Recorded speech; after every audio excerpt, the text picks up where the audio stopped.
Disclaimer: this video contains spoilers for these Christopher Nolan movies. There are time codes in the description if you want to jump around. Are we all good? Incredible. Now, don't try to understand it. Feel it. The Academy Awards are the most prestigious awards in the movie business. They're not the only movie award show, but in terms of recognition and widespread knowledge, there's nothing bigger. Getting nominated for an Oscar or even winning an Oscar could get you set on a much more ambitious career. It can get you immediate work with more resources and more people. And the movies of Christopher Nolan have visited the awards show nearly every time. While some movies like The Dark Knight Rises or Insomnia didn't get any awards attention, many others have. Wally Pfister was nominated for Best Cinematography on Batman Begins, The Prestige, and The Dark Knight before finally winning on Inception. The Dark Knight, Inception, and Dunkirk all won for Best Sound Editing. Inception and Dunkirk also won for Best Sound Mixing. And the triumvirate of Inception, Interstellar, and Tenet have all taken home the awards for Best Visual Effects. But even with this widespread appeal, some have held the belief that Nolan has been snubbed on a few occasions. The Dark Knight not getting nominated for Best Picture caused a hellstorm, even changing the Academy's rules going forward. Inception was nominated for Best Picture in 2011, but Nolan himself was not nominated for Best Director,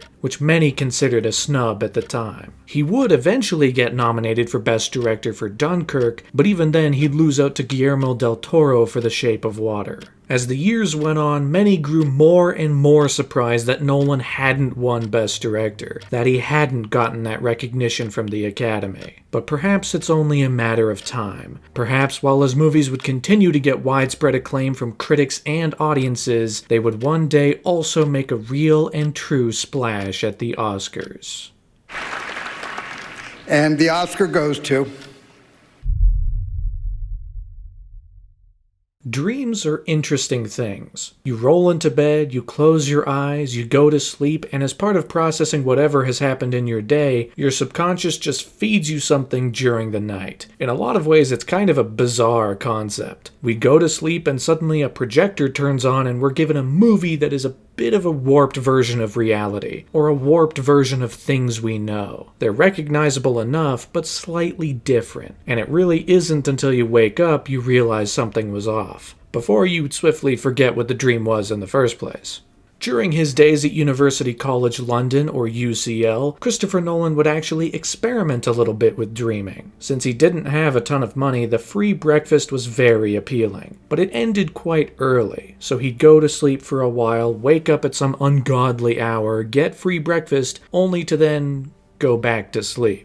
So then you're in this sleep state where it becomes possible to be very aware of the fact that you're dreaming. And I would experiment with trying to control a dream, trying to make something lucid dreaming. Lucid dreaming. Yeah. This kind of experimentation would lead Nolan to start working on a movie idea surrounding dreams. In fact, it was designed as being a horror movie. You know, Nightmare on Elm Street, but Nolanized. He would write an 80-page treatment going over his ideas and the basic story for what this movie could be. He even pitched it to Warner Brothers in 2001 while he was making Insomnia. But what he realized was that he didn't quite have enough experience in something that big just yet to actually pull it off. It was too daunting for that point in time. It needed to wait. So he sat on it for a long time, working on other projects, taking us all the way to 2008. Where, of course, The Dark Knight is dominating the box office. It's the biggest movie of Nolan's career so far, in more ways than one. Its budget was bigger, the box office success was more than any of his previous movies combined. It was enormous, and the talk of the town across the industry. Everyone had seen The Dark Knight, and if you hadn't, you were like me and you were a child who was deemed too young to see it. Admittedly, that pencil trick probably would have freaked me out if I had seen it when it came out. But what this really meant was that Nolan had not only worked up a tremendous reputation as a household name who would consistently deliver huge, crowd-pleasing, yet still sophisticated blockbusters, it also meant he had so much more experience. He had now worked on 2 action movies. He'd worked his way around some of the biggest, most spectacular sequences audiences had ever seen, so maybe it's time to finally dust off that old idea.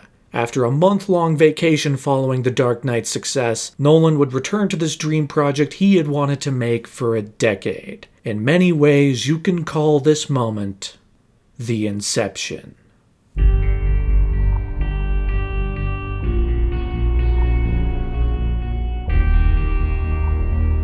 If you're enjoying the video so far, subscribe to the channel. It helps out a lot. Alright, we got some extracting to do, so let's keep this moving. Christopher Nolan has spoken a couple times that he feels a sense of responsibility to be working at the scale that he does. He's one of the few working directors right now who gets to drum up these immense budgets and still be able to turn a profit afterwards. I think he's very aware of the power that he has in the industry to be able to sell tickets. What that creates is a sense of responsibility, the desire to, at that scale, offer the absolute best experience for the audience. I think that's part of what makes him stand out in many ways, is that he is making sure that each movie is visceral, that you feel every moment of them, that they're even intellectually stimulating. And sometimes it takes making a movie about quite literally entering someone's mind. While the initial ideas behind the movie Inception can be traced back over a decade, Nolan kept at it throughout all of those years. Every time a movie was finished, he'd go back and look at the story again and try to figure new things out. But now that The Dark Knight was out, now that he had the experience and freedom necessary to pull it off, it was time to really sink his teeth into it and go all in. Nolan began writing the script fully in 2008, making it the first time since Memento that he wrote a script on his own, even if that one was based on Jonathan Nolan's short story. But where this new stretch of writing began, the movie really began to see some significant changes. One of the ideas that excited Nolan was the idea that the dream space could be shared, that more than one person, a team in fact, could enter one dream and engage with it together. This led to other discoveries and other questions, like, well, what if the dream space was actually the most vulnerable place for a given person? What if the dream space is where you'd go to uncover secrets? What if people would enter someone's dream to steal information from someone's subconscious? What these questions really did was change the genre of the entire movie. Nolan's initial plan was to make a horror movie, but with these new ideas rising to the forefront, it shifted to become a heist movie, an action movie. Many of Christopher Nolan's movies before this, most notably the Batman movies, can be tied back to James Bond in one way or another. Those movies were hugely influential to Nolan, and you can draw similarities across a lot of his work. But this was going to be another step closer to what Nolan's James Bond movie could look like, just with a far different concept to latch everything onto. It would ultimately be powered heavily by the emotional core of the lead character, hugely powered by his struggles and his past. In fact, the main character would be tied back to Nolan's very first movie, because his name, much like the burglar in Following, would also be Cobb. The big question was, who was going to play him?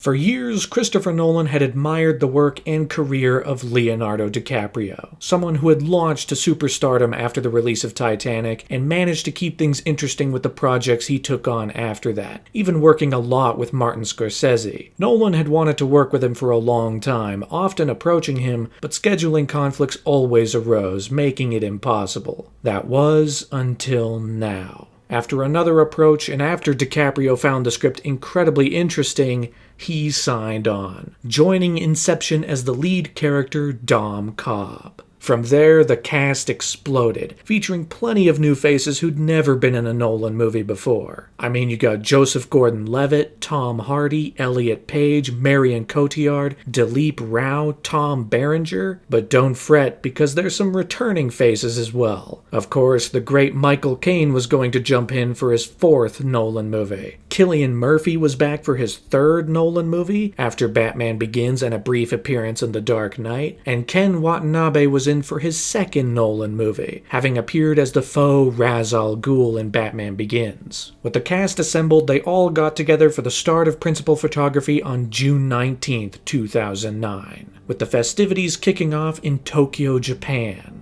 Inception would at this point be Nolan's second most expensive movie, falling just short of The Dark Knight's budget with $160 million. And it would also feature another working title, Oliver's Arrow, which, like The Dark Knight's working title before it, features the name of one of Christopher Nolan and Emma Thomas's 4 children. Once again, Nolan would work with Wally Pfister as cinematographer and shoot on 35mm film, with some occasional shots filmed on 65mm film, though in a departure from The Dark Knight, there would be no footage shot on IMAX. Christopher Nolan, of course, loved shooting on IMAX in the last movie, and especially loved the crisp clarity and depth of the images he was getting, but felt that it wouldn't be right for this movie. He didn't want any obvious hint that a particular scene was real or fake. You know, if the aspect ratio changes and you notice, then part of the jig might be up, and he wanted to avoid that. But where Inception didn't exactly match The Dark Knight's camera technology, it more than surpassed it with a globe-trotting production, visiting a whopping 6 countries across the shoot. Of course, you had Tokyo, Japan, as mentioned. After that, filming would journey to the UK, filming within the Cardington hangar, just like Nolan had done on the Batman movies. Some sequences were filmed in Paris, France. Tangier, Morocco was used in place of Mombasa for one of the movie's key sequences. And the crew journeyed right to the center of Los Angeles for some enormous city-scale action set pieces. The scale of the action really was part of the impressive aspect of the movie's production. Once again, Nolan wanted to make sure as much was captured in camera as possible. There were certainly going to be things created and augmented by digital effects later, but there was still a mission statement for practical effects. Everything that could be built was built. Every stunt that could be done was done. They had gigantic rigs for tilting restaurants, a rotating hallway, a rotating hotel room, and a horizontal elevator shaft. Not to mention a train running through the middle of downtown LA.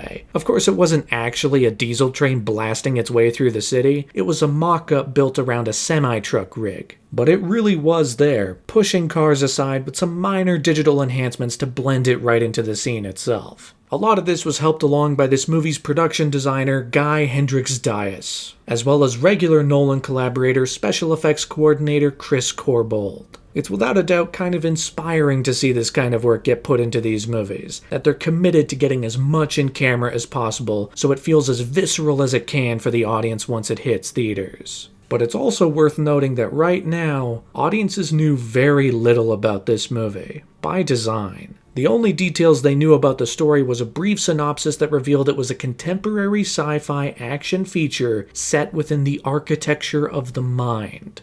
What does that mean? No one knows yet. Christopher Nolan wanted to keep as much of the movie a secret as possible, to preserve that feeling of discovery once you're seated in the theater. But over time, things would open up a little bit, as the promotional efforts for the movie would kick off nearly a year before release. Because on August 31st, 2009, a little over 10 months before the movie was set to hit the big screen, the very first teaser trailer made its grand debut.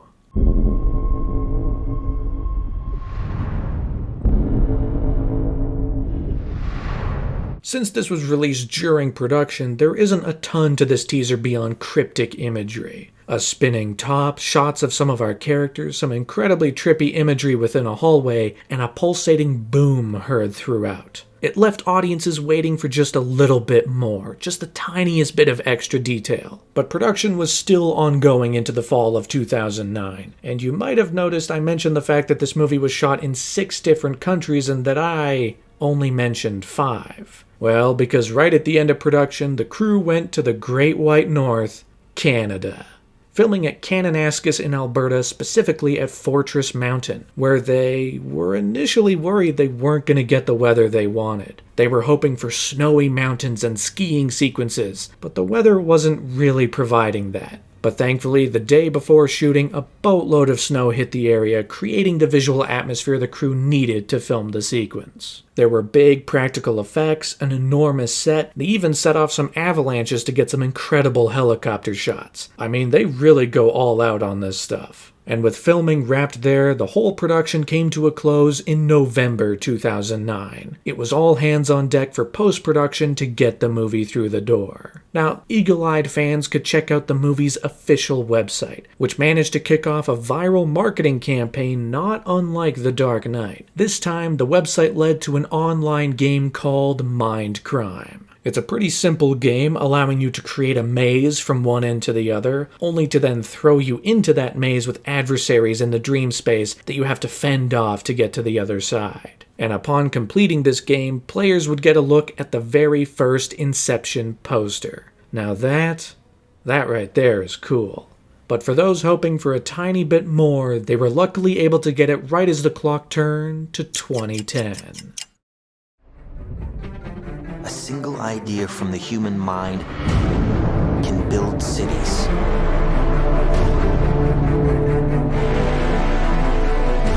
An idea can transform the world and rewrite all the rules. Which is why I have to steal it. At just 90 seconds, this trailer wasn't all that expansive either, but it managed to show off more of the characters, more of the locations, and more of the breathtaking effects on display. All the while giving just the most vague hints towards the story, the mechanics at play, even reusing the same tagline from the first teaser, "Your mind is the scene of the crime." Which, yeah, that's a solid tagline.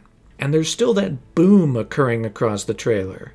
I wonder what that could be about. But while Inception was starting to creep its way into public consciousness and make its way into people's anticipated movies list, the future beyond Inception finally came with an exciting announcement. On February 9th, 2010, it was officially announced after close to 2 years after rumors and speculation had run rampant across the internet that Christopher Nolan was coming back to direct a third Batman movie. Set for release on July 20th, 2012, it would bring the entire trilogy to a close, the entire story to an end with one big bang. And on top of that, he was also going to produce a new Superman reboot. I mean, he wouldn't direct that one, but he'd be heavily involved, so. Once again, Nolan would team up with David S. Goyer to write the story, before teaming with Jonathan Nolan to iron out the screenplay, the same collaboration that created the script for The Dark Knight. This was, of course, hugely exciting for fans. It meant that there was an endpoint to Nolan's time in the Batman universe, but it also meant that endpoint was still in the future, and there was still another movie to look forward to. But 2012 is 2 years away, and most everything right now is geared towards Inception. As the months went by and the release of Inception drew closer, it eventually led to the main event. As on May 10th, 2010, Warner Brothers released the full official trailer for Inception just 2 months before its theatrical debut.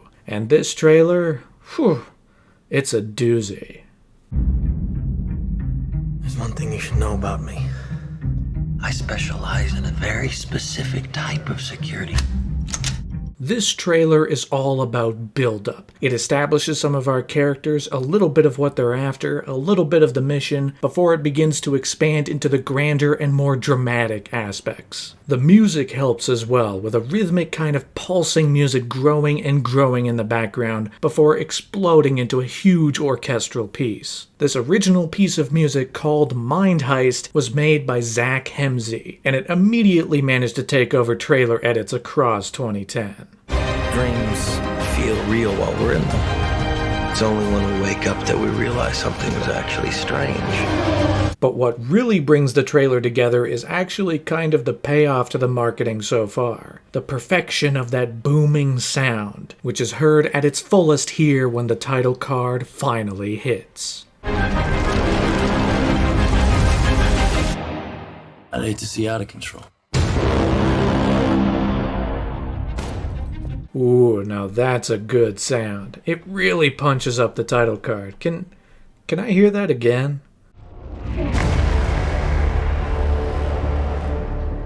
Oh, excellent. One more time.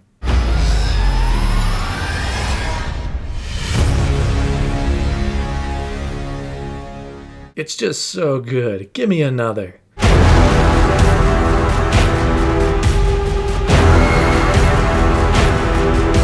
I really can't get enough. Another one. Do you have another one? Tell me you have another one. Today, the world's elite fighting force betrayed our nation. All right, I'm done, okay? After just one more.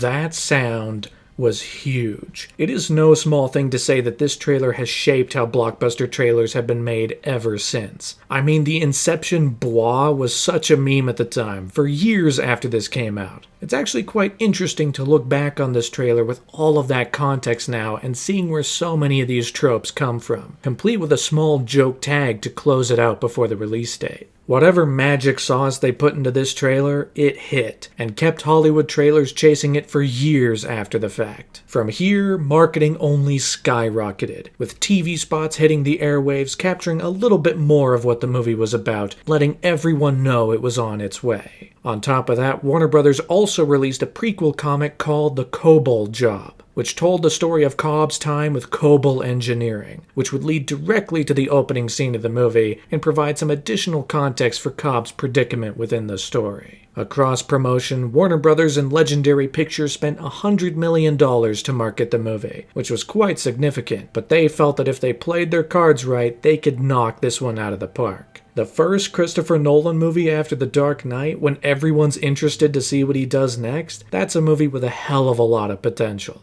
And excitement was reaching a fever pitch, as audiences and fans of Nolan himself were nearly ready to live the dream. Inception had its world premiere on July 8, 2010 at the Odeon at Leicester Square, which was followed just 8 days later by the movie's worldwide release. After 2 years since The Dark Knight took over the box office, after over a decade since Nolan had the idea to center a movie around dreams, the time had finally come. The clock had turned to July 16, 2010. So get ready, plug yourselves in, because it's time to perform Inception.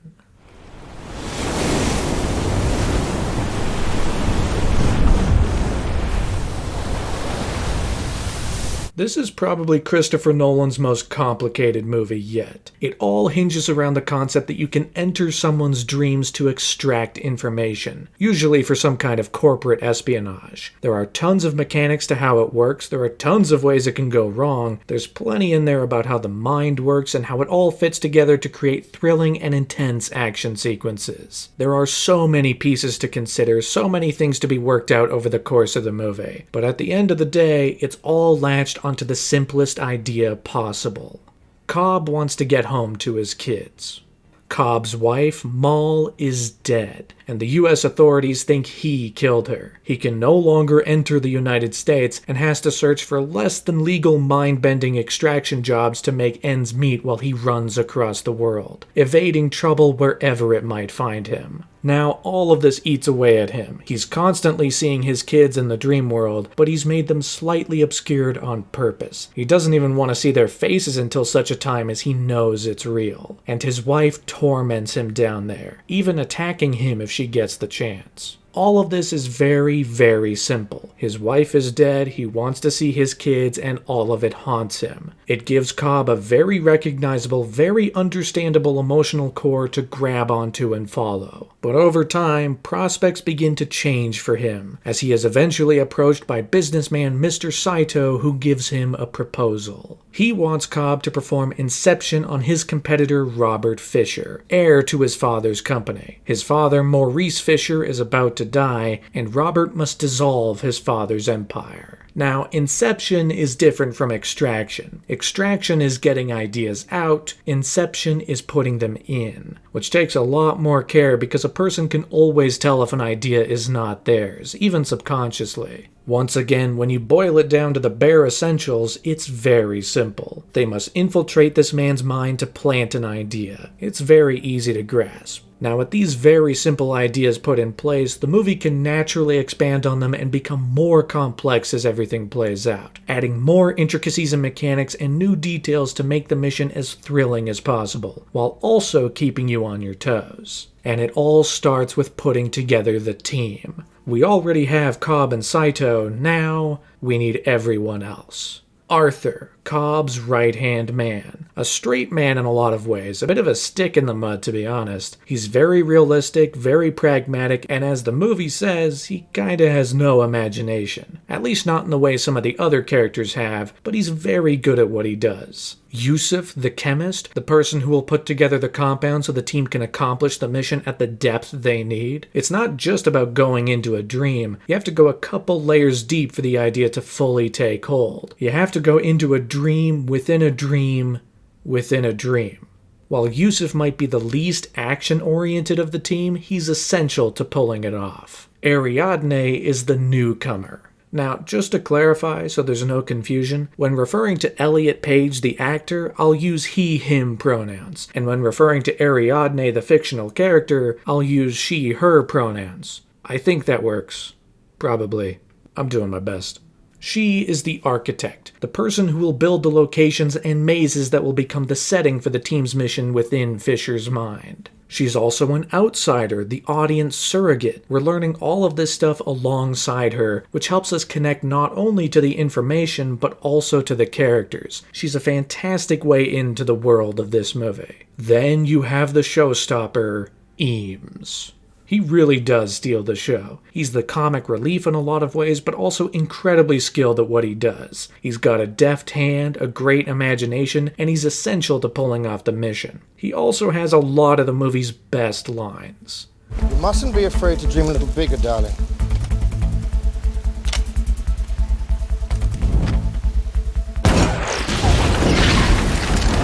Now, some of you may already be aware that there is a clear parallel between the team in this movie and a film crew. I mean, Nolan himself has said that there's an analogy there. Cobb is the director, maybe even the Nolan self-insert. Eames is the actor taking on various roles. Maybe he's even the writer to some extent. Arthur is the producer, a problem solver. Ariadne is the production designer. Saito is the studio, the one with the money. And Robert Fisher, the Mark, is the audience. He's the one who's going to be embarking on this journey. He doesn't know the ending, he doesn't know exactly what will happen, but it's a journey specifically designed to elicit a positive emotional response. The movie directly says this. You could suggest to him breaking up his father's company as a screw you to the old man. No, because I think positive emotion trumps negative emotion every time. We all yearn for reconciliation, for catharsis.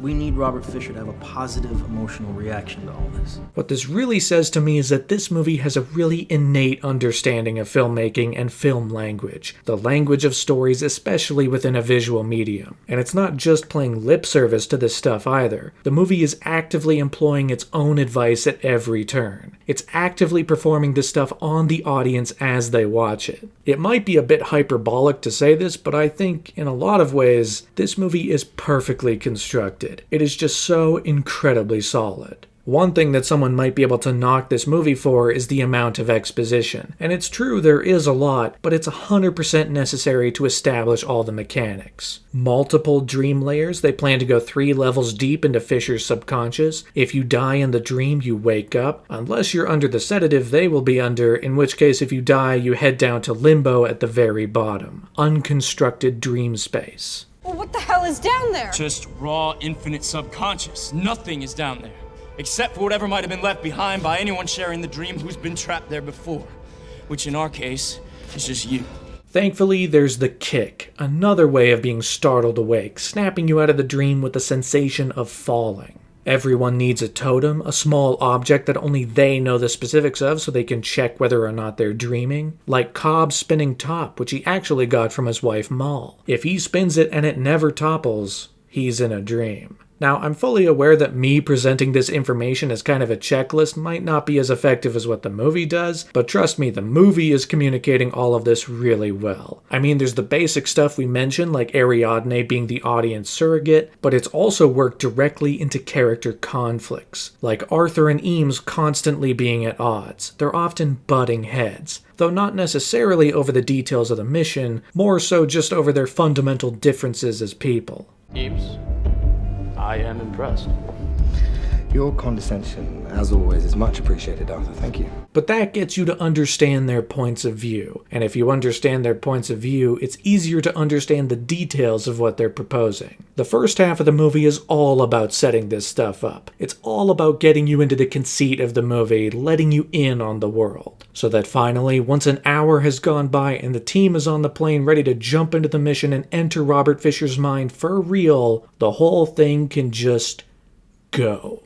The second half of the movie is a roller coaster. We know the rules, we know to keep our hands and feet inside the ride vehicle at all times. Now it's just about enjoying ourselves. And every moment after the last has something special about it. For one thing, the music kicks into gear hard. The dialogue at times takes a bit of a back seat during the latter parts of the movie, and Hans Zimmer's intense score takes over. It's filled with a lot more electronic sound, but it's still pulsating, dark, and keeps every scene moving with purpose. Which also works hand in hand with the editing, once again done by Lee Smith for his 4th Nolan collaboration so far. As a result of jumping through multiple dream layers, the cross-cutting is brought to a whole new level, intercutting an increasing amount of scenes as the mission goes deeper and deeper into Fisher's subconscious, even using a new element of slowed time. It can't quite be a full-on Nolan movie if time is not bent in some way. Since your mind is working really fast while dreaming, 5 minutes in the real world can last up to an hour in the dream, or under this sedative, even longer. So while on one level things are going by in seconds, the next level down it's taking minutes, and the level below that is taking hours, which all helps the action sequences. As a result of the heightened reality the characters operate in, the action can take on all new shapes. Now, there are of course slightly more traditional shootout scenes or fistfights, and even a chase through Mombasa early on, but there are other times where the world can quite literally turn upside down. A van flips on one level and spins the entire level below it, giving us this incredible hallway sequence. It's truly a sight to behold, seeing the actors clamoring around the hall. Meanwhile, our viewpoint remains level with the floor? Dude. And knowing it's all practical is what really makes it sing. The details add up to create a sequence, to create individual shots that take your breath away. Especially since the camera is able to keep the action crystal clear. There's no fast cuts here, just pure spectacle. But where the movie really brings it home is in the catharsis. That boy's relationship with his father is even worse than we imagined. This helps us how? The stronger the issues, the more powerful the catharsis. But in a bit of a trick by the movie, it comes in more than one way. As we intercut between the conclusion we've been gearing up for, Fisher finally heading into the vault to uncover the secret the team wants him to find, and Cobb, who's found his way down in limbo again, meeting the projection of his wife for the very last time. This completes Cobb's story, as we reveal some bombshells about his past, that his wife killed herself to free herself from the dream, that she believed her world wasn't real and the only way out was to die. But Cobb was the one that gave her that idea, planting it right into her mind to get them out of limbo the first time. But it's an idea that stuck on and grew even after. He performed Inception. But now, after all of this time, he has to be able to let her go. You said you dreamt that we'd grow old together. But we did. They spent 50 years down there, and they did grow old together, recontextualizing a lot of what we had already seen from their time in limbo, and giving Cobb's story a necessary ending and stepping off point that pays off everything we've seen from him so far. And then we have Fisher's story. The reason he's on that plane at all is because he's traveling to Los Angeles for his father's funeral. His poor health got the better of him. And as we learn, his father's last moments with his son included the word disappointed. There's clearly a lot of resentment and anguish between these two characters, a fractured relationship that left the young Fisher scarred. But now, Fisher finally heads into the vault, spotting his father on his deathbed. And what we discover completely turns our beliefs about this relationship on its head. I know you were disappointed. I couldn't be you. No. I was disappointed that you tried. Fisher learns in this moment that his father wanted him to be his own man, that his father truly loved him, even holding on to a memento from his childhood. This moment carries with it so much impact within the story, based on the simplest of conceits, and Cillian Murphy plays the hell out of it. You really see the inception happening just based on the look on his face. But what makes it fascinating is that it's simply not true. His father didn't really love him. His father didn't have that in his vault. It's a fabrication created in the dream to give Fisher this epiphany, to perform Inception. And while he believes it in the moment, it's just a lie. But him believing it, the idea sticking, is all that matters, as it completely reshapes his opinion of his father right at the end. And all of it results in a positive emotional response, both for Cobb and for Fisher, creating a double-sided climax that brings the entire emotional core of the movie together. And then everyone wakes up.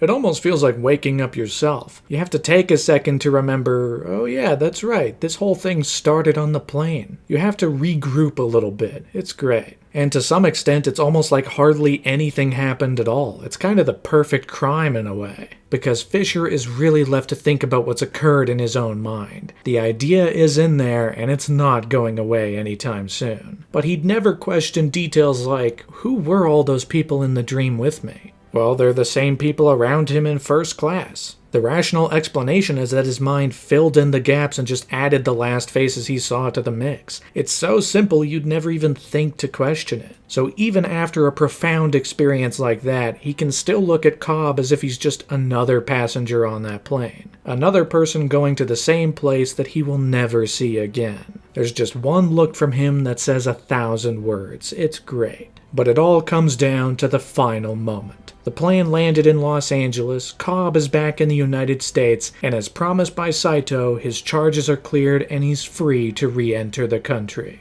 After everything that's happened, he's now finally able to see his kids again. After all of the obscuring over the rest of the movie, he finally sees their faces. He can see them, hug them, hold them close, all while his totem sits on the table, spinning and spinning and...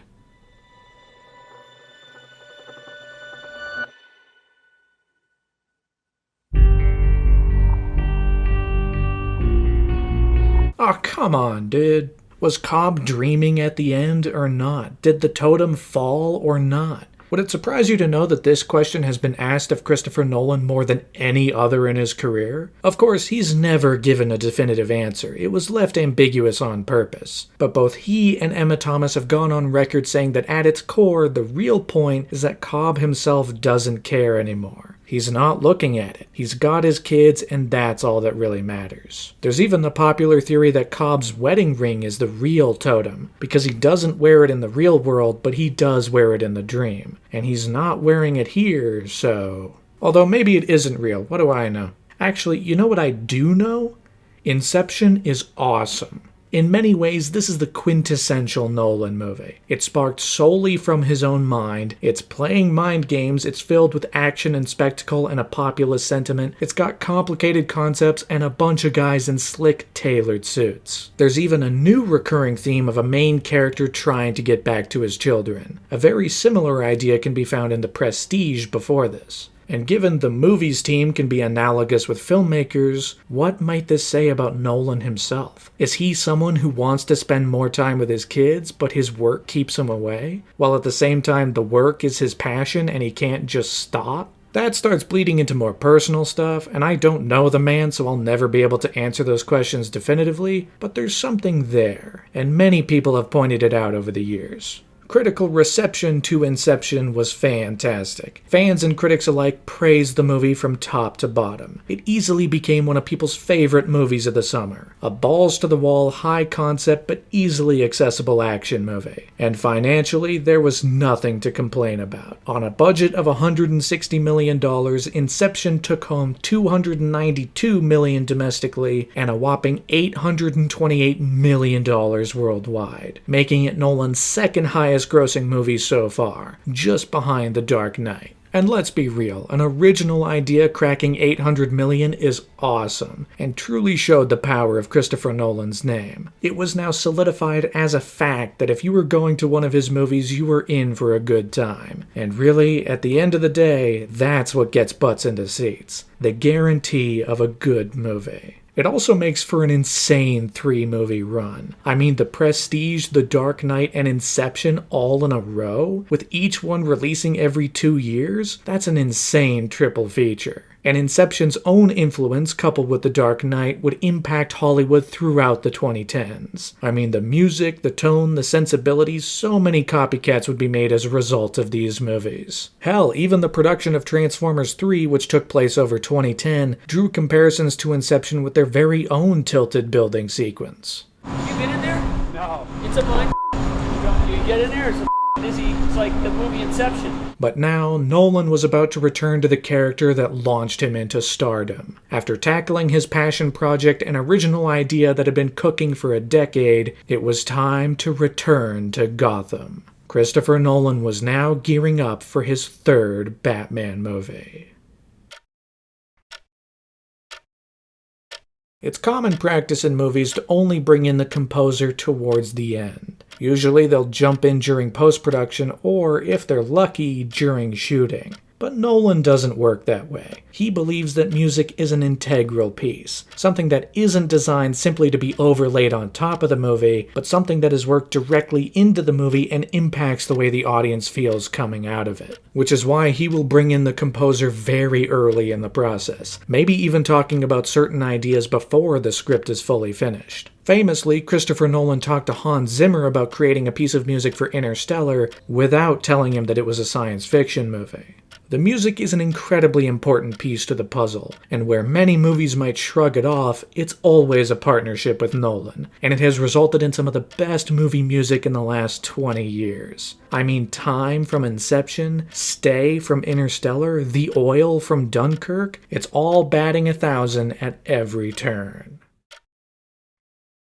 Now, given that he made an entire other movie after The Dark Knight, and given many interviews he did during that time, it's safe to say Christopher Nolan hesitated to get a third Batman underway. Was there a way to live up to the first two? Was there a way to make the third one distinct? He himself stated that there weren't a lot of great third movies. It's hard enough trying to make a sequel distinct, but it's even harder to do that again for the third go-around. But after 2 years of stewing on it, he finally landed on the ideas that would become the foundation of the third movie. It was even his brother that suggested basing the story around the Charles Dickens novel A Tale of Two Cities. This would give the movie a different, far larger sense of scale than even The Dark Knight, and gave it room to expand to a new genre once again. Batman Begins was the superhero origin story, The Dark Knight was the citywide crime drama, and now this third movie was going to take on the appearance of a historical epic, even a war film. That was the kicker Christopher Nolan needed to really jump into it. And eventually, after months of development, things started to break through in October of 2010, when the first pieces of information got out to audiences. On one hand, the title was revealed as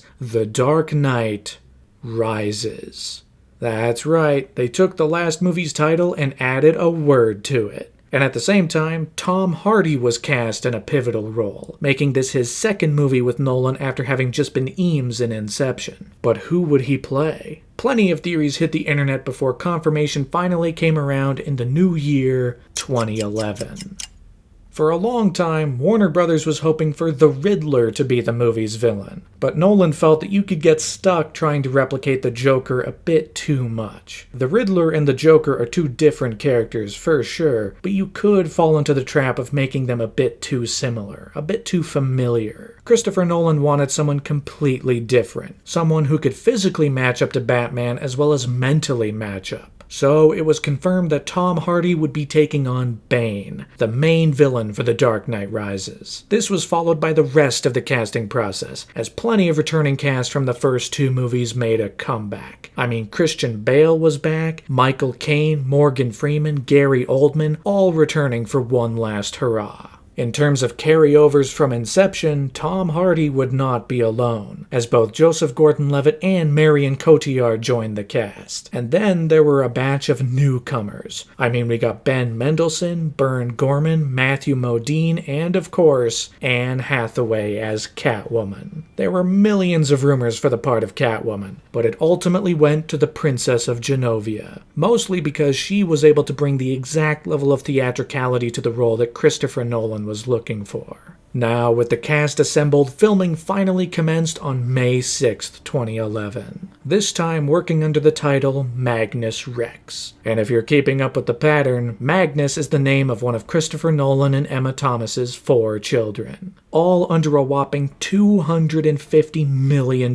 budget, making it the most expensive Christopher Nolan movie, blowing The Dark Knight out of the water. Nolan was once again working with Wally Pfister, shooting on 35mm film, but they would also once again be shooting in IMAX, and a lot more IMAX at that. While The Dark Knight featured just shy of 30 minutes of IMAX footage, nearly half of The Dark Knight Rises was going to be photographed in this enormous format. Key sequences, establishing shots, so much of the movie was going to be captured like this. So much was going to be larger than life. It had an operatic feel to it that Nolan believed was perfect for Batman, especially during his final outing. Filming once again took place across the world. Things started in India, they eventually moved to the UK, filming for Wayne Manor as well as within the Cardington hangar once again. And the filming for Gotham took place across the United States. Instead of filming in Chicago like the last 2 movies, Gotham would be made up of a few different places. Pittsburgh, Los Angeles, New York, and a little bit of New Jersey for good measure. They were even filming at Wall Street during the Occupy Wall Street movement in 2011,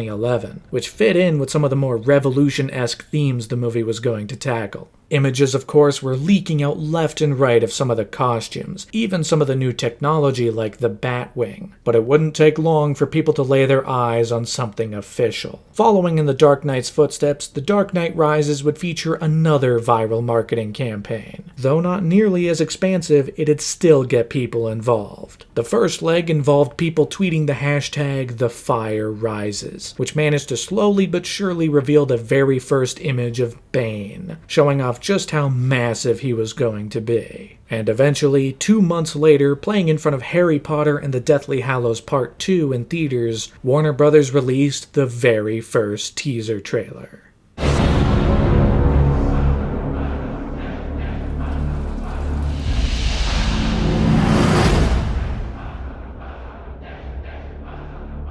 This trailer wasn't all that big, but it gave audiences just a taste of what the third movie was going to offer. However, it was not free of criticism, as some pointed out how, during Gordon's bedridden monologue throughout the second half of the trailer, it was a little hard to understand what he was saying. It was very muffled and kind of muted compared to the music and the other sounds going on. It wasn't the most flawless audio experience, even if some of the visuals were very exciting. But of course, this could only show so much, as filming continued through the rest of the year, employing enormous practical effects and tons upon tons of extras. Onlookers were easily able to figure out that this movie was going to be huge. It was going to be the biggest of the 3, and there was no question about that. And eventually, the months-long production came to a close on November 14th, 2011, as cameras were put away on Gotham for the last time, at least for Christopher Nolan, which meant the promotional efforts kicked off just a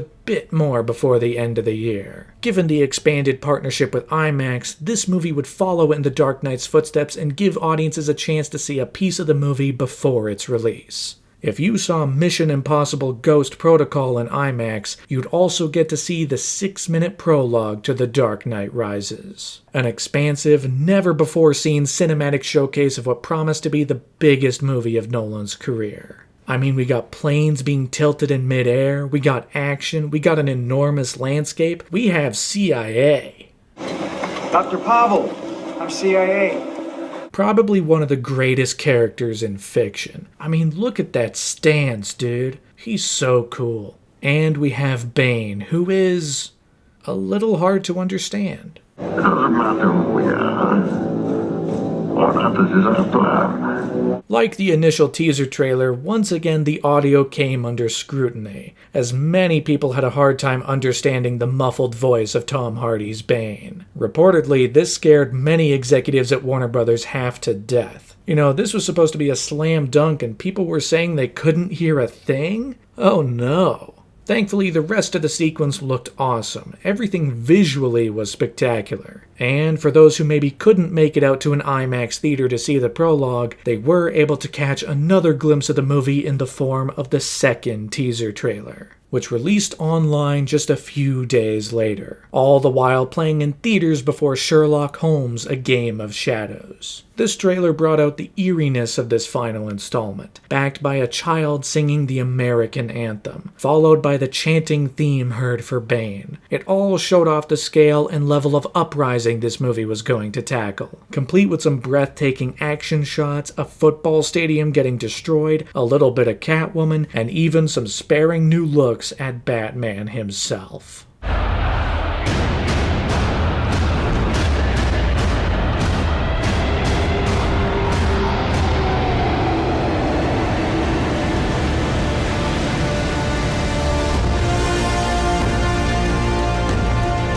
But while promotion for The Dark Knight Rises was in the minds of the public, Christopher Nolan himself had some additional aims behind the scenes. Nolan, of course, has been a very big advocate for shooting on film, but for the longest time that wasn't much of a statement. That's just how you shot movies. But as the years went on, more and more productions were switching to digital cameras, and more theaters were being converted with digital projectors. For a long time, Nolan was fine with this, so long as he could still shoot on film the way he wanted to. But he saw the writing on the wall that perhaps that choice was going to be taken away from him, and he decided to make it a part of his mission to make sure that he could still have the choice. And that came with showing multiple directors, including Edgar Wright, Michael Bay, Jon Favreau, and many others, the IMAX prologue for The Dark Knight Rises projected on film to demonstrate the power of it and why it was a worthwhile format. He was becoming an advocate, and an outspoken one at that, for film and for IMAX film specifically, calling it the greatest film format ever invented. And in some ways it's a little rare to see someone fight that hard for the format he wanted to shoot on. But Christopher Nolan realized that in his position, he had a responsibility to make sure that this format could survive, and that there was adequate backing to keep it alive even in the digital age. The marketing efforts for The Dark Knight Rises continued into 2012. While they might not have gotten started right away, they did begin to kick off towards the spring. The next leg of the viral marketing campaign began, wherein these chalk Batman logos would appear in cities across the world. With each new one that was discovered, a single frame of the next trailer would be unveiled, meaning the fans were on a scavenger hunt to quite literally piece together the new trailer for The Dark Knight Rises. And after their efforts came together, the trailer was released online on April 30th, set to play in theaters before Marvel's The Avengers. Marvel might be a direct competitor, but Warner Brothers weren't too naive to know that this was going to be a big movie, and a great opportunity to get their trailer in front of an enormous audience.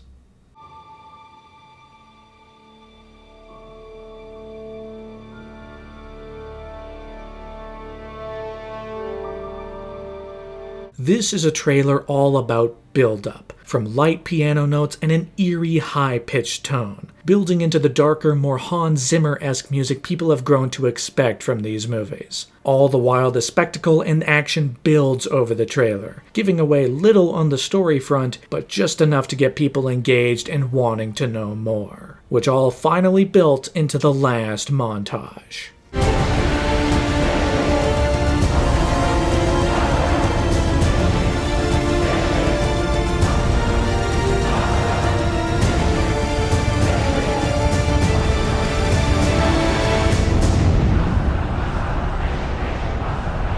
Promotion from here skyrocketed with billboards, posters, and TV spots hitting the airwaves to let everyone know this movie was on its way. Like The Dark Knight before it, The Dark Knight Rises took over the summer movie season, following in the Avengers' footsteps to become another surefire hit to dominate the box office. Some of the TV spots even revealed a little bit of the humor for the movie. I I've seen worse cartilage in knees. That's good. No, that's because there is no cartilage in your knee, scar tissue on your kidneys, concussive damage to your brain tissue. I cannot recommend that you go hella skiing.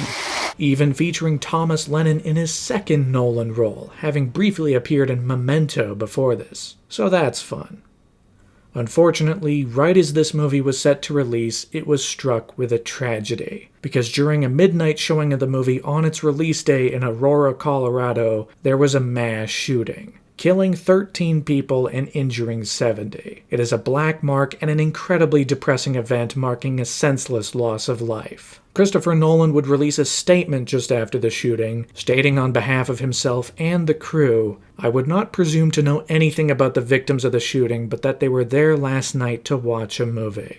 The movie theater is my home, and the idea that someone would violate that innocent and hopeful place in such an unbearably savage way is devastating to me. Nothing any of us can say could ever adequately express our feelings for the innocent victims of this appalling crime, but our thoughts are with them and their families." It was a news story that shocked the nation. Certain trailers were removed from Dark Knight Rises screenings, certain ads for the movie were removed from networks with no protest from Warner Brothers, and it once again sparked a national debate in the United States about gun control. A debate that still persists to this day. But while this shocking display certainly left a chill over the air, there was plenty of excitement from audiences around the world to see what Nolan had cooked up for his third and final Batman movie. The world premiere was held on July 16th in New York City, bringing the cast and crew under one banner, which was followed just a few days later by the wide release. So get out your popcorn, everyone. The clock has turned to July 20th, 2012. After 4 years since The Dark Knight, it was now time to see the final chapter in this trilogy. It was now time to see the fire rise.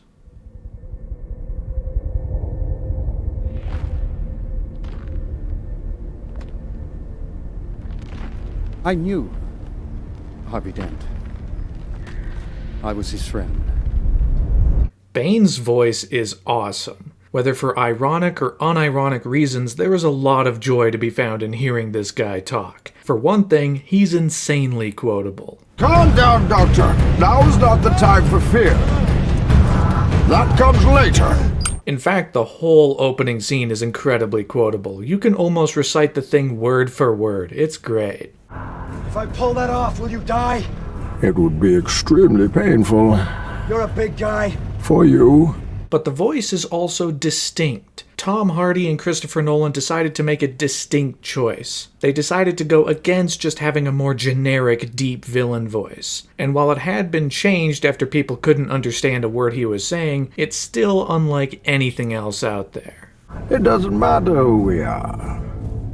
What matters is our plan. Which in a lot of ways is how you can describe this entire movie. It is making distinct choices that weren't really made in a lot of Nolan's previous movies. Now, you might say these choices are off, you might say they're weird, you might say they're bad, you might even say they're brave, but there's no denying that they're different. And I think it all comes down to the fact that this movie kinda drops all the pretense. The methodical aspects of Batman Begins and The Dark Knight are stripped away more or less in favor of something with a lot more bombast. The Dark Knight Rises is a very big movie. Like, it's huge. There are tons of moving pieces, lots of big sequences, and a lot of new characters. We of course have our returning faces like Bruce Wayne, Lucius Fox, Commissioner Gordon, Alfred, even Fredericks played by John Nolan makes a comeback. But there are a bunch of new players as well. John Blake, a police officer, Selina Kyle, aka Catwoman, John Daggett, a competing billionaire, Miranda Tate, a new confidant, Bane himself, the new villain, Foley, one of the police officers, hell, even Glenn Powell's in here for like 2 seconds. But the sense of scale isn't just felt in the expanded cast, it's also felt in how this movie looks, because so much more of it was shot in IMAX. Where The Dark Knight featured 28 minutes of IMAX footage, The Dark Knight Rises has 1 hour and 11 minutes of IMAX footage across its runtime, making up for 43% of the final movie. This widens things up a lot, especially during the action. Since so much more emphasis is put on IMAX, the camera is pulled back a lot, even further than in The Dark Knight. Lots more scenes are filmed with grand wide shots, which on one hand convey clarity unlike anything Nolan's done before,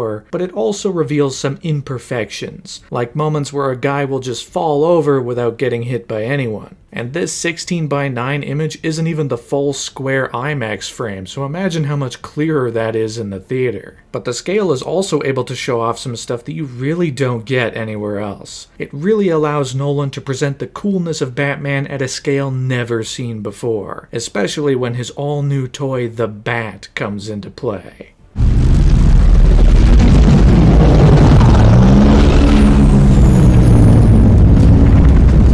But what the IMAX can't shake is some of the imperfections with this movie's story. Because unlike the 2 previous Batman movies or even Inception, The Dark Knight Rises is not quite as airtight, and you can feel it. Bane's plan is one of the biggest aspects that feels this. He, of course, reveals the truth about Harvey Dent, that he was no hero for Gotham to look up to, but instead a two-faced liar.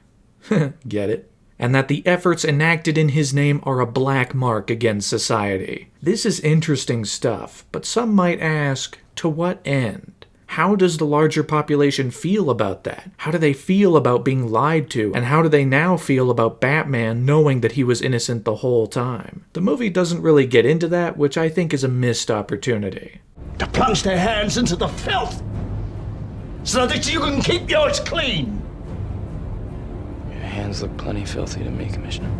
But the other aspect of Bane's plan is that he wants to liberate Gotham. He wants to break the city free of its shackles and turn the established order on its head. But also, there's a nuclear bomb set to blow up the city in 5 months regardless of what happens inside. Bane mentions that his goal is actually to get people to feel a spark of hope that they can survive somehow, all before the bomb blows them all to hell. That ties back to the League of Shadows and their whole quest to destroy Gotham and Batman Begins. There's even a brief Ra's al Ghul cameo. But this can also feel like it's undermining the liberation side of Bane's plan. There's something interesting that you could explore there. What is Bane's vision for the new Western civilization? And if that's too extreme, how does Gotham respond and change for the better once Bane is defeated? What is the problem with the city that people can actually point to that can then be fixed as a result of Bane upending the status quo? The bomb aspect kind of simplifies it to a less interesting level. It all becomes, we just need to stop the bomb before it blows and everything will be fine. I feel the stakes in that, but there was potential for something more. What good's that gonna do tomorrow when that thing blows? You don't know that's gonna happen. At the very least, we do get this kangaroo court run by Judge Scarecrow, once again played by Cillian Murphy, and he's really having a blast. It's another brief appearance, but one where he gets to chew up the scenery a little bit. It's great. If you think we're going out onto that ice willingly, you have another thing coming. Death, then. Looks that way. Very well. Death! By exile.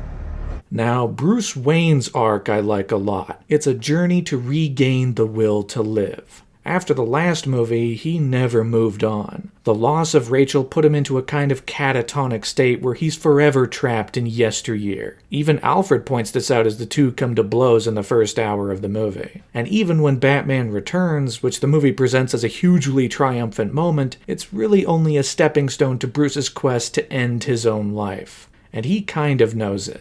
You're afraid that if I go back out there, I'll fail.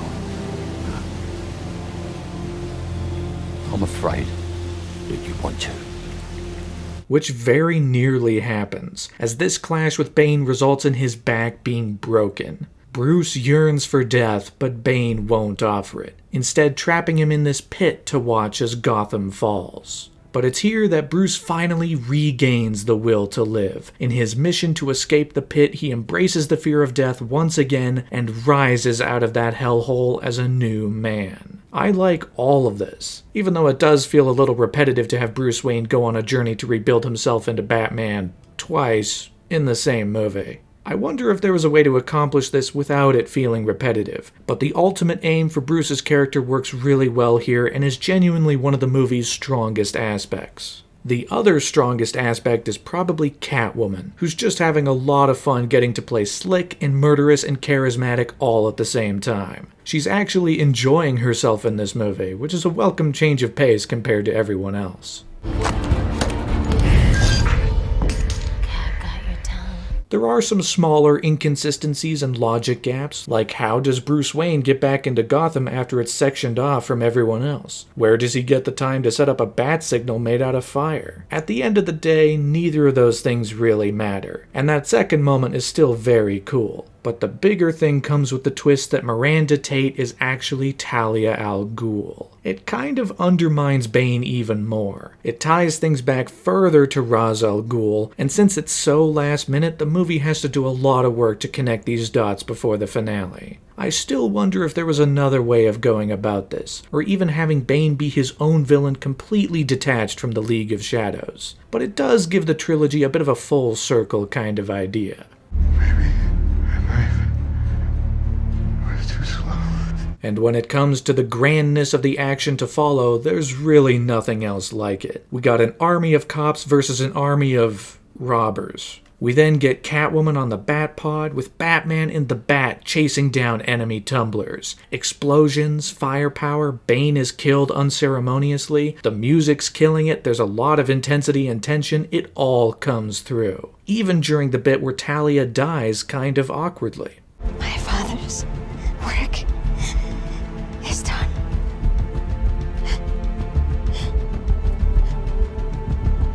I hate being mean about some of this stuff, but that bit, it's just not very good. Which is a shame because Marion Cotillard had plenty of good moments in both this movie and Inception, so it's not like she's incapable. But ultimately it leads to the point where all alternative options are exhausted, and it's up to Batman to get the bomb out of the city before it detonates, which of course leads to his sacrifice. That's detonation. One has to wonder if Batman making the sacrifice play is really the right ending note to take after a story of him trying to find the will to live. But everyone else manages to get a happy ending during the closing montage. I mean, Alfred's kind of beat up over it, but Wayne Manor has made a new home for orphaned children. John Blake is actually Robin, which, what the hell, sure. And the autopilot on the Bat was even fixed. By Bruce Wayne.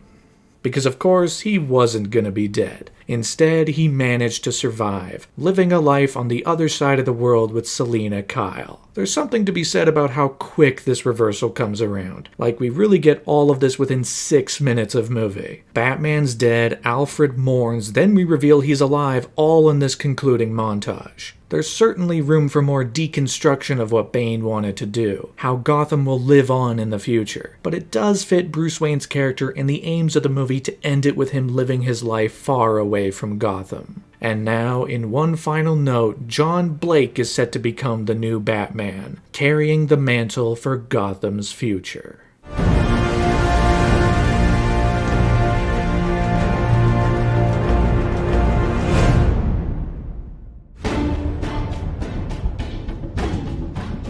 This movie is incredibly flawed, for sure, but it also kind of rules for a lot of reasons. I mean, the action, the spectacle, Bruce Wayne's arc, there's so much about this movie that still manages to bring it home. The bombast is welcome in a lot of ways. The enormity of the action and the story are different for sure, but have their own unique flavor. Critical reception, and especially fan reception though, were quite mixed. While many reviews were positive, there were definitely criticisms laid against the movie. Expectations after The Dark Knight and Inception certainly took their hold. We spent 4 years waiting and the movie wasn't perfect? Come on, man. Disappointment inevitably led to anger, and passionate debates have circled online ever since. The biggest lesson to take away was that Christopher Nolan was not infallible. He's not a perfect filmmaker by any means. Some were even calling this his worst movie yet. But he himself has praised this movie, singing the positive aspects that he was going for. Namely, he's spoken about what they wanted to accomplish with Bane, hoping that in time, audiences would really be able to get a complete read on what they were trying to do. And he's also said that the opening plane heist is his favorite sequence from any movie he's ever done, so this movie's got that going for it. And despite the critical reception taking some dings, the movie did not disappoint at the box office. While it was Nolan's most expensive movie at $250 million, it managed to take home $448 million domestically and $1 billion worldwide, making it still, to this day, Christopher Nolan's highest-grossing movie at the worldwide box office, beating out The Dark Knight. And it also marks the end of his groundbreaking trilogy. The Dark Knight trilogy is quite central to Nolan's career. It's what got him launched to superstardom, it's what made him a household name, and it changed the superhero genre in a lot of ways on the big screen. The legacy of the movies will live for a very, very long time, as their influence continues to be felt in the years since. It's also quite respectable that, despite living in a world where franchise movies like this are supposed to go on forever and ever, with more sequels pumped out every few years, Christopher Nolan instead decided to just make his trilogy and get out. It's a complete beginning, middle, and end, despite the fact that it was hardly planned as a trilogy. Each movie was kind of designed one at a time, which gives them all unique feelings, but they also come together for one big story. But this was it. This was the end of Nolan's time in Gotham, and he would also completely refrain from ever making a superhero movie again. He'd done what he set out to do, and it was time to leave the genre to someone else. With DC and Batman in particular falling into the hands of other filmmakers in the years since, like Zack Snyder and Matt Reeves, who've had their own takes on the Caped Crusader. And who knows what Batman's future looks like under James Gunn's new DCU. For now, Nolan's time with Batman was over, which meant he was on the lookout for his next project. With this trilogy under his belt and surely another blank check to make whatever movie he pleased, he went out to find the project that he would take on next. But first, let's talk about Steven Spielberg. Steven Spielberg is the most famous director in the world. In no small terms, he is a legend in the film business. I mean, he's made some of the most groundbreaking, crowd-pleasing blockbusters of all time. He defined what blockbusters are. I mean, we're talking Jaws, we're talking Indiana Jones, we're talking Jurassic Park. But what's great is that he isn't just adept at making those kinds of movies, he's also dipped his toes into the dramatic. Schindler's List, Saving Private Ryan, Lincoln, some significantly darker, more serious movies, still given a lot of weight and power in their own right. What also makes Spielberg interesting, though, is that his track record isn't flawless. Sure, the guy directed Jurassic Park, but he also directed The Lost World Jurassic Park, which is not as good. But even in his worst movies, there's a control and downright mastery of the camera that really no one else has. He just has this innate ability to create images and make him stand apart from the crowd. There is simply no one else like Spielberg, in terms of technical prowess and ability to create movies for mass appeal. And among the genres he's dipped his toes into, drama, war movies, action-adventure movies, one of the ones he's played with the most is science fiction. In 1985, Carl Sagan wrote the novel Contact, which was eventually adapted into a movie in 1997 starring Jodie Foster and Matthew McConaughey. Now, this novel felt some contributions from theoretical physicist Kip Thorne, who taught at Caltech and is the foremost expert on all things gravitational. He helped Carl Sagan imbue the original story with details about wormholes. But it was this collaboration that also led to Kip Thorne meeting with film producer Linda Obst. Together, they came up with an idea.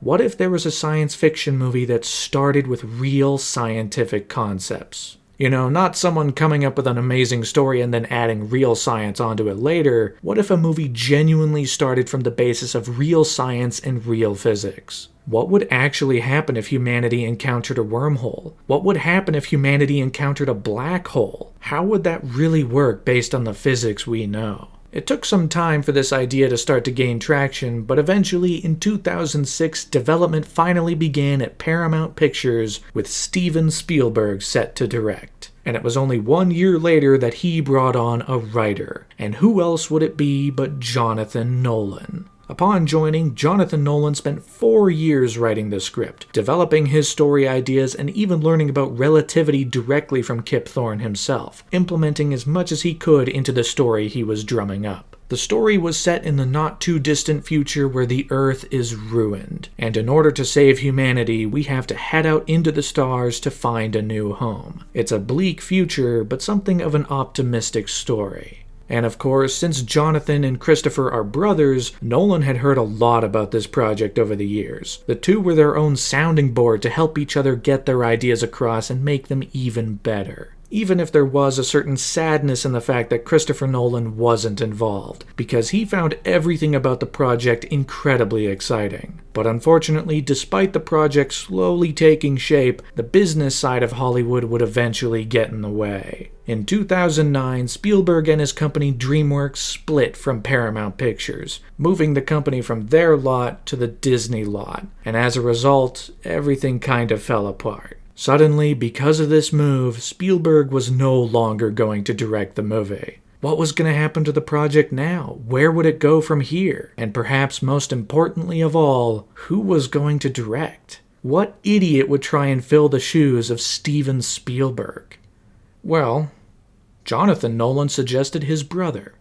And upon learning about the job opening, so to speak, Christopher Nolan himself wondered if there was any chance he could get involved. Because in many ways, this was a dream project for him. He had grown up on sci-fi. I mean, we got Star Wars, which is more space fantasy. We got 2001. We even got Close Encounters, a Spielberg movie. They were incredibly different in approach, but they opened up the genre in interesting ways and gave Nolan the foundation that genre could be incredibly flexible and that you could take certain ideas anywhere. And pretty much every movie he had done had some kind of sci-fi slant, something that brought it closer to that realm. But now, this project was going to go all in. There was no dancing around it. This was a science fiction movie. And he quickly began working with his brother, introducing new ideas to the story. Ideas that he himself had been working on for years. So while this project might not have started as a Christopher Nolan sci-fi movie, it quickly became one. But that didn't mean he wanted every aspect to be traditional sci-fi. In fact, he wanted the music to be quite different. Very, very early on, Nolan met with Hans Zimmer and asked him to compose a piece of music. His only description was that it was about a father and a son, which would later evolve into being about a father and a daughter. There was no sense of the larger movie, just that core conceit, that core emotional framework. And over the course of a day, Hans Zimmer got to work. He wound up creating a 4-minute piece of music, largely featuring the piano. It was incredibly emotional, in some ways very somber, but that's what made it so moving. After it was played for Nolan for the first time, he simply said in response, "Well, I guess I have to make this movie now." It was only then he told Hans Zimmer about the true sci-fi scale of the movie. Hans Zimmer was quite surprised about how big the movie actually was. I mean, he wrote a piece about a father and his child, not a piece about traveling the galaxy. But in response, Christopher Nolan simply said, "I know where the heart of the movie is now." And from there, he officially signed on, creating a deal with both Paramount and Warner Brothers to distribute the movie in 2014. By the end of the year, Christopher Nolan had finally locked on to his next movie. After completing the Dark Knight trilogy, he was set to go Interstellar.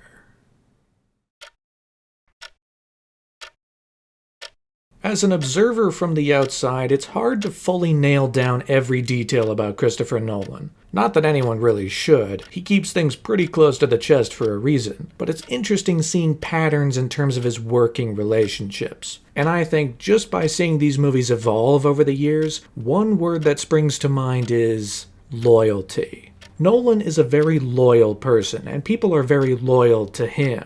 I think if he finds a working relationship he really likes, there will be efforts made to continue that into as many movies as possible. So many crew members have done multiple Nolan movies. Chris Corbould was the special effects supervisor on 4 of them, including the entire Dark Knight trilogy. Scott Fisher has been a special effects supervisor on Nolan's movies since The Dark Knight Rises. Nilo Otero has been the first assistant director on all of Nolan's movies movies since The Dark Knight. Nathan Crowley has been the production designer on most of Nolan's movies since Insomnia. John Papsadera has been Nolan's casting director for most of his movies since Memento. Post-production has also seen plenty of returning faces, with Lee Smith having edited 7 of his movies, and Hans Zimmer did the music for 6 of his movies. He's begun new relationships with Jennifer Lame and Ludwig Göransson, who did the editing and music respectively for the last 2 movies, and Ludwig Göransson is set to return for the Odyssey, so he'll be back for round 3. He's used the company Double Negative as the leading visual effects house for his movies, with Paul Franklin the visual effects supervisor from Batman Begins to Interstellar, and Andrew Jackson taking over since Dunkirk. And there are plenty of actors that have made the leap across his filmography, from Matt Damon to Christian Bale to Anne Hathaway. Kenneth Branagh is starting to become a new Nolan regular, having been in Dunkirk, Tenet, and Oppenheimer all in a row. Of course, Cillian Murphy has had a hell of a working relationship with Nolan, one that came with seemingly bigger and more ambitious roles culminating in his turn as Oppenheimer. And then you have Michael Caine, who's been in 8 of Nolan's movies, from Batman Begins all the way to Tenet, appearing in some way, shape, or form. Nolan's lucky charm. It's always nice seeing him show up during these movies. It feels like a very nice hallmark. But of course, nothing lasts forever. Michael Caine has of course retired from acting, leaving Tenet as his last role in a Nolan movie, which adds to the weight of his character in that movie being named Sir Michael Crosby, as if an homage to Sir Michael Caine. And the final line the protagonist speaks to him during his one scene is,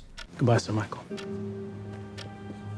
It really feels like an intentional send-off from Michael Caine in Nolan's movies. I also think it's in some ways fitting, if maybe even unintentional, that this scene also features a cameo from Jeremy Theobald as the maitre d', so it's like a full-circle moment in more than one way. Recurring cast members, recurring crew members, these are all things you can find in these movies. And the longer you see returning faces in the Blu-ray special features, the more you understand just how tight-knit this team really is. And it means when every new project gets underway, they can hit the ground running because they all know their own strengths and they all know exactly what it is they're being asked to do.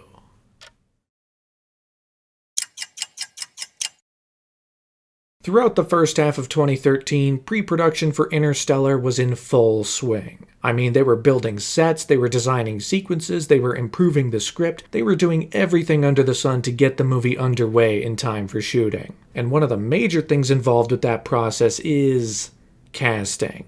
Nolan once again wanted an all-star cast to be able to fill out these roles, and like a lot of Nolan movies, it was going to be a very big cast, with lots of people having to sign on. For the lead role of Cooper, Nolan wanted someone with an everyman kind of quality, someone who could ground the movie and be a guiding hand. And perhaps there's no one better suited for that job than Matthew McConaughey. Someone who was never a big sci-fi person growing up, but had been involved in some way in his career, having starred in the movie Contact. What he could bring to this was a performance that an audience could immediately connect to and even put their trust in. In an adventure about going to space, Matthew McConaughey could keep it down to earth in the best way. Anne Hathaway joined after that, marking her second appearance in a Nolan movie, coming right off the back of The Dark Knight Rises. Michael Caine was coming back once again, marking his 6th appearance in a Nolan movie. From there were a bunch of new players who hadn't been in a Nolan movie yet. We got Jessica Chastain, John Lithgow, Wes Bentley, David Gyasi, Casey Affleck, Topher Grace, and 2 young newcomers, Mackenzie Foy and Timothée Chalamet.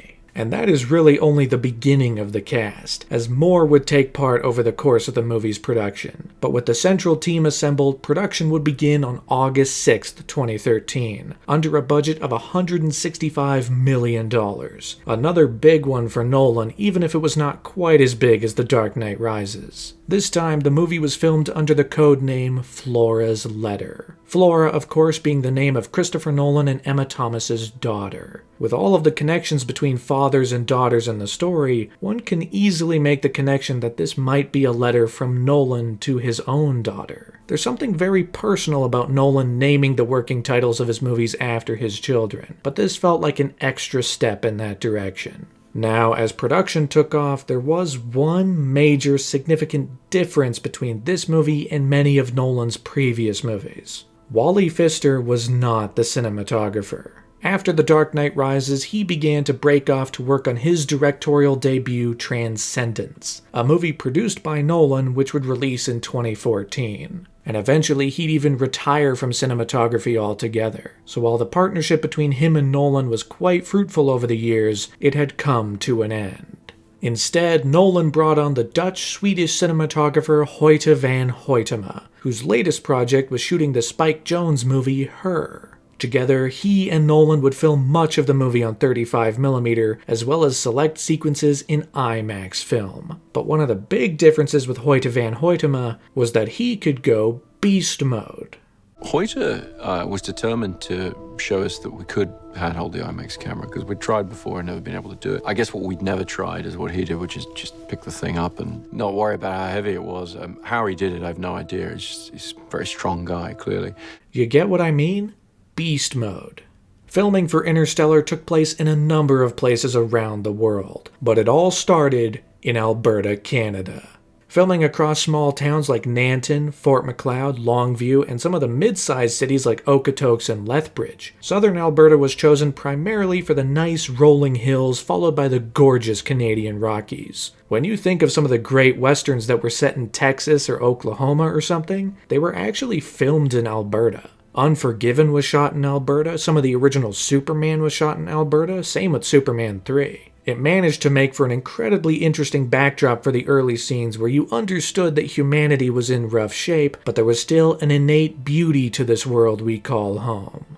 One of the major things they did while in Alberta was grow something like 500 acres of corn. Now, corn doesn't usually grow at that altitude or that far north, but they managed to make it work. It managed to sell the early sequences. They were even able to sell the corn once they were done shooting and turn a profit. After filming concluded in Alberta, the crew moved up to Iceland for the Water Planet and the Ice Planet. These were extreme locations, perfectly suited for the extraordinary alien planets. Interstellar, being sci-fi, had the innate promise of going to exotic places, of going to worlds that were very different from our own. The irony is that you can go to places on our own world that feel otherworldly, and that's what Iceland offered. It's also great for the actors who didn't really have to imagine much of anything. It felt like they were there in these locations. They could look around and see an alien world.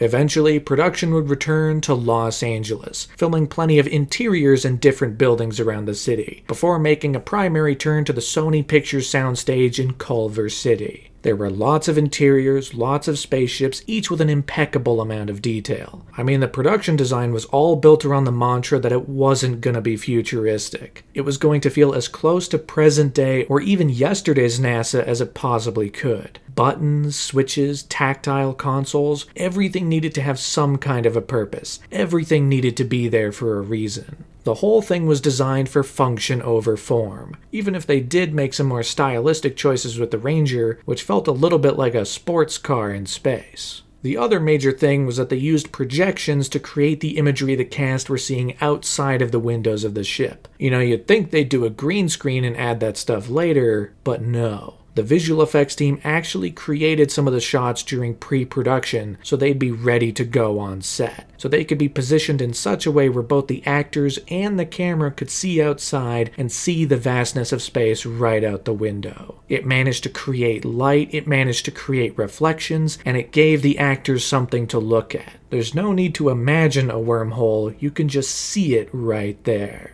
Eventually, after 4 months of shooting, production on Interstellar finally came to a close in December 2013. The cameras were put away for the last time, and it was all post-production all the way home.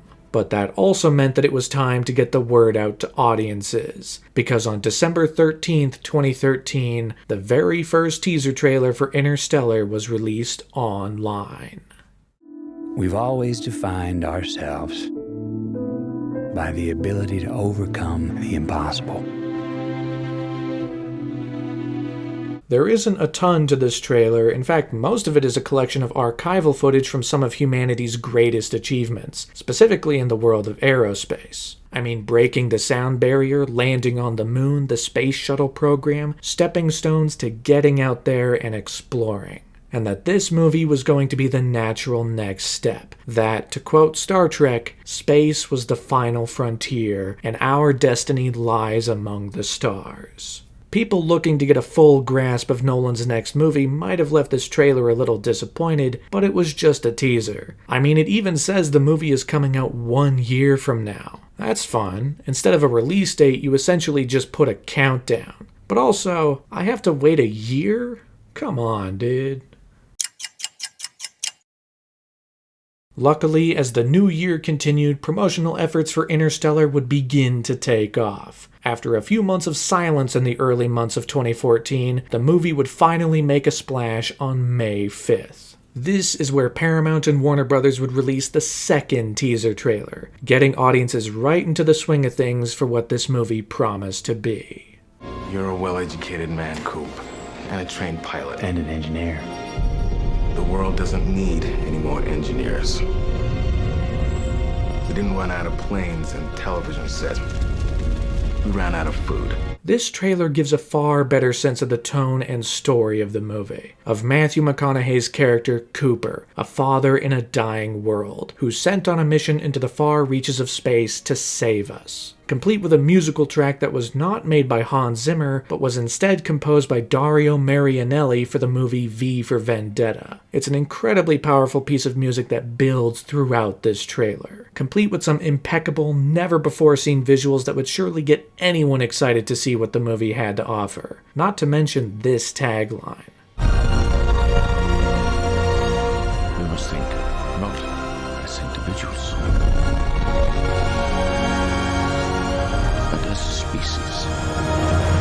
Mankind was born on Earth.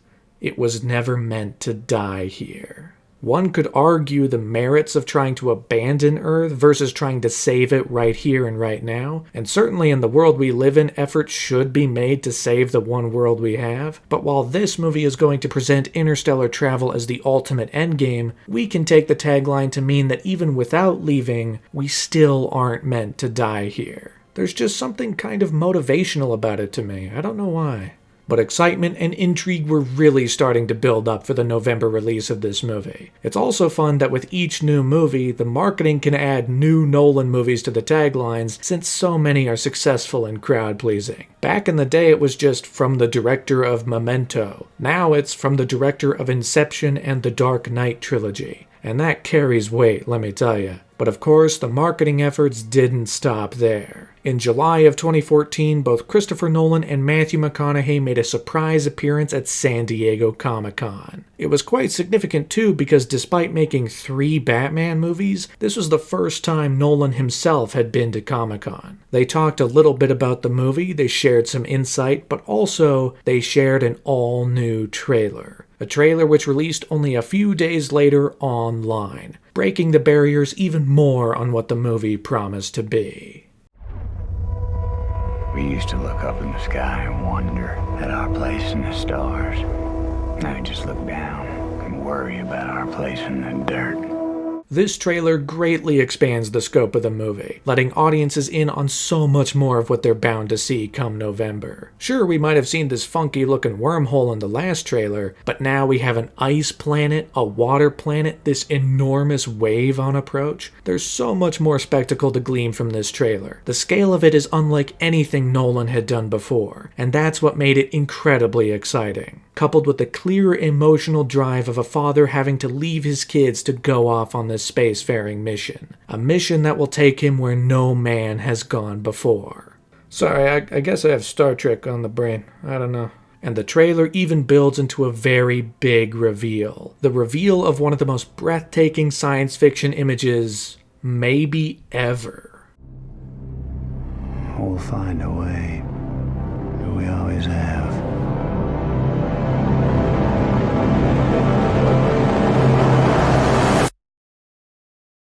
That right there is a black hole, rendered in a way no one had ever seen before. The visual effects on this movie were more extensive than anything Nolan had ever done before, and that comes with the territory of making a science fiction movie set on other planets. Of course, he still made it his mission to get as much in camera as possible, from filming on locations to using full-size ship models, even using them the same way you would a miniature, which allowed it to hold so much detail, so much very fine detail that is very, very difficult to get at a smaller scale. But smaller miniatures were used too, with the main ship, the Endurance, built at 15th scale to capture some of the shots. Even another version built much larger, rigged with pyrotechnics for a key sequence. The visual effects on this movie were using every trick in the book, even some of the oldest tricks in the book, dating back to Star Wars or even 2001, to create shots that would look as timeless as possible. But digital effects would still be seen across the movie, adding to locations, adding to environments, creating enormous waves, running simulations, generating imagery that you simply could not replicate in camera. Digital effects are a tool. They're not a bad tool in Nolan's mind. They can certainly be overused, but they still have their place within the larger process. And of course, digital effects would create the wormhole and the black hole. Kip Thorne had been directly involved with the movie since its inception. He is the foremost expert on all things gravitational, and he had tons of equations and theoretical evidence on how black holes work. You know, how they bend light, how they collapse everything around them. Any black hole that's been depicted in movies is not really what a black hole would look like. So he was determined to make sure that whatever black hole the team for this movie created, it was as close to reality as possible. So what they did was, at Double Negative, the visual effects house, they plugged these equations, this data, into the computer and created the render directly off of that. Directly off of what Kip Thorne had written up. But what they discovered was that the accretion disk, this ring of light that would circle the black hole, wouldn't just orbit around the equator, it'd bend upwards and downward, wrapping over it. The light would bend in such a way where it just created this astonishing image. It startled Kip Thorne, who came to realize,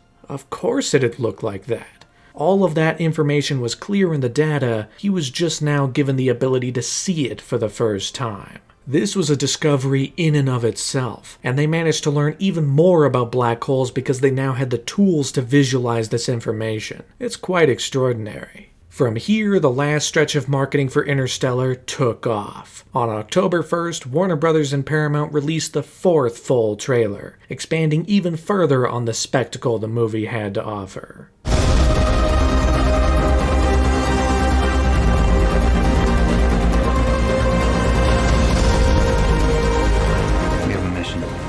Does not work if the people on Earth are dead by the time we pull it off. Posters, TV spots, everything was released in preparation for the movie. It was one of the most anticipated movies for the end of the year, one of the movies that'd cap off the year before the Christmas season. Eventually, the premiere was held on October 26th at the TCL Chinese Theater, bringing the entire cast and creative team together under one banner to reveal the movie in full for the first time. Excitement was beginning to take off now. After the Dark Knight trilogy and Inception, audiences were fully on board with whatever Christopher Nolan intended to make, and diving right into sci-fi was another selling point on top of that. Breathtaking images, a promise for an emotional story, it got people plenty excited to see Nolan's next foray on the big screen. Finally, after 2.5 years since The Dark Knight Rises ended Nolan's time in Gotham, he was now set to head off into the stars. The clock had turned to November 7th, 2014. So grab your popcorn, put on your spacesuits, and take your seats, because it's now time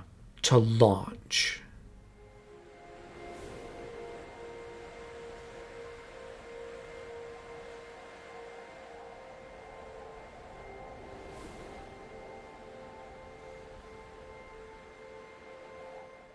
There are two constants in Christopher Nolan movies. One is that they center around a character who makes an extraordinary or even questionable choice. And in this movie, that choice finds its way to Cooper, who must leave the Earth, leave his family, his daughter, in order to save the human race. The Earth is in rough shape. It's the 2060s and food is scarce. Wheat is gone, okra is on its way out. They still got corn, but that's not going to survive much longer either. Cooper lives on a farm in a world very reminiscent of the Dust Bowl from the 1930s. His wife is dead, he's living with the grandfather of his 2 kids, his son Tom, and his daughter Murph. Why did you and Mom name me after something that's bad?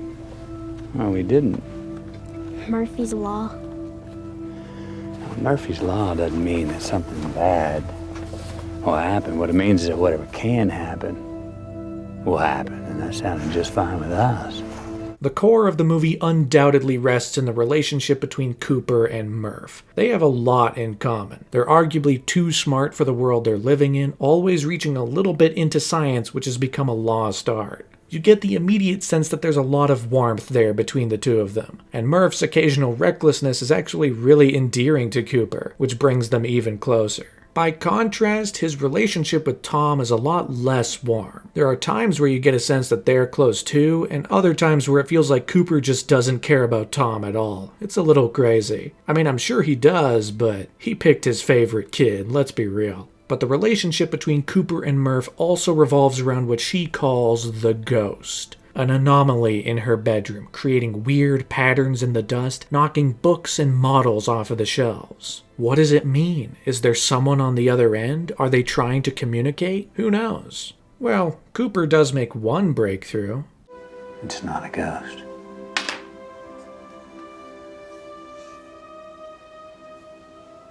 It's gravity.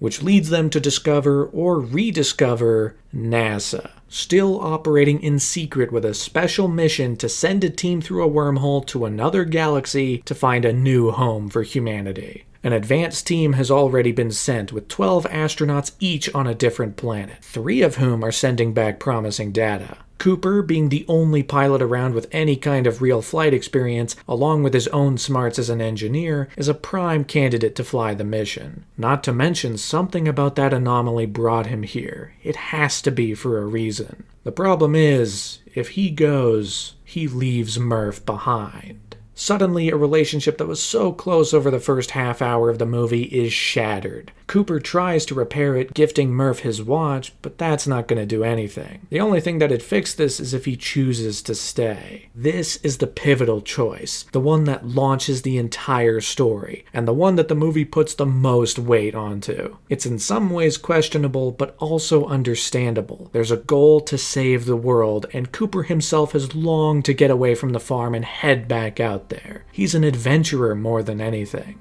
It's kind of devastating too. He feels he has to go, and the cost is extreme. Who knows when he will get back? Who knows when he'll see Murph again, or when she'll see him? I mean, by the time I get back, we might even be the same age. You and me. What? Imagine that.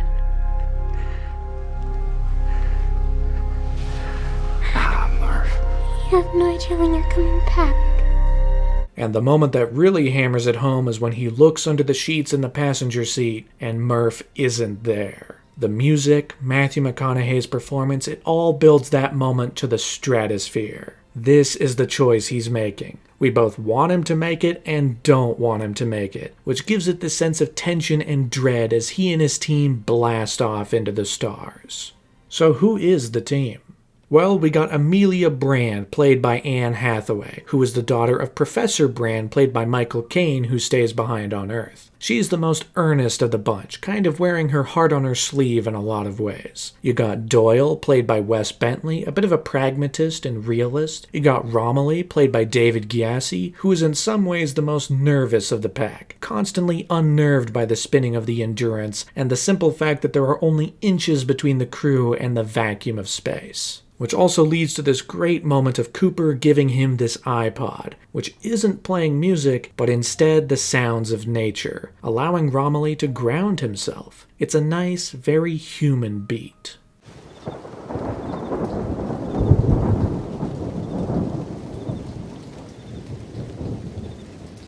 The two MVPs, though, have to be the robots. I mean, Tars and Case are top-tier characters. And please, they are both the MVPs. I mean, everyone talks about Tars, but let's give Case some love. He might not talk as much, but he's all business, and he gets things done. Tars is the talkative one of the two, and he gets all of the movie's best lines, the best jokes. He's really a lot of fun. The performance by Bill Irwin really manages to get across this jovial, very dry sense of humor. Everybody good? Plenty of slaves for my robot colony?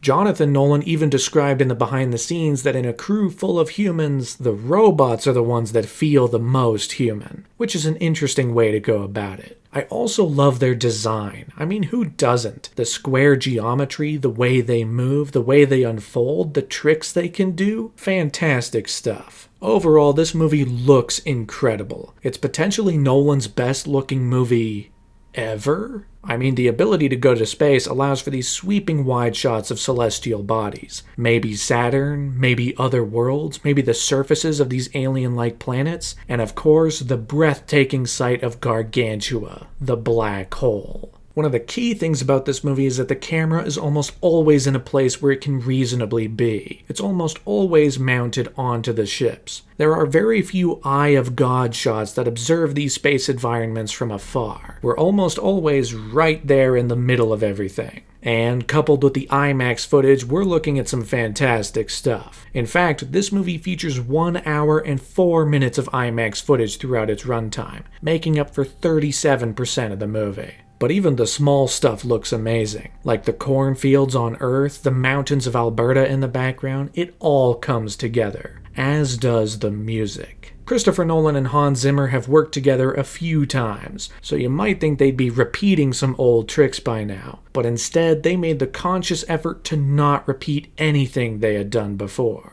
So part of the process was, let's leave things out which we have done before. If we've done it before, just put it aside. You know, that belongs to those other movies. While the Dark Knight trilogy and Inception created a sound that people have been aping ever since, Interstellar went for something completely different, specifically focusing on the piano and the organ. The organ is the main instrument that powers the entire score, and it was played primarily by Roger Sayer, an organ soloist. This team together created a sound for this movie that people had never heard or associated with sci-fi. But since the process of creating this music started from the emotional core of a father and a daughter, that's where the music takes it. It's big, it's powerful, it has themes laced within it for different ideas that come together for key moments. I think there's a very strong argument to suggest that this is perhaps Hans Zimmer's greatest score. He's even said as much himself, that this is where it all comes together. And while on one side it is super emotionally driven, it's also used to create an immense amount of tension.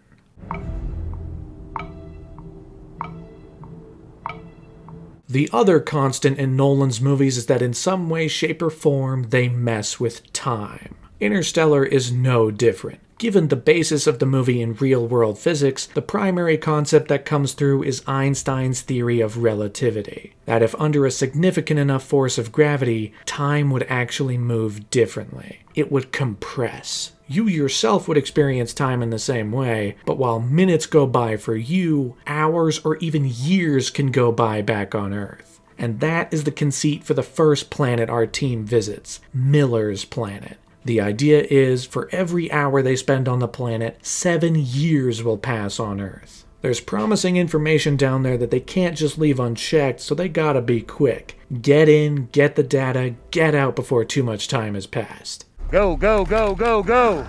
7 years per hour here. Let's make it count.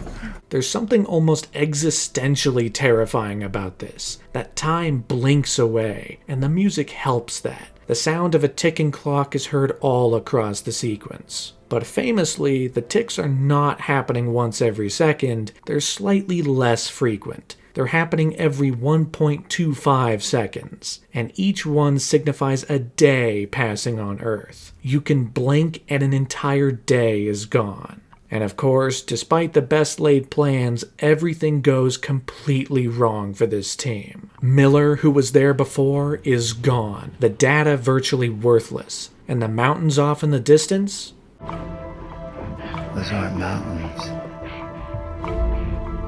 The waves.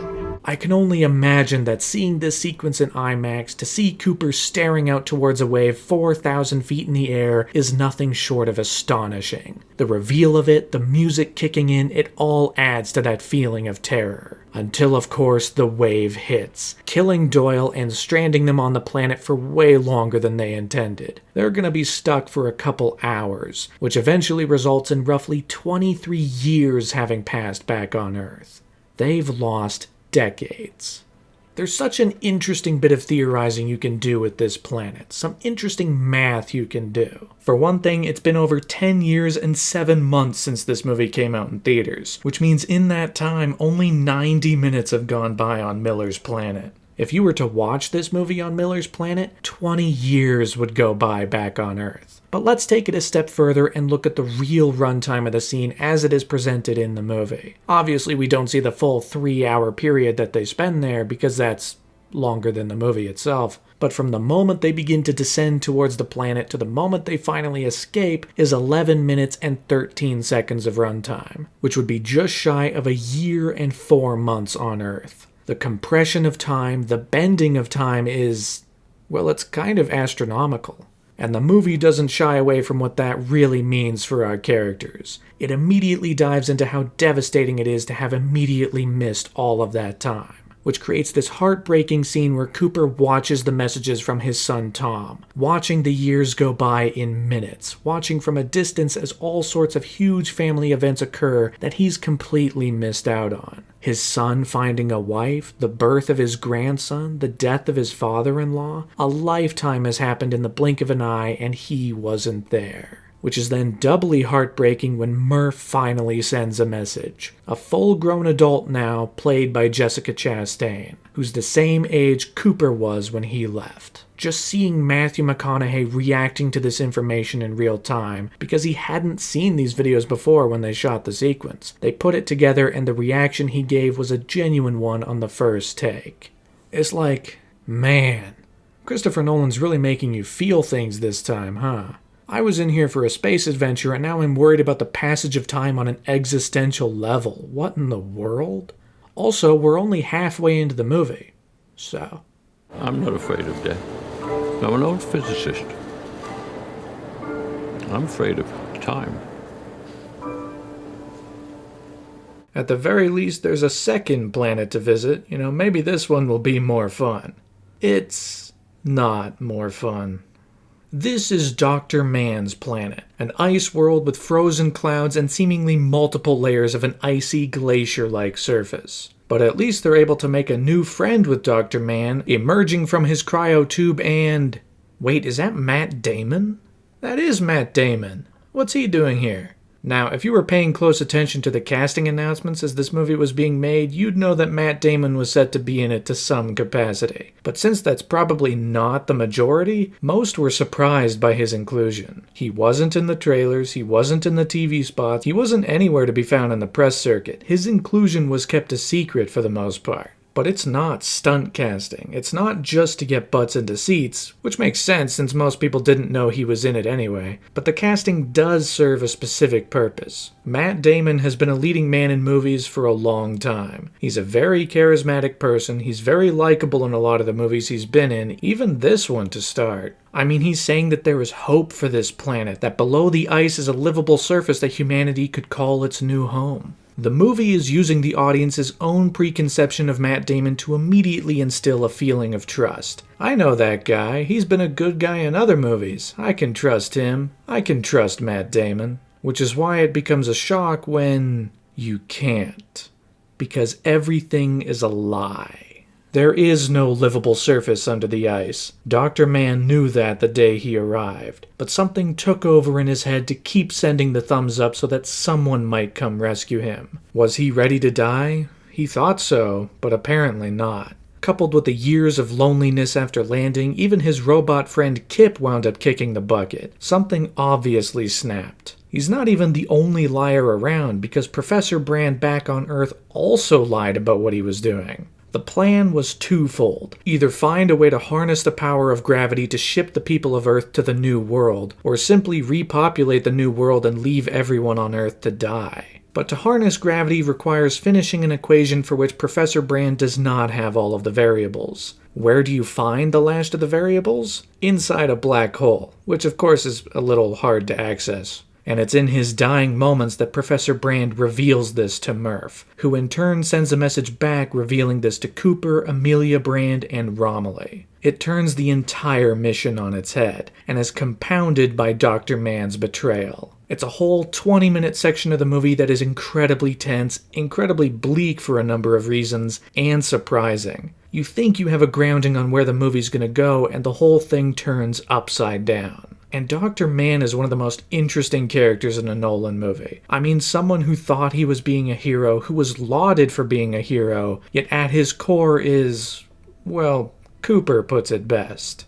You fucking coward. There's even that moment where he sabotages Cooper, breaking his helmet, stealing his oxygen and his communicator, and he's ready to watch as Cooper suffocates to death, but even that he can't do. He just can't stomach it. All the while he's trying to convince Cooper of his way of thinking, which Cooper of course can't relate to, but that's because he hasn't been broken the way Mann has. It's just compounding things on top of each other. His efforts even killed Romilly. I mean Romilly, guys. He was listening to the sounds of nature earlier and now he got exploded. This Dr. Mann guy is a real piece of work. Also, did you know that his full name is Hugh Mann?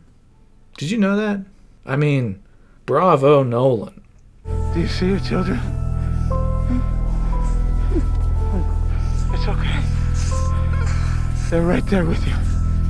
And this, of course, all leads to the bit where Mann is trying to dock the Ranger with the Endurance. Cooper and Brand aren't far behind, but the system is going to malfunction and cause irreparable damage if Mann continues. It's a mirror to the scene from earlier which established some of the mechanics of the docking procedure, that it is quite technical and quite stressful and takes a lot of concentration to get it right. But of course, Mann is too far gone. All sanity is out the window and he's just moving to survive, to get into the Endurance at any cost and get out of there.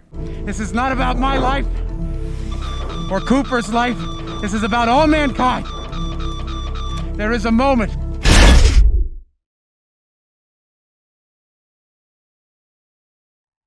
Just like that, it's all over. Right when you think he's going to go into a big monologue about his whole MO, he gets sucked out into space and dies immediately. It's in one way a relief of tension, but a creator of all new tension because now there are a whole bunch of new problems Cooper and Brand have to solve, which leads into probably the best scene of the movie, No Time for Caution. Cooper, what are you doing? Docking. Cool lines, incredible visuals, and the most clear-cut conceit for an action scene you could get create something deeply thrilling. The Endurance is spinning, and Cooper must match the spin with the lander to dock and slow the whole thing down. All the while they're slowly drifting into the planet's atmosphere. It's not possible. No, it's necessary. The music really kicks in. The Hans Zimmer organ and piano are blaring at full swing. The sound is haunting, the visuals are incredible, there's really nothing else like it. And as it continues, and as Cooper gets a handle on the situation and things slowly calm down, the tension is finally relieved. And you realize you've been gripping onto your seat as tight as you can for the last 20 minutes. I mean, there was so much there on Mann's planet. So much that went wrong, so much that went sideways, and I can't even say it's over yet. We're heading into Gargantua's pool. The final act of the movie is the real mind-bender of it all. In a last-minute plea to get to the third and final planet, Edmund's planet, Cooper decides to slingshot the Endurance around Gargantua. Of course, being that close to the black hole increases the gravitational forces, once again compressing time.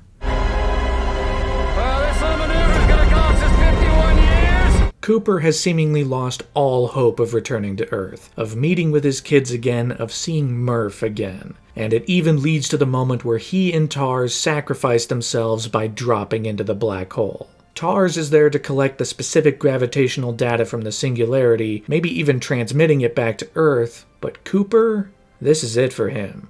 They have to detach to shed the weight, so now Cooper is bound to fall into the black hole, descending into a dark, black, gravitational abyss for all eternity. Unless, of course, by some miracle he finds himself in a fifth-dimensional tesseract that has been unfolded into 3 dimensions so that he can navigate time as if it were a physical dimension. Yo, that's what happens! Dude, that was a total guess on my part. That's awesome. In a lot of ways, this is reminiscent of 2001: A Space Odyssey, because it eschews the more tangible world the movie's inhabited for something far more surreal and far more theoretical. I mean, navigating time as if it were a physical dimension? To be fair, it was set up by Brand earlier when talking about them, the mysterious fifth-dimensional beings that opened the wormhole in the first place. Right, to them, time might be another physical dimension. To them, the past might be a canyon that they can climb into, and the future, the mountain they can climb up, but to us, it's not, okay? But while time might be rendered as a physical dimension, there is no change in space. All Cooper sees is one room at different times. Murph's bedroom. He can manipulate the bookshelf, he can knock things over, he's the ghost. Here's where the compression or bending of time comes to its zenith. I mean, not only is Cooper finding ways to interact with the past, exerting a force of gravity across time, but we're also seeing Murph as an adult back in that bedroom starting to piece it together, cutting between her at 2 different times as she completes the puzzle in her head. There's all sorts of time bending going on all at once. How can Cooper manipulate things from the past, though? Isn't that impossible? Well, not if we go by the movie's conceit that gravity can cross the dimensions. And in some way, we already know it can. A one-dimensional object can be impacted by gravity, same with a two-dimensional object. We know a three-dimensional object can, because that's us and we experience gravity every day. So based on that, it should also be able to impact the fourth dimension. It can cross time. And what else can cross time? Well, love. Love is the one thing we're capable of perceiving that transcends dimensions of time and space. Now that scene has obviously been ridiculed to hell and back, and while it definitely sounds like a movie struggling to describe what love is, it's also a character struggling with her own feelings of love and trying to attach them to something slightly more tangible. I'm no expert, I can't really define love, but I know it's a thing that you'll know it when you feel it. Probably. But it also stretches across time. You can love someone who's dead, who's not around anymore. You can love the past or the idea of the future. So what this ending sequence does is it combines the idea that both love and gravity can cross the barriers of time. That is how Cooper is able to connect with his daughter, and with the quantum data fed to him by TARS from within the black hole, he is able to give her the missing piece of information to finally complete the equation that solves gravity. It's complicated, it's heady, it's potentially hard to wrap your head around and might take a couple runs through the movie to get into the mechanics of how it all works, but the core is crystal clear from the very first time you see the movie. The love between a father and daughter is what saves humanity. It was you. You were my ghost. After Cooper's sudden departure drove a wedge between them that might never have healed, this revelation perhaps brings the two characters closer than they've ever been. There's this realization on Murph's end that she was not abandoned like she thought, that her father did love her and was fighting for her the entire time, and was even fighting for himself to stay, to not leave her behind. It's really quite powerful that this love can transcend any kind of barriers that we know and be able to rekindle and heal a relationship even if the two sides are thousands of light years apart. It still kind of throws Tom under the bus, but, you know. Love transcends time, that's what the movie is getting at. And with the message finally transmitted, Cooper is sent back through the wormhole, emerging back in our solar system with 51 years having gone by, just like he said they would. He gets some time to himself. We see the documentary clips given new context now that we're this far in the future. Cooper reunites with TARS before finally reuniting with Murph. It's a heart-pounding and deeply emotional scene between these two characters, who've had lifetimes apart and yet their connection is perhaps stronger than ever. And even still, there's a deep sense of melancholy and even tragedy because Cooper still missed it all. He can't gain back the years, even if he was able to gain back the love. But I knew you'd come back. How? Because my dad promised me. damn it, Christopher Nolan, why are you... God.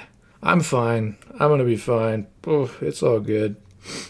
While this reunion is brief, it is deeply affecting, and brings the last pieces of the movie together for one grand cathartic moment. And now, as Murph is surrounded by her family, Cooper once again goes off, ever the adventurer, to return through the wormhole and find Brand again, who's setting up camp on Edmund's planet, seemingly alone for the rest of her life, at least for now. And that right there is Interstellar. The best way to immediately describe Interstellar is that it's a lot. There was a lot of movie here. I mean, on one hand, it's Nolan's longest movie yet, sitting at 2 hours 49 minutes in total, but there's so much to unpack. Some complicated real-life physics concepts and ideas, some breathtaking visuals, some tense-as-hell moments, character ideas, plot threads, all sorts of stuff that makes this movie incredibly densely packed. I think to some extent a lot of people didn't know quite what to make of this movie when it first came out. Critical reception was positive, but there was also pushback. Many pointed out the stiltedness of Brand's explanation of love, how the earnestness and potential sappiness was really quite off-brand for Nolan at the end of the movie, maybe even claiming that it hadn't quite been thought through all the way. The reception wasn't flawless, and it took a minute for people to grasp what the movie was actually trying to be versus what their expectations were for it going in. Box office-wise, there's nothing to complain about. On a budget of $165 million, the movie managed to bring home $188 million domestically and $681 million worldwide. Once again proving the staying power of Christopher Nolan as a brand, as someone who can get butts into seats purely on name recognition. Word of mouth was weird on this one. I'm sure there was plenty of praise in some circles and plenty of criticism in others, which made for a bit of a strange conversation topic in the months after this movie's release. But I think in the long run, in true Christopher Nolan fashion, time has been very, very kind to this movie. I didn't see this movie in theaters when it came out. I only caught it once it was on Blu-ray a couple months later. And while I've always enjoyed it, I watched it in the height of people criticizing some aspects, and I never had a reason to disagree. You know, it didn't all come together quite the way people expected. The love monologue is weird, but after a while, something interesting happened. Last year, the movie was re-released in IMAX for its 10th anniversary, and unfortunately, since I was asleep at the wheel thinking it wasn't going to come to Canada, I didn't get to see it in theaters this time either. But with it being topical, I decided to watch it again at home anyway. I'd seen it maybe 2 or 3 times before, so it wasn't a wholly new experience, but this time, it all just clicked. From the very beginning, something about the movie just worked. The movie and I were on the same page from start to finish. The love monologue, insightful. The ending in the Tesseract, emotionally affecting. The action, breathtaking. The acting, outstanding. It was this really kind of profound experience of just really getting it for the first time. No caveat, no asterisk, the whole thing just worked. And I think that's been the general path this movie's taken over the last 10 years. People loved it at the time too, but I think more people are really starting to engage with it on its own terms and really understand what it was going for. It's arguably more popular now than it was when it came out. I mean, on Letterboxd, it's more popular now than it was in 2014. Thanks to re-releases, the box office total has grown to $203 million domestically and $758 million worldwide. Its relationship with the audience has changed. Some people maybe weren't parents in 2014, but are parents now, and the whole thing just takes on a whole new meaning for them. That's not my story, but I've read a number of comments across the internet from people where that is the case. Interstellar connects with people in a way maybe no other Nolan movie really has. It just deals with these concepts and ideas with a really deft hand, all set on the backdrop of an enormous and detailed space adventure. And I think it speaks a lot to Nolan himself. The working title was Flora's Letter. In many ways, this is a letter to his own daughter. Even some of the cast on this movie, having met his daughter during shooting, made the connection that she was Murph, that Murph was based on her. So this kind of offers the greatest understanding of Nolan, at least for me. A man constantly working, but also constantly thinking of his kids. And this is all conjecture, surely, but there's a sense that this is a deeply personal movie. Perhaps more personal than anything he's ever done. His brother wrote the script, his wife is a producer, and it's about his daughter. The key takeaway is that while this is the Nolan movie that is the most far out, the movie that goes to the most exotic places, sees the most extreme sights, it is also the Nolan movie that, at its core, is actually the most human. And for that reason, I think it might be his very best.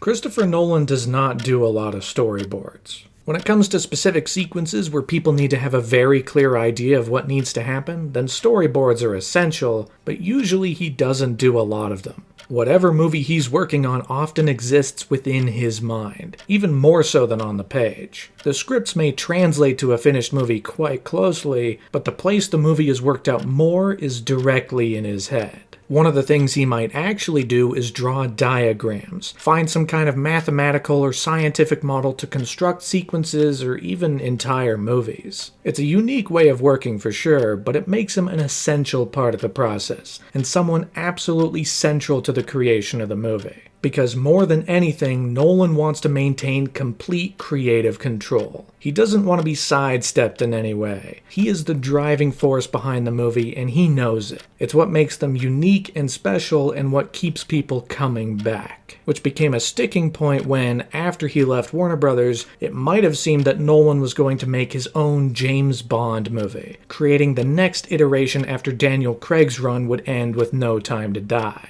But part of the negotiation was that he couldn't have a say on the final cut. That was going to be dealt with by the producers. And that was a deal breaker. Despite the desire to make a James Bond movie, that one sticking point had him turning it down. Instead, he made Oppenheimer. So.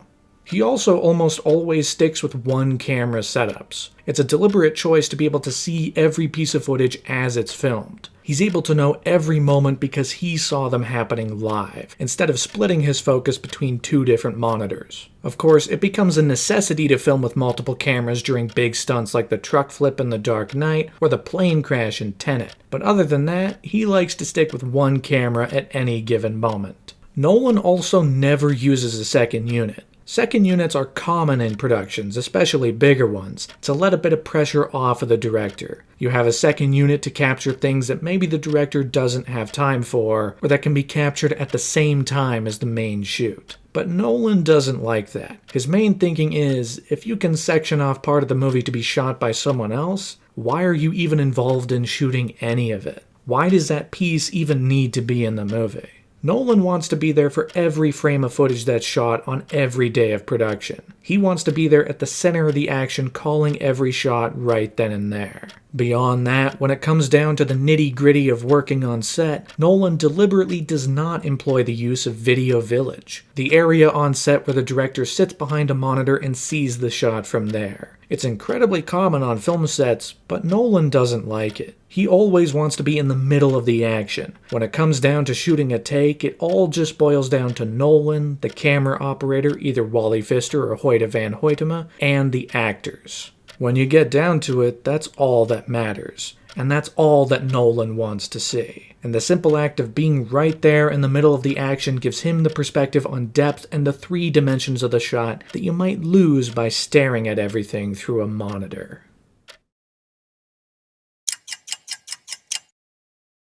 After completing one of his biggest and most ambitious movies, Christopher Nolan would take on a project of a far different scale in 2015. In fact, he would make his first short film since 1997, this time a documentary centering on the Quay Brothers. The Quay Brothers, Stephen and Timothy, are American stop-motion animators based in England, with stop-motion films dating back to 1979. Their influences on animation, on literature, is incredibly extensive, and Christopher Nolan himself is a fan of their work, and decided to take some time to give it a bit more of a spotlight. In 2015, he helped restore 3 of the Quay Brothers short films in stunning 35mm prints, coupled with the release of this documentary. The documentary itself is very straightforward. It enters the Quay Brothers workshop and simply observes their work for the day, seeing the puppets, seeing the practices, getting a little insight into what they do. It's quite minimalist in a lot of ways. This short and the restorations were critically acclaimed and managed to give a new level of recognition for the Quay Brothers and their decades of stop-motion work. It's an interesting turn for Nolan himself, but one that in a weird way fits in line with a lot of what he's done over his career, which is to express admiration and love for the art of film. And this short encapsulates that very simply but very effectively.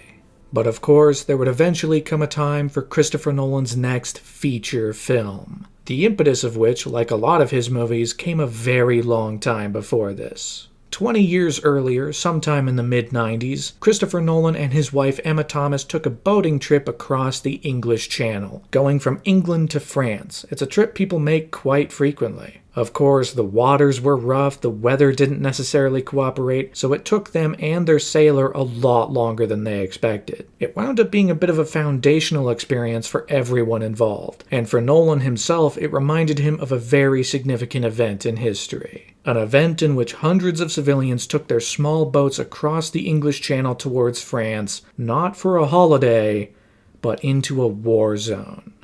In 1940, during World War II, the Nazis were invading France, and the Allied powers, including England, France, Belgium, and Canada, were fighting back. German forces, however, were strong, and with a few military failures on the Allied side, it became clear that Germany was going to occupy France. Allied forces were pushed to the brink, all cornered into the city of Dunkirk. 400,000 men, mostly English, some French, were now trapped and surrounded by the enemy as they were closing in. The evacuation efforts were initially colossal failures, with constant pressing attacks from the air. It was bound to be a horrible British defeat at the hand of the Nazis. That was until seemingly the entire country of Britain came to the rescue, with over 800 boats, many of them civilian, rushing across the channel to rescue the soldiers and get them home to safety. In the end, a large majority of the soldiers were able to survive and get back to England safely. It is an event of great British pride, one even taught in schools. That's where Nolan first heard about it. And it was a pivotal moment during the war. Had this gone differently, had the Nazis been able to claim total victory here, the war could have ended completely differently. The event, referred to as Operation Dynamo or even simply just Dunkirk, is a story that Christopher Nolan had wanted to make a movie about for a very long time. It's an event that hadn't really been covered in movies all that much. I mean, there was one movie from 1958, and it was part of other movies since, but the modern era had not seen a full-fledged movie about Dunkirk. Even upon pitching the idea to Warner Brothers, Nolan and Emma Thomas learned that many of the producers and executives had never heard the story, and were amazed that they'd never heard about it since it was so consequential, which was exactly the key to them that telling this story was worthwhile, and funding this movie was going to be important in some way. Now, as his prowess and skills had evolved over the years, Nolan finally found it was time to tackle this story once and for all. Christopher Nolan went out and interviewed some of the still surviving veterans of Dunkirk, getting their own first-hand account of what took place, getting as clear an idea as possible of what happened in May of 1940. The thing with Dunkirk is that there are thousands of accounts of the same events, thousands of individual stories. It's almost impossible to capture all of it in one comprehensive movie.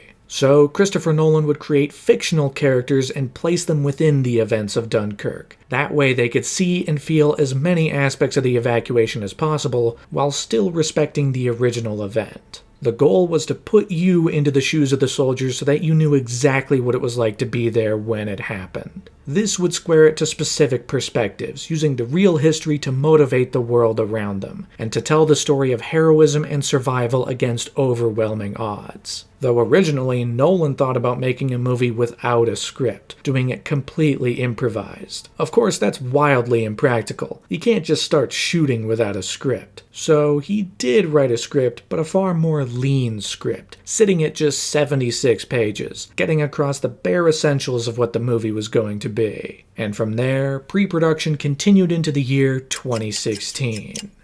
With one of the biggest steps, of course, being casting.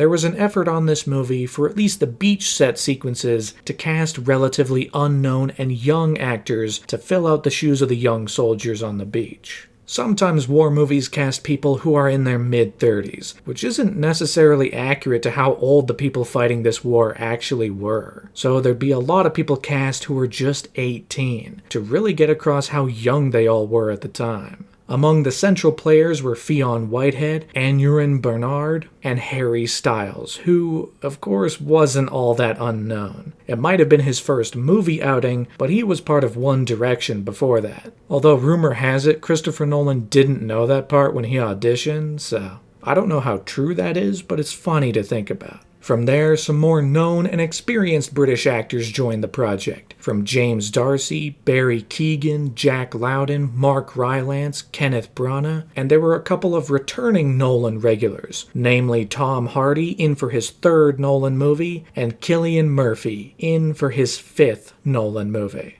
Now that's something right there.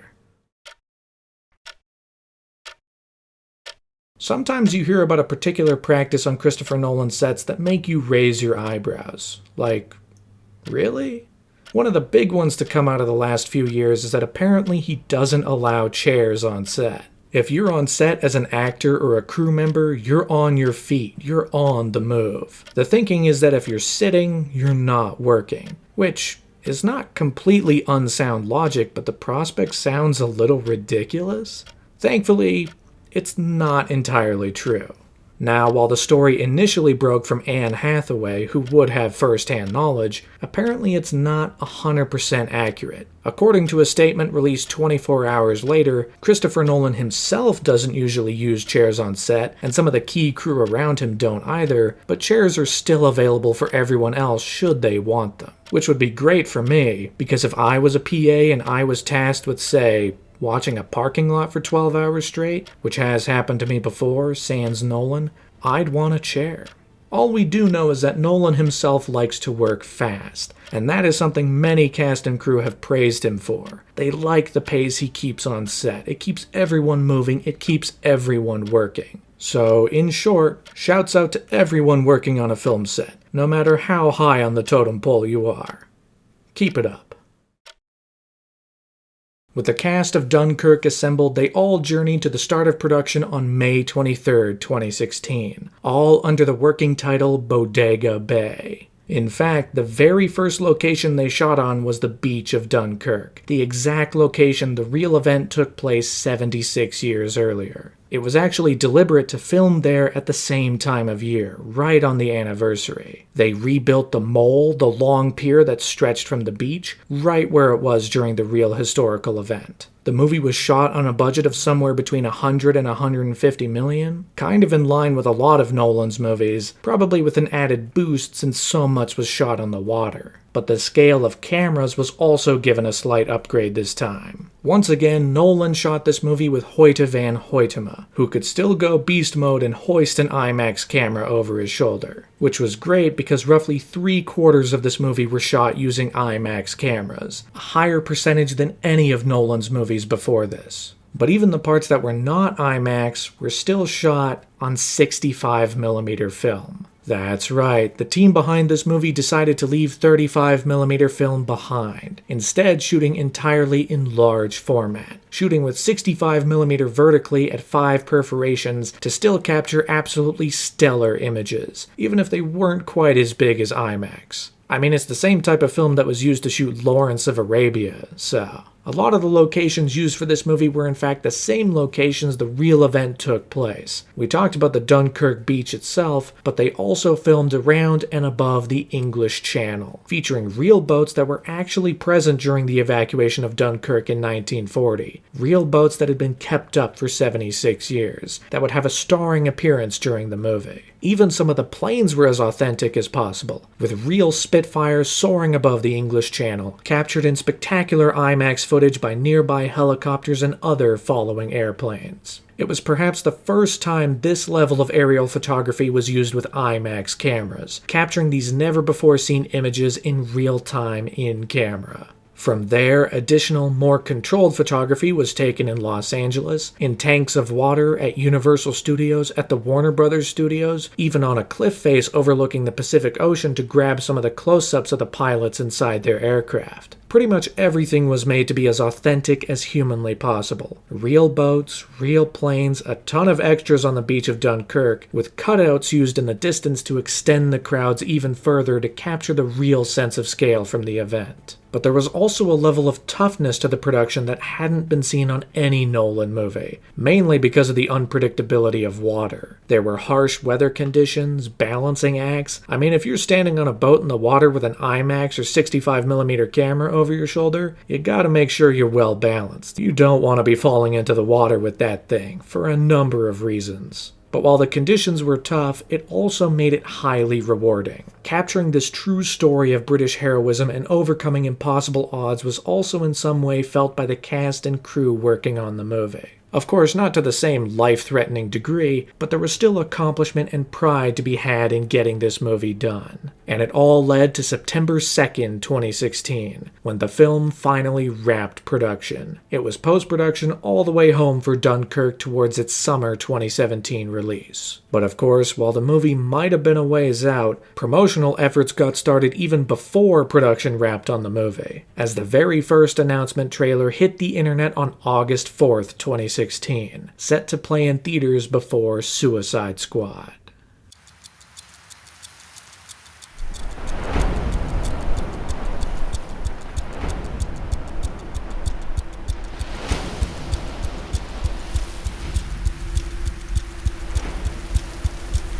There isn't much to this announcement. It's only a minute long, but it packs in some stunning visuals of the Dunkirk beach, some haunting images of the soldiers waiting to be evacuated, and several taglines getting across the inbound loss of hope that they're facing. All before closing out on this immense shot of the soldiers slowly looking up as an enemy aircraft is about to bear down on them. Honestly, one of the more haunting images in any war film that I've seen. It's quite something.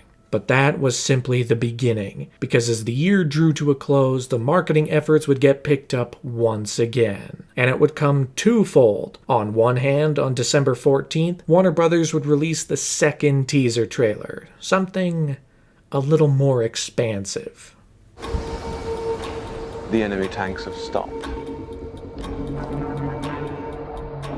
Why? Why waste precious tanks when they can pick us off from the air like fish in a barrel?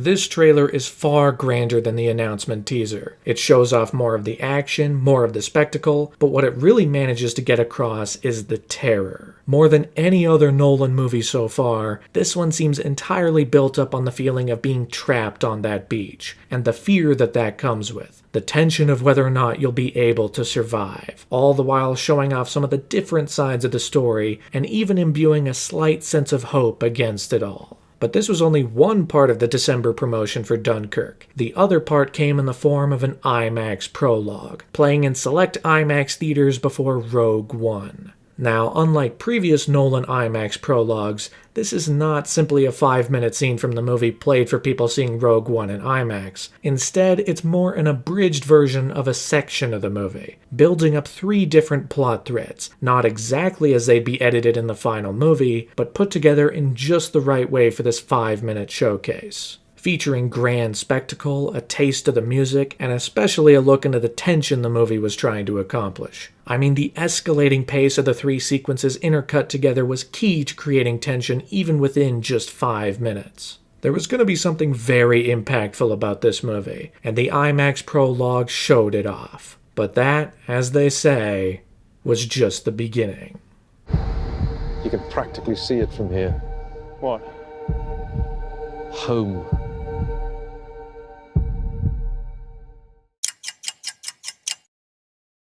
Post-production on Dunkirk was a little bit different than the post-production on Nolan's other movies. While music, sound, and editing had worked closely before, they all had to work in tandem here. Editing was done by Lee Smith, music was done by Hans Zimmer, and sound was overseen by Richard King. They had to be working side by side at every step to maximize what this movie was trying to achieve. The music built into the sound, which was built into the editing, which was built into the music. If a single shot was cut slightly shorter, if even a few frames were lost at one point, it would impact the music and the sound design. It'd have a reverberating effect across the entire movie. It was quite an undertaking for the post-production process, making it an incredibly unique experience and even a very frustrating experience. It was a lot of work to get all those pieces to work in tandem and continue to work throughout the process. But of course, marketing efforts for Dunkirk continued over the spring months, as eventually the next taste of the movie came in an NBA playoffs TV spot. It's one of the weirdest ads you could have made for this movie, because it's not really for this movie. This is an ad for the NBA playoffs featuring NBA players, but also just intercut with footage from Dunkirk for some reason. I don't quite understand the connection there, but at the very least, it led directly into the release of a second full trailer on May 5th, 2017, which, oh boy, this was definitely a lot more expansive.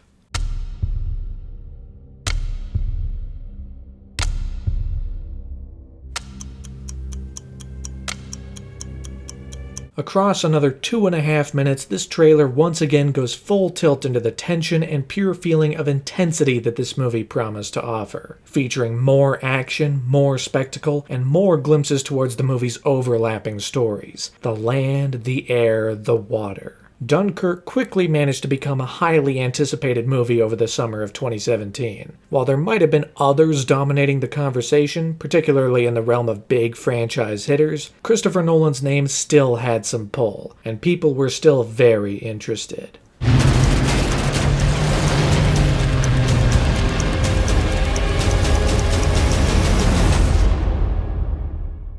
The final stretch of promotion featured new posters, TV spots, everything you could imagine to get butts into seats for this summer's war movie. After 2.5 years since Nolan took to the stars, he was now going back in time for his second period film, a story of British heroism and British pride against the most overwhelming odds you can imagine. Eventually, as press ramped up, the world premiere was held on July 13, 2017 at the Odeon, Leicester Square, gathering the entire cast and creative team under one banner to show the movie to the world for the first time. And finally, just a week later, the movie was released for the rest of the world. It was a bit of a seeming departure for Christopher Nolan, his first war movie, but it still generated a lot of excitement and a lot of interest. It was, after all, the new Christopher Nolan movie. And so the clock turned to July 21st, 2017. Grab your seats and get out your stopwatches, because Nolan is about to take us on the most intense roller coaster of our lives.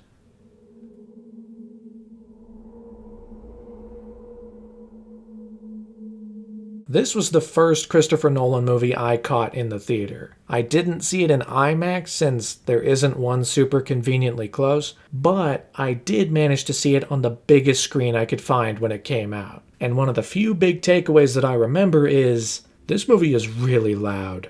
There's been an interesting journey for the sound mixing on Christopher Nolan's movies. They've kind of become their own animals in that regard. I mean, it all started with Bane's voice in The Dark Knight Rises, both the unintelligible one from the IMAX Prologue and the slightly more clear yet more theatrical version in the final movie. Then you had the organs in Interstellar, which could at times potentially overwhelm the dialogue. And now you have airplanes, gunfire, dive bombings, explosions, all sorts of stuff that is dialed up to 11. Now, I'm a glutton for punishment, so even listening to it at home, I turned that up. You know what? Christopher Nolan wants to deafen me, I'll take it, you know? He wanted it to be loud as hell, so let's watch it loud as hell.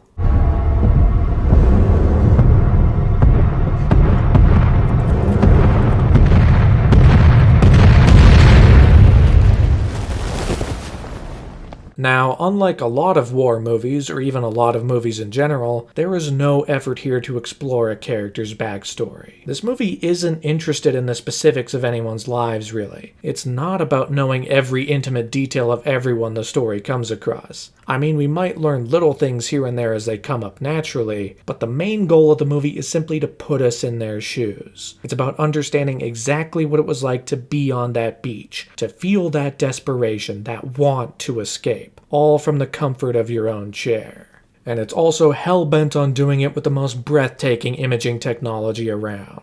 Of the movie's 106-minute runtime, 68 minutes of that is in IMAX, which is about 64% of the final movie, a higher percentage than in any Nolan movie so far. There's a real sense of scale that IMAX is able to capture, a real level of grit and detail that you can see in this incredibly large format. But there's something special about the remaining parts of the movie as well. Sometimes it's 15 perf IMAX, other times it's 5 perf 65mm. But what that also does is it changes the aspect ratio. The way Nolan shot before with 35mm anamorphic film created an aspect ratio of 2.39 to 1, which creates those black bars on the top and bottom. Shooting 5 perf 65mm film makes the frame slightly taller. Instead of 239, you've got 220. The black bars are a little smaller, and you see just a tiny bit more on the top and bottom of the frame. It's still smaller than IMAX, but there's just a bit more room to capture some of these images on this large format film. Found it, 11 o'clock.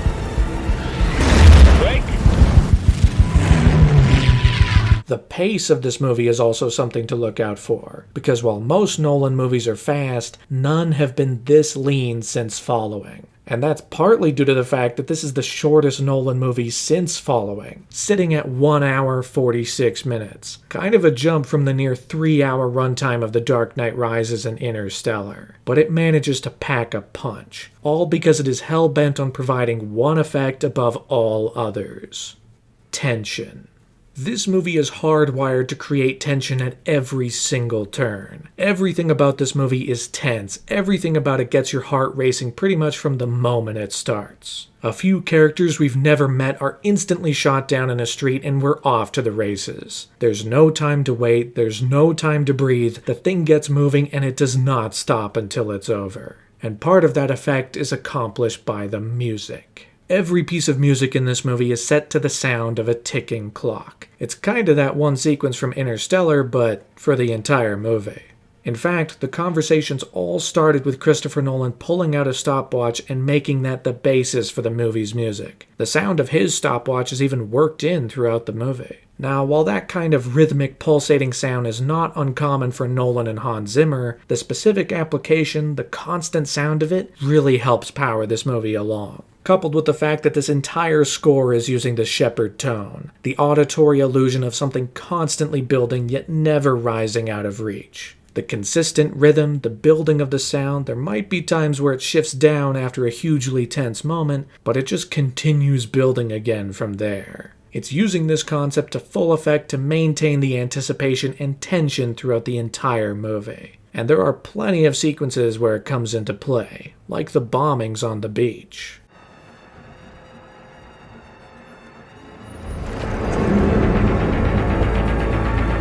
Other times it's when the boats are sinking and characters have to escape in record time in order to survive.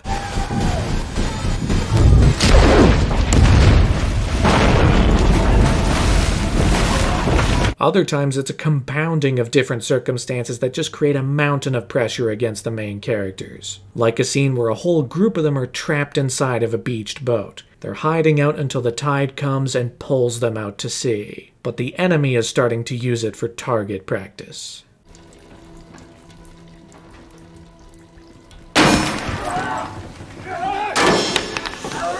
But that's not all. The tide they were waiting for does start to come in, and suddenly those holes that have been poked through become a real problem. So the boat is able to get out onto the water, but it's a ticking time bomb, slowly filling up and slowly sinking, leaving the characters no choice but to escape. Not to mention the interpersonal drama, with a loss of trust in one of the characters who turns out to be French, not English. They might be allies, but tensions are high and people start losing trust fast in these kinds of situations. It's only made unfortunate when he gets caught within the ship as it sinks, only to drown within it. It's quite remarkable how much tension the movie is able to create because we never see the Germans. It's not like they're a visible threat that we're watching close in on our heroes. I mean, sure, we see the enemy aircraft, but that's it. We never see the enemy at any other time. It's an invisible wall, an inevitable endpoint to everything that's happening. Despite never seeing them, despite often being out in the open, the movie's put together in such a way where you're always feeling the claustrophobia. You're always feeling the mounting pressure as each second ticks by. And it builds into plenty of solid performances. I mean, Mark Rylance is very good in this movie, more of a calm force amidst the storm, but even still the pressure gets to him at times as the stress mounts more and more. Cillian Murphy has a very significant role as a soldier shell-shocked by the attacks, and simply wants to get away from the war as fast as possible, pushing other characters aside and even resulting in one of their deaths. But Tom Hardy in a lot of ways is a standout. I mean, once again, his face is covered, which has happened a number of times in his career, including The Dark Knight Rises. But he can do a million things with just his eyes. The ticking clock on his end comes from the fact that the Spitfires only have so much fuel. They only have so much time in the air, and they draw your focus to it constantly by having Ferrier's gauge break early on. You're always thinking about the fuel, you're always thinking about how much time he has left. And it leads to a moment where, after his two wingmen are shot down, he's the only one left. There's a German bomber ready to strike on nearby soldiers, and he has to make a choice between turning back and getting home before he runs out of fuel, or staying and fighting, ultimately sacrificing himself in the process. The movie takes a second. It's one of the few times it takes a second to really allow him to make this choice, to weigh his options, before finally deciding, yeah, I'm sticking around. I've got a job to do. It's one of the best little moments in the movie. But the tension doesn't just come from individual moments, it's built by the construction of the entire movie. Because the movie is broken up into three storylines that are all intercutting. Cross-cutting has been a staple of a lot of Nolan's movies, but this is where it reaches its nadir. It's cross-cutting the movie, essentially. Actually, it's the Shepherd tone the movie. We have the story on the beach with our land-based characters, we have the story at sea, and the story in the air. But in true Nolan fashion, while we might think these are happening simultaneously to start, they are not. Because once again, we're messing with time. Based on the introductory text at the beginning of each storyline, the story of the mole takes place over 1 week, the story at sea takes place over 1 day, and the story in the air takes place over 1 hour. Now, there's reason to compress that a little bit. Maybe it's a 24 hours, 6 hours, 1 hour type of thing, but who's really to say? I'm basing this off of what the movie directly says via text. There's a constant escalation as the movie builds through these three storylines. Each one gets a moment at peak stress levels, while the other two might be a little calmer. One plotline might be just getting started, while another is in the middle of some action, and the third is going completely chaotic. It's evidence that sometimes cutting away from the peak of the action is what creates the most tension. You don't know if that story will end well, and it's going to take a bit more time before we find out. But it also keeps you observant of everything that's going on, because in some ways it is built like a puzzle. You'll see an event from the air first, before later seeing it at sea, and finally seeing it from the land. We see all this stuff from different perspectives, so by the time it happens at land, you understand exactly what's going to occur and can feel the terror of the fact that it's drawing nearer and nearer. It even withholds some information, so when you see some of these events from different perspectives, they play completely differently. During a scene when Ferrier's wingman Collins gets shot down, we see from the air that he touches down on the water.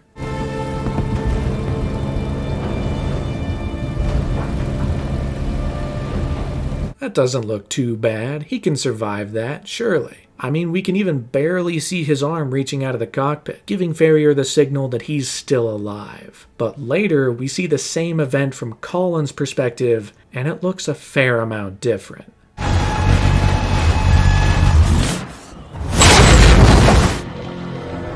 Oh, that felt a lot less good. Not to mention his canopy is now broken shut, and that moment of him reaching out and giving an arm signal is actually him trying to break things open. So now there's a bit of terror in the fact that Ferrier is just flying away, leaving him be. Thankfully, Collins does join our water-based story and manages to survive. But it does leave with an incredibly tense moment during the movie, and one of the many more heightened cross-cut montages. But what makes the movie sing is when, inevitably, these storylines all converge. Now, it's not uncommon for 3 storylines to converge like this. You see it in big ensemble movies all the time. But there's the added temporal element here that makes it interesting. It's not just in the fact that on a geographical standpoint these stories are on a collision course. It's that time-wise they're on a collision course. One is moving faster than the next is moving faster than the next. So eventually, they're all going to line up. And the movie makes it an event. In the final major sequence of the movie, our land-based heroes are trying to escape from their sinking boat. Our sea-based heroes are trying to rescue as many people as they can from a sinking destroyer. Meanwhile, Ferrier, in the air, is making chase against the German bomber. Only he's relegated to using his fuel reserves. He's only got so much left. The music by Hans Zimmer not only employs the ticking clock to full effect, but this almost siren-like musical sting that's repeating throughout the sequence. Danger is approaching, and it's approaching faster and faster with every second. Everything builds and builds. There's this compounding impact of plot lines converging, of everything reaching its absolute zenith. The German bomber is approaching. It's going to go in for another run and sink all of our heroes in the water once and for all. The land-based heroes trying to make it to our sea-based heroes could be completely annihilated if this plane manages to strike. Everyone begins panicking, rushing away. The music builds up more and more. Everyone's looking to the sky as the German plane approaches. If they can move a bit faster, they can all get out of there, but danger is drawing nearer and nearer. It's all ratcheting up more and more. You feel every single tick of the stopwatch until finally, Ferrier swings around behind the bomber.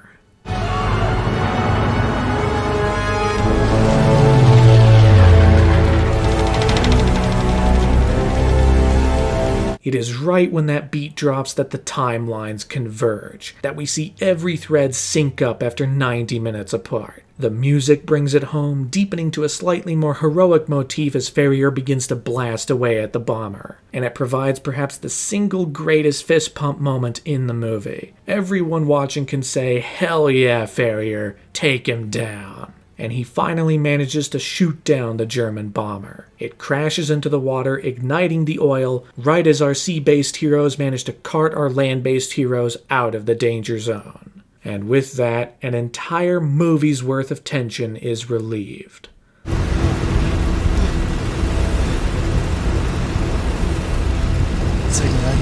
And as part of a victory lap, Nolan puts in one final tense sequence of Ferrier knocking down just one more plane as the last men on the beach get ready to evacuate. All of that, coupled with the arrival of the British civilian ships finally pulling onto the beach to save the soldiers, is what pulls the movie together at the end, and even provides a different message than what you might expect from a Nolan movie. It's a message of unambiguous hope. There's a moment when Harry Styles' character is completely defeated towards the end, horrified by what is surely going to be recognized as a colossal military failure. The British failed to stop the Germans from taking France. That has to be devastating. But what he and all the other characters learn is that the simple act of surviving is the victory. The fact that they made it back is a cause worth celebrating. Dunkirk was the moment the entire country of Great Britain came together for the common good, to help the soldiers get home safely and alive. With 400,000 men on that beach, both English and French, 338,000 managed to get out alive. And the movie paints that as especially a big deal since one of the characters earlier said they only hoped to get 30,000, maybe 45,000 if they were lucky. It captures what many describe as the Dunkirk spirit, and it provides a far more optimistic, far more uplifting message and feeling after 90 minutes of some of the most stressful sequences ever put to film. While not every character gets a happy ending, George is dead and Ferrier is captured, it's enough of a victory to keep things moving. And it was that simple act of survival that allowed the British to be able to strike back, eventually leading to the Allied victory of World War II. And with that message, the movie comes to a close. Reception to Dunkirk was quite positive, though there were a lot of people that came out of it not super outspoken about the movie, simply saying, yeah, that was alright, or yeah, that was good. But there were many more that claimed it was Nolan's best. That the simplistic, primal nature of the story was unlike anything anyone else was doing, and could even be referred to as a masterpiece. Which, hey, it might be. I'm still more of an Interstellar head myself, but that's because I love sci-fi. There's still plenty going for this movie, even a couple of Nolan hallmarks. I mean, John Nolan once again appears, this time as the blind man congratulating the soldiers as they make it back to Britain. And you might have been wondering where Michael Caine was and all that. He's been in every Nolan movie since Batman Begins, so he must be in here somewhere, right? Well, he is. He's the leader of the Spitfire Squadron who you can hear over the radio early on. He's only got a few brief lines, but it's him. The box office for this movie was a bit weaker than previous Nolan entries, but it still managed to pull in a fair amount of money for Warner Brothers, making $188 million domestically and $526 million worldwide. The lowest grossing Nolan movie since The Prestige, but still proof that there was a guaranteed audience, a guaranteed number of people ready to head over to theaters for the new Christopher Nolan movie. There was plenty to enjoy with Dunkirk, and it even made a splash during award season early in 2018. Because the movie wound up being nominated for a whopping 8 Academy Awards, including Best Picture and Best Director. Which, of course, Nolan did not win. And the Oscar goes to Guillermo del Toro. But while The Shape of Water and its director Guillermo del Toro went home with those awards, Dunkirk did walk away with 3 others. Best Film Editing for Lee Smith, Best Sound Editing for Richard King and Alex Gibson, and Best Sound Mixing by Greg Landaker, Gary A. Rizzo, and Mark Weingarten. Dunkirk was a story Nolan wanted to tell for pretty much his entire career, if not his life. And now he had finally done it. It was out there in the world, it managed to gain an audience in the theater, and even find life at home. And it marks itself as probably the most stressful Christopher Nolan movie ever. Gotta wonder what he's thinking of doing next. Or maybe even what he's thinking of doing before. Because something tells me it's time to stop thinking in linear terms.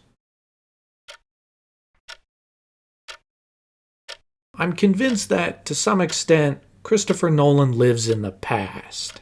Because you would think it was 1847, the way he communicates.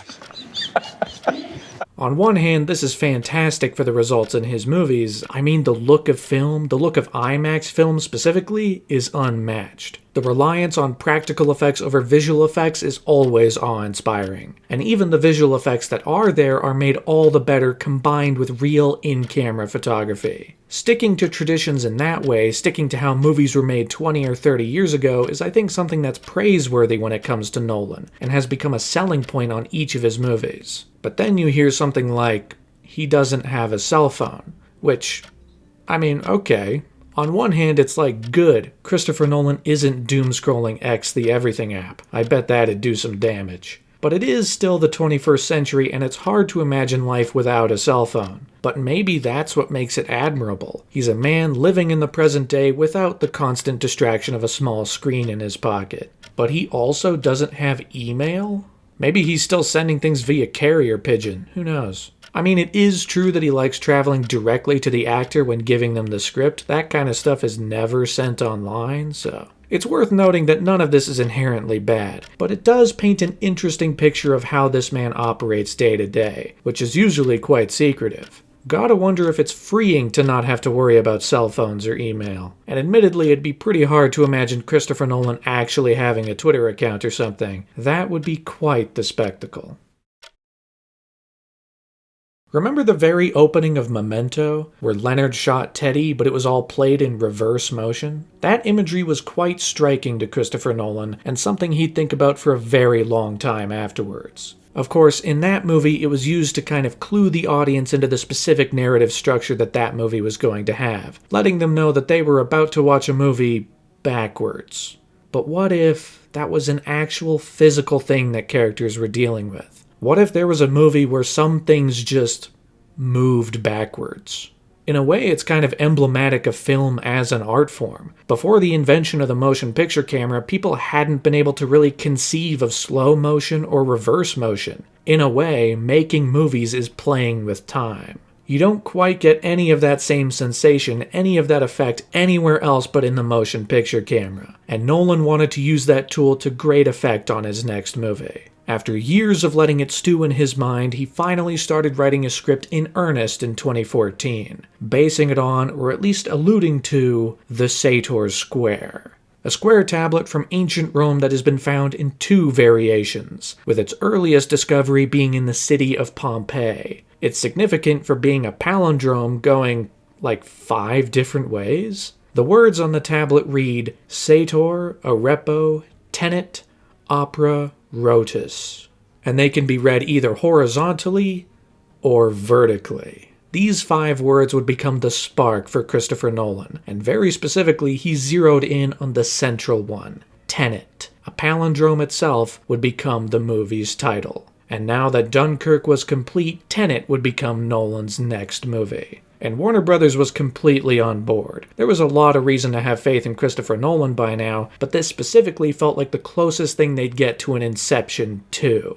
Another high-concept Nolan movie that could take over the summer movie season. The difference was, instead of making a heist movie like Inception, Nolan was now making a spy movie. It was pretty much out and out a spy movie. This, more than anything he'd ever done, was his version of James Bond, inching closer to what that character has been than any other Nolan movie had before. The script this time was also incredibly dense. It was in some ways hard to understand and hard to read. It needed the visual aspect. It was proof that this story could really only exist as a movie. As important and essential as the script was to getting the movie made, the story could not only exist as the written word. You needed the movie to be able to see the effects on display, to be able to feel it more viscerally. In a lot of ways, this was going to be the culmination of everything Nolan had done in his career so far, especially on a technical level, with Emma Thomas even saying, "This film is so complex and ambitious, I just don't think he would have been able to pull it off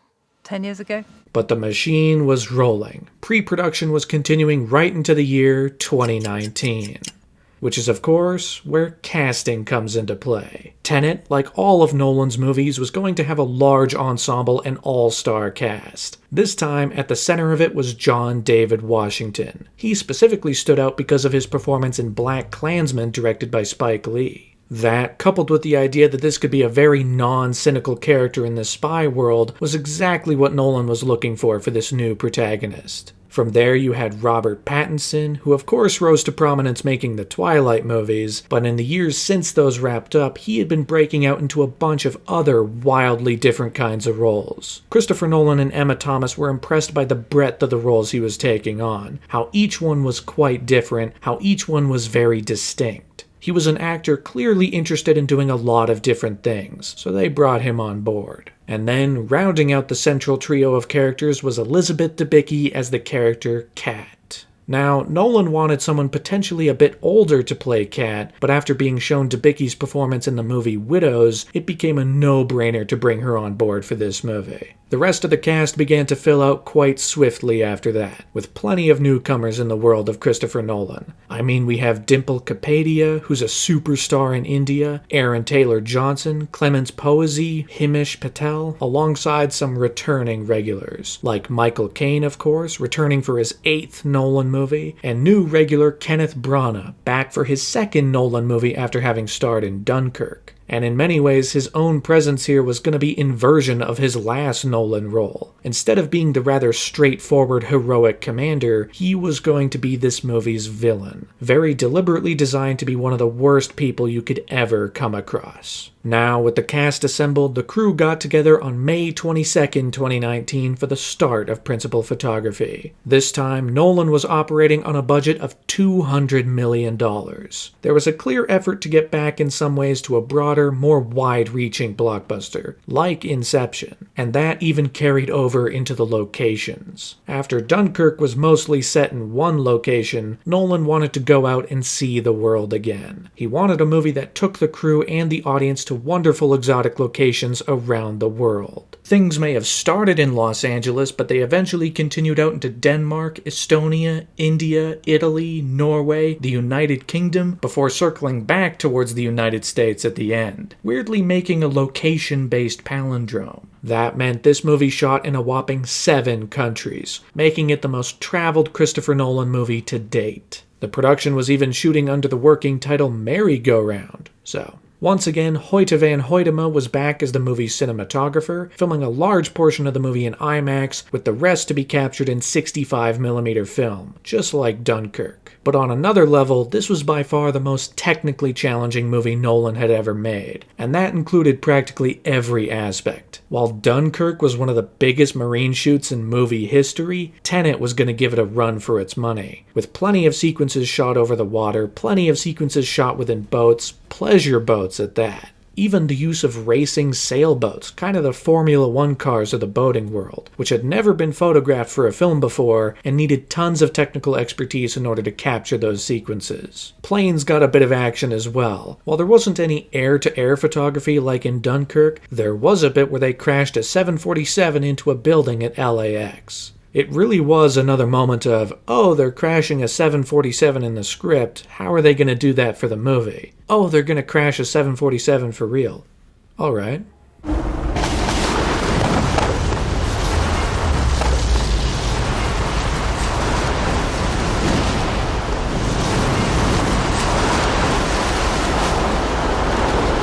But by far the most technically challenging aspect of the movie was the inverted action. Some things are moving forwards, and other things are moving backwards. I mean, you had fist fights, car chases, returning to earlier sequences in the movie to film them from a different perspective. Everything needed to be figured out in some way. Previs, to a certain extent, was used simply to map out the precise order of events so you could see the entire sequence right then and there and be able to visualize it from front to back. Only then would you film certain perspectives for whatever was needed for that specific scene. From there were a million different tricks the crew used to capture some of these effects. One way was they trained the stunt people and the actors to be able to naturally move backwards, so when the footage was reversed, it looked like they were moving forward. That way you could have most of what's in the shot moving one way, while certain performers were going the other way. Fight scenes had to be shot twice, with one performer moving forward and the other backwards, before they would switch roles, leading to both halves getting edited together. Cars would be driven backwards, things would be shot in reverse motion. They actually had to modify the IMAX camera to be able to shoot backwards. You know, it's not something the IMAX camera has ever been designed to do, so they had to make adjustments to actually get some of the shots they were looking for in the movie. And it all led into the final battle.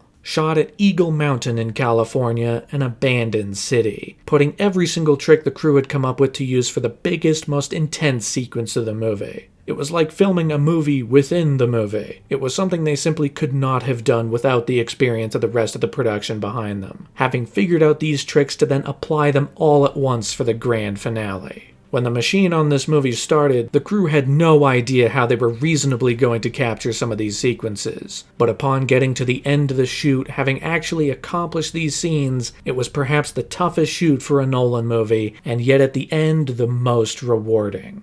Now I can look back on the experience, reading that script, and genuinely sitting in that room and thinking, I have no idea how we're going to do half of this stuff.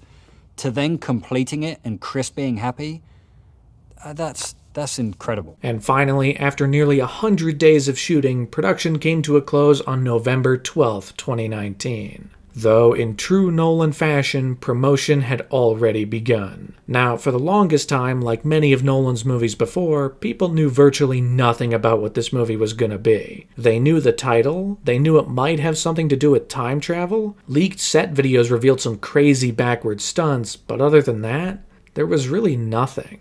But the curtain would begin to be pulled back in August of 2019, where, to the surprise of moviegoers everywhere, a brief minute-long teaser for Tenet played before Hobbs and Shaw.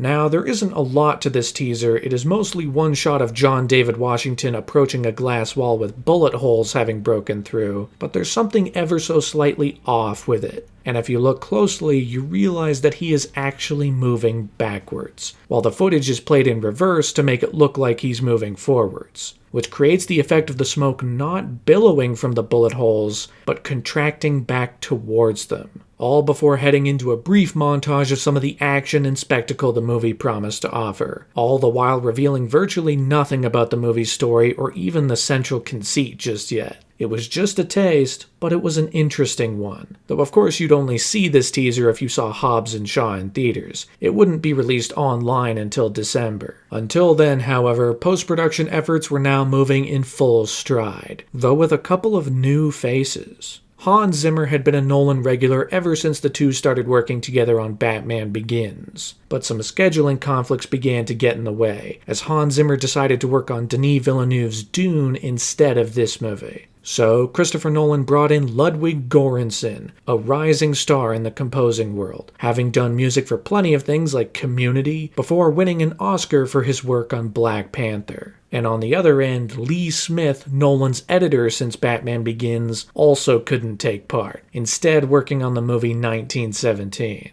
So Jennifer Lame would take on the editing this time, making it her first action movie. Previously, she had edited Manchester by the Sea, Hereditary, and Midsommar, among others. But now, working on a Nolan action movie was going to be a change of pace, but a welcome one in many ways. Both Jennifer Lame and Ludwig Göransson were able to bring a new spice of life to the proceedings. They had completely different influences from those that had worked with Nolan before. They had different inspirations, different aspirations to some degree. It just gave Tenet some new life, a fresh perspective that it didn't have before. And Ludwig Göransson specifically introduced Nolan to Travis Scott, who wound up making an original song to play over the movie's closing credits. From here, promotional efforts only began to take off. Right as the year was about to come to a close, it was time for Nolan's next foray onto the big screen to make itself known. Because on December 19th, 2019, Warner Brothers released an all-new teaser trailer. That test you passed? Not everybody does. Welcome to the afterlife. Oh hey look, it's Martin Donovan, back for his second Nolan movie after having starred in Insomnia. Look at that. This trailer is quite big, but it really is a big tease. It establishes some of the stakes, it establishes some of the larger-than-life visuals, but it only barely breaks into the basic concept behind the movie. As it continues, you start to notice that some things are moving backwards. While most everything is moving forward, there's a build-up throughout the trailer as more and more things start moving in reverse. All building to... And try to understand it. Feel it. Like, whoa. That car crashed in reverse. There was going to be something very fun about this movie, and the concept was already getting many people interested. And better yet, if you wanted an extra taste of the movie before its release, a full 5-minute prologue was playing before IMAX showings of Star Wars: The Rise of Skywalker. And like the prologues for The Dark Knight and The Dark Knight Rises, this is, quite simply, just the opening scene. A scene of soldiers storming an opera house, with John David Washington's protagonist working his own mission within the other mission. There's action, there's intensity, and even another taste of inverted motion.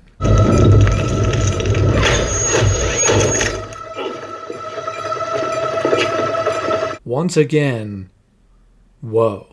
Tenet was promising to be one of the new year's heaviest hitters, quickly becoming one of the most anticipated movies of the next year. All it was going to take now was a little bit of time to finally get there. Unfortunately, the next year was 2020. And to put it mildly, if we know anything about the year 2020, it's the year where nothing went according to plan. The COVID-19 pandemic began to strike in the early months of the year, quickly becoming global until March when virtually everything had to be shut down to try and contain the outbreak. While it was initially set to be a 2-week vacation, we all know it lasted a lot longer than that. And of course, it hit the movie business like a brick wall, with movies throughout the year delayed by months, even delayed all the way to 2021 to have some chance of getting released in theaters. And Tenet, set to be one of 2020's big hitters, was caught in the middle of it. Now, Christopher Nolan wanted the movie to be released in theaters. He's a very staunch defender of the theater experience. That's the best way to see any of his movies, or any movie, really. He wanted to make sure there was a theatrical release for Tenet, perhaps even making it the first movie back to the theater when things would finally start opening up again. He even took a pay cut to ensure that the movie would see theatrical distribution. Now, the movie was delayed by a little while. It was set for release on July 17th, before moving back to July 31st, and then eventually landing in August 26th in certain places, before launching on September 3rd in the United States. But without a doubt, COVID-19 was going to impact how this movie was released. Many people made jokes about if they were willing to risk their lives to see it. Others were looking towards it, hoping that it'd re-spark the industry going forward. If for nothing else, with the August-September release locked in, the promotional efforts for the movie still continued over the summer of 2020, starting in May. But in lieu of premiering any new trailer in movie theaters, this third trailer instead premiered in Fortnite, complete with Jeff Keighley interviewing John David Washington. So, hop out of the battle bus and check out the new Tenet trailer. How would you like to die? Old. You chose the wrong profession. This trailer, featuring some of Ludwig Göransson's original score for the movie, which had some music playing forwards and some backwards, was incredibly action-packed. It was demonstrably huge in many ways, showing off some of the never-before-seen spectacle and action that Nolan was promising to offer. Once again featuring the tagline, "From Christopher Nolan." Ooh, I wonder what movies they'll list off this time. The Dark Knight trilogy? Makes sense. Inception? Yeah. And Dunkirk. So while Interstellar got booted from the trailer, his most recent still managed to make it in. Sometimes directors coast on just one major hit in their career, but Nolan gets to use pretty much all of them in whatever combination he chooses, even breaking through into some of the characteristic humor that you can still find in some of his movies. You want to crash a plane, But not from the air. No, it's so dramatic. well, how big a plane? That part is a little dramatic. And finally, towards the end of August, just before the movie's release, a fourth trailer dropped online. It's in some ways unusual for a movie trailer to come out that close to the movie's release, but it's 2020 and nothing is usual, so... This trailer was once again enormous. It continued to show off the scale and even a different taste to the music, as it was now set to Travis Scott's original song, The Plan, which was going to play over the movie's credits. I done went back in myself, felt like hell. Work, I risked it, pace yourself. How you living? Know you thrilling, office in it. There was a lot to be excited about with Tenet, but it happened to be releasing in a time where it was hard to get excited for this stuff. At least that's what I felt at the time. Everything was just kind of bad all the time. It felt fruitless to get really pumped for a new Christopher Nolan movie. But its release came anyway, during a weekend where a few movies were coming out, all to try and breathe some life back into movie theaters. And Tenet was at the forefront, positioned to be the movie to save theaters once and for all. The question was, would it? It was time to find out. The clock had turned to August 26th, 2020, where in the UK and Canada the movie finally hit theaters, followed by the US on September 3rd. So if you're able, journey to your local theater, take a seat, grab your popcorn, because it's now time, during one of the toughest years in recent memory, to get inverted.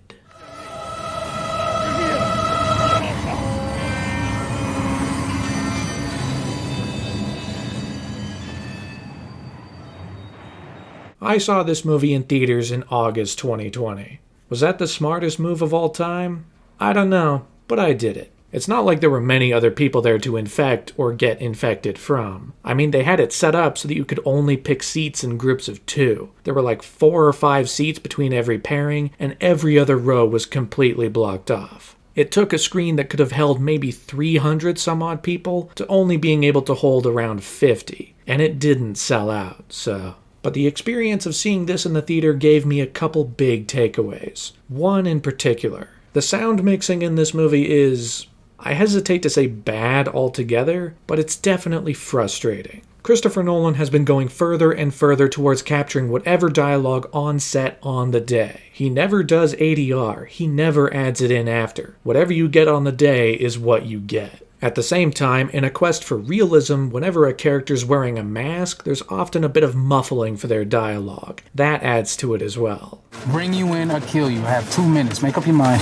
But that's all compounded in this movie when the music or the sound is mixed to be louder than the dialogue. So you really have to strain yourself to hear the already partially muffled dialogue. Which doesn't help this movie since exposition is at its very core. There's a lot of talking in this movie, plenty of dialogue scenes from start to finish with tons of important information. You have to be working to keep up with every little detail, which is hard when sometimes you simply can't hear a line someone says. Even losing one line can lose you the thread on the sequence and suddenly you don't know what's happening right now. As a direct result of that, and a few other factors, this movie is impenetrable on a first watch. I think there's no universe where you get everything out of it on your first go.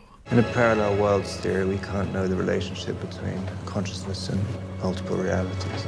Is your head hurt yet? Yes.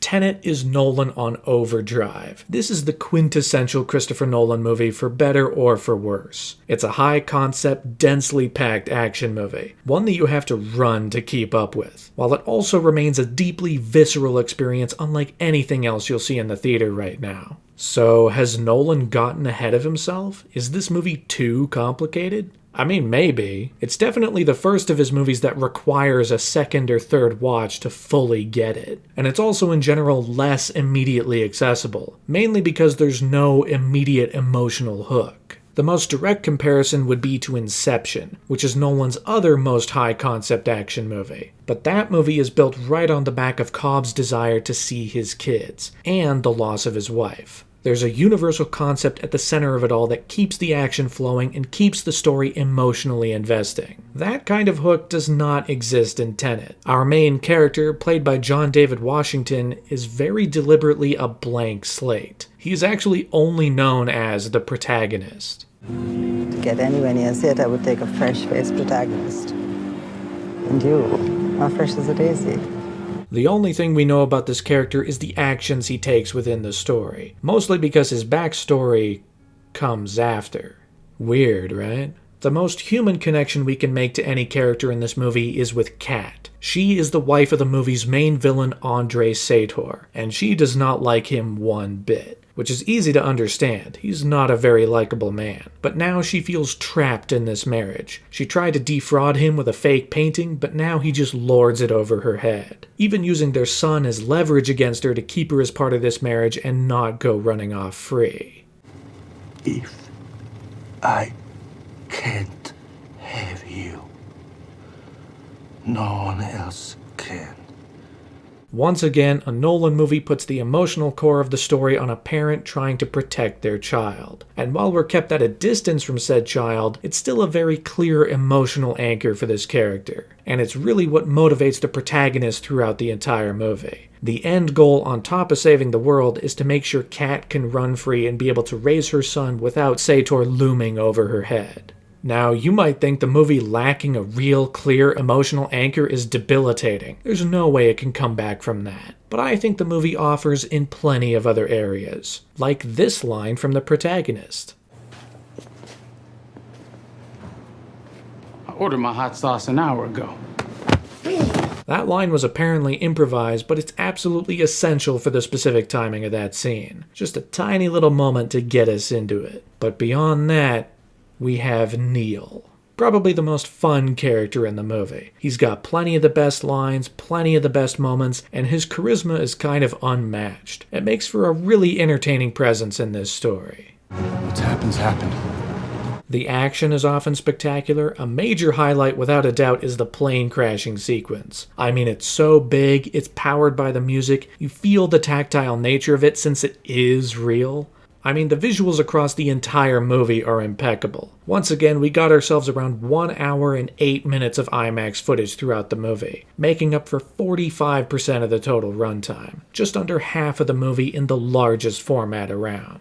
And it really helps sell some of these larger-than-life locations, these grand, breathtaking vistas that take up this globe-trotting spy movie. It's quite remarkable. But what really brings this movie home is the concept. Because, dude, what a concept. You're not shooting the bullet. You're catching it. Whoa. This is a world in which certain objects, weapons, even people can be inverted. Their entropy can be reversed so they can move through time backwards. There's a technical explanation about how it always takes some kind of cause for the effect to take place, even if the effect happens before, all that kind of stuff. But all you really need to know is some stuff is just moving backwards. Don't try to understand it. Feel it. I think what the movie really does well is it slowly builds up the inverted aspects the longer the story goes. I mean, we start with bullets, strange objects, small stuff, before building into a whole inverted person, creating a fight scene between a conventional person and a backwards person, which is about as trippy as you'd expect.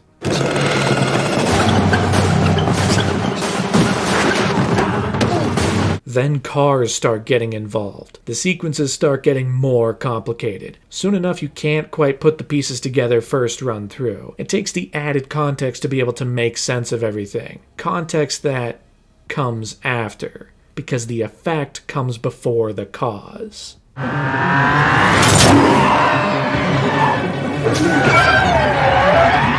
Take this moment where Sator is interrogating the protagonist. He's inverted, running through time backwards, while the protagonist is not. They have a conversation that makes perfect sense going in one direction. You're kind of high on adrenaline and there's a lot going on, but if you look at the sequence of sentences, they work out. Then you see the very same scene from the other side, from Sator's perspective, running backwards. And suddenly, it makes a different amount of sense. It still makes sense. The sentences are put in reverse order and you can still go from A to B. It's a wild thing to kind of parse through and figure out, but it's one of the most interesting scenes in the movie. This is the kind of stuff that greatly benefits from rewatches, from knowing the mechanics and the sequence of events so you can map it out in real time as it's happening. It allows you to pick up on the details that were baked in, even small stuff like the hand gestures certain characters do throughout the movie, in tandem with using the word Tenet. The color consistency is also on point. Red is used for something moving forward in time, and blue is used for something moving backwards. Something that extends to the turnstile rooms and even to the opening logos. The Warner Brothers logo is red with the music playing forwards, and the Syncope logo is blue with the music playing backwards, letting you in on the concept subtly from frame one. Then of course there's the constant allusions to the Sator Square. The middle word, Tenet, is of course the name of the movie, but it also opens in an opera house. Arepo is the name of the person who created the fake painting. Rotus is the name of the company the villain uses, specifically for the vault where the protagonist and Neil find the first turnstile, and the villain's name is Andre Sator.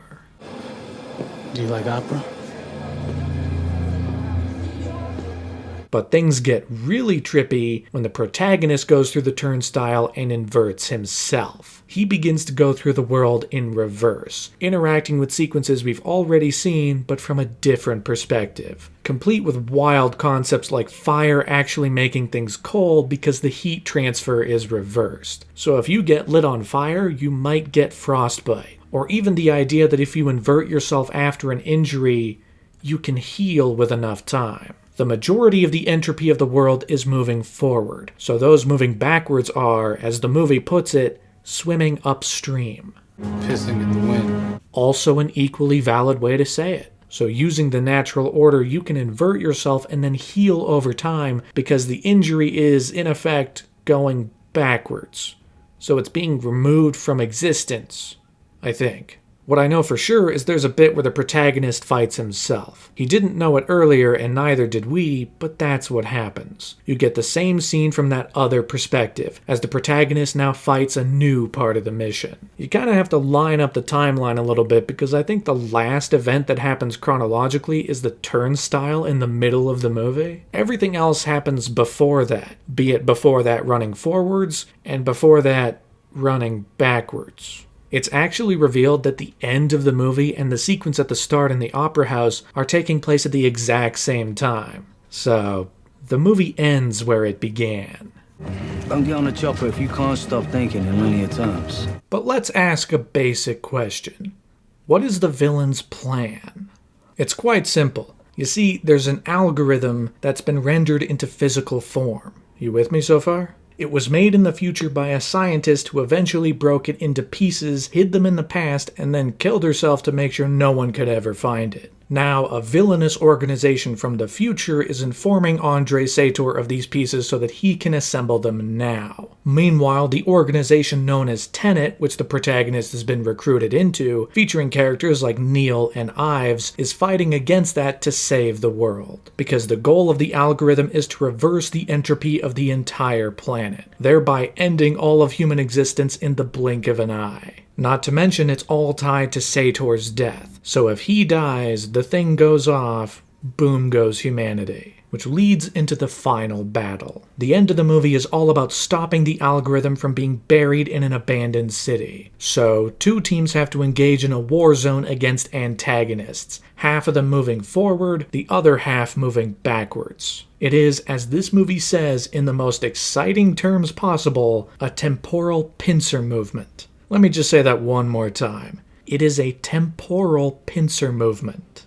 The pincer movement, but not in space, in time. So, there's two teams, red team moving forward and blue team moving backwards. Blue team runs through the 10-minute event, fighting their way through while making sure to be observant of everything they can see. They then relay that information to red team before they start. Red team then goes in, experiencing the exact same 10 minutes going forwards, fighting their way through. It's all happening simultaneously. And one can imagine that once they're done, they can pass that information on to blue team before they start, based on the information they got from blue team after they finished. Now, this briefing has the benefit of their experience. What it creates is this enormous feedback loop where the whole mission goes off in this 10-minute window based on information that has been passed across time. And it is truly awesome.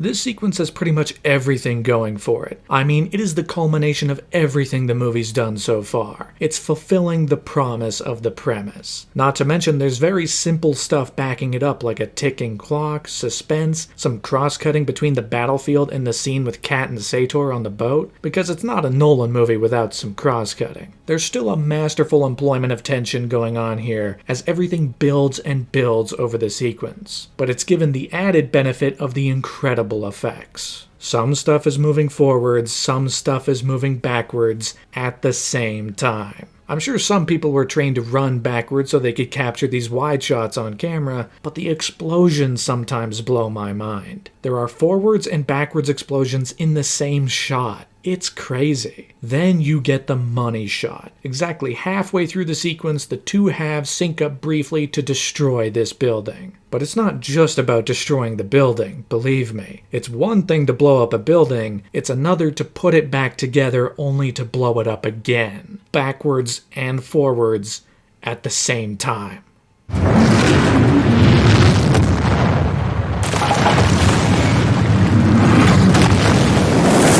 I mean, I really don't have much to say after that. It is simply amazing. This whole sequence is arguably less about strictly stopping Sator and the algorithm, and more about just basking in pure, visceral, time-bending cinema. Because that's really what this is. Don't try to understand it, feel it.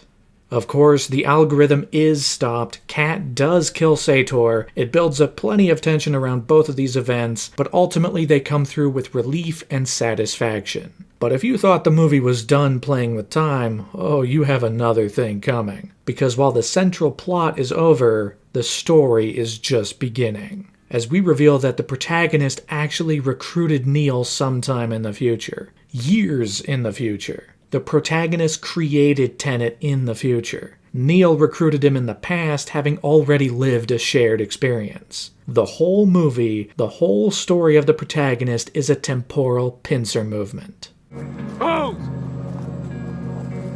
Yours! You're only halfway there.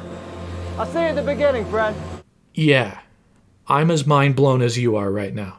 He is the protagonist. The protagonist. It also comes with some amount of tragedy because we figure out that Neil has been in multiple places at once. He's here right now, but he was also at the Opera House at the start, and he died down below trying to make sure the protagonist stopped the algorithm. And now he's about to head back in to do another loop of the finale to make sure everything happens as it's supposed to. It's a choice to agree to fate. Maybe. And it's a promise that the protagonist and Neil will get into some hijinks sometime in the future, becoming very, very good friends. What's happened's happened. Which is an expression of faith in the mechanics of the world. It's not an excuse to do nothing. In some ways, this makes the movie feel like a pilot for a TV show that's only just getting started, even though the movie's almost over. But it also immediately gets you thinking back over the movie you've just seen, and upon rewatch you can see just how much Neil knows about the protagonist. Details that the protagonist shrugs off as research, but is actually the result of real lived experience. Well, I prefer soda water. No, you don't. The way this movie messes with time, the way it bends time, is so fascinating, because it is a form of time travel in a way, but not instant time travel. You have to go through these events in real time, just sometimes you're doing it backwards. The effect can come before the cause, and at the end of it all, the protagonist has won. He's learned his place in the story, and he's ensured that Kat and her son can live on free from the shadow they once lived under. And that is Tenet. Critical reception to this movie was definitely something. There were certainly people thinking that it was impenetrable, that Nolan had gotten too far ahead of himself, too far into his own head, or maybe up his own ass. The movie was not hit with universal praise upon release, especially the more tangible details like the sound and how muffled and hard to understand the dialogue was, which is certainly better on the home release, but not perfect. However, there is a case to be made for this movie's ambition. This is just not the kind of movie you see very often at this scale, if ever. It's a high-concept action movie that cost $200 million to make, featuring world-class actors, breathtaking stunts, tons of practical effects, all sorts of stuff. It might not add up entirely, but I think it's a damn good thing that it exists at all. And the concept really keeps you thinking for a long time. Like, what are the implications or applications of being able to move backwards? What are some of the other specific details, like, how do you eat if you're inverted? Can you still digest if you're inverted? Does inverted food work? Will it all come back up if you're not inverted anymore? It's a movie that I think a lot of people understandably bounced off of on a first watch, but it's one that I think is definitely worth a second go if you haven't done it yet. Not to say even I fully understand it, but it definitely gets better with each watch. You can pick up on details, you can hear what people are saying more, you can connect dots throughout the story that you only get after knowing where it leads. If that doesn't convince you to give it another shake, let me put it this way. Tom Cruise loved it. I loved it. Shouts out Tom Cruise. Now, box office-wise, this movie didn't do great, which is on one hand quite disappointing for a Nolan movie, but on the other hand, not surprising because it's 2020. The movie managed to rake in $58 million domestically and $365 million worldwide. The lowest grossing Nolan movie since The Prestige, and certainly not the runaway success of something like Inception. But even with those numbers, Nolan himself believed that this was a good thing. He wasn't naive enough to think it could live up to the standard set in 2019, but making over $300 million right now? That's not half bad. And Tenet remained the biggest box office hit post-COVID for quite a while, with many other movies failing to keep up. But it's probably not controversial to say that it was a mistake to release this in 2020. This movie easily could have played the same cards that Top Gun Maverick did. Delaying to 2022, waiting for things to open up, then finally hitting theaters when people are kind of starving for that kind of experience and are willing to go back en masse. At that point, this could have been a $600 million, maybe even $700 million hit. That's not the world we live in, though. Tenet was a 2020 release, probably falsely assumed to be the savior of the theater industry in 2020, and it was impacted by that fact. And despite Nolan himself being positive about the movie's take, many others in the industry were not. And in some ways, I think that began to erode Nolan's working relationship with Warner Brothers. There's a way to read the sequence of events and say they failed this movie that could have succeeded under different circumstances. But that was not the straw that broke the camel's back. That happened just a few months later. In December of 2020, Warner Brothers made a big decision about their 2021 slate.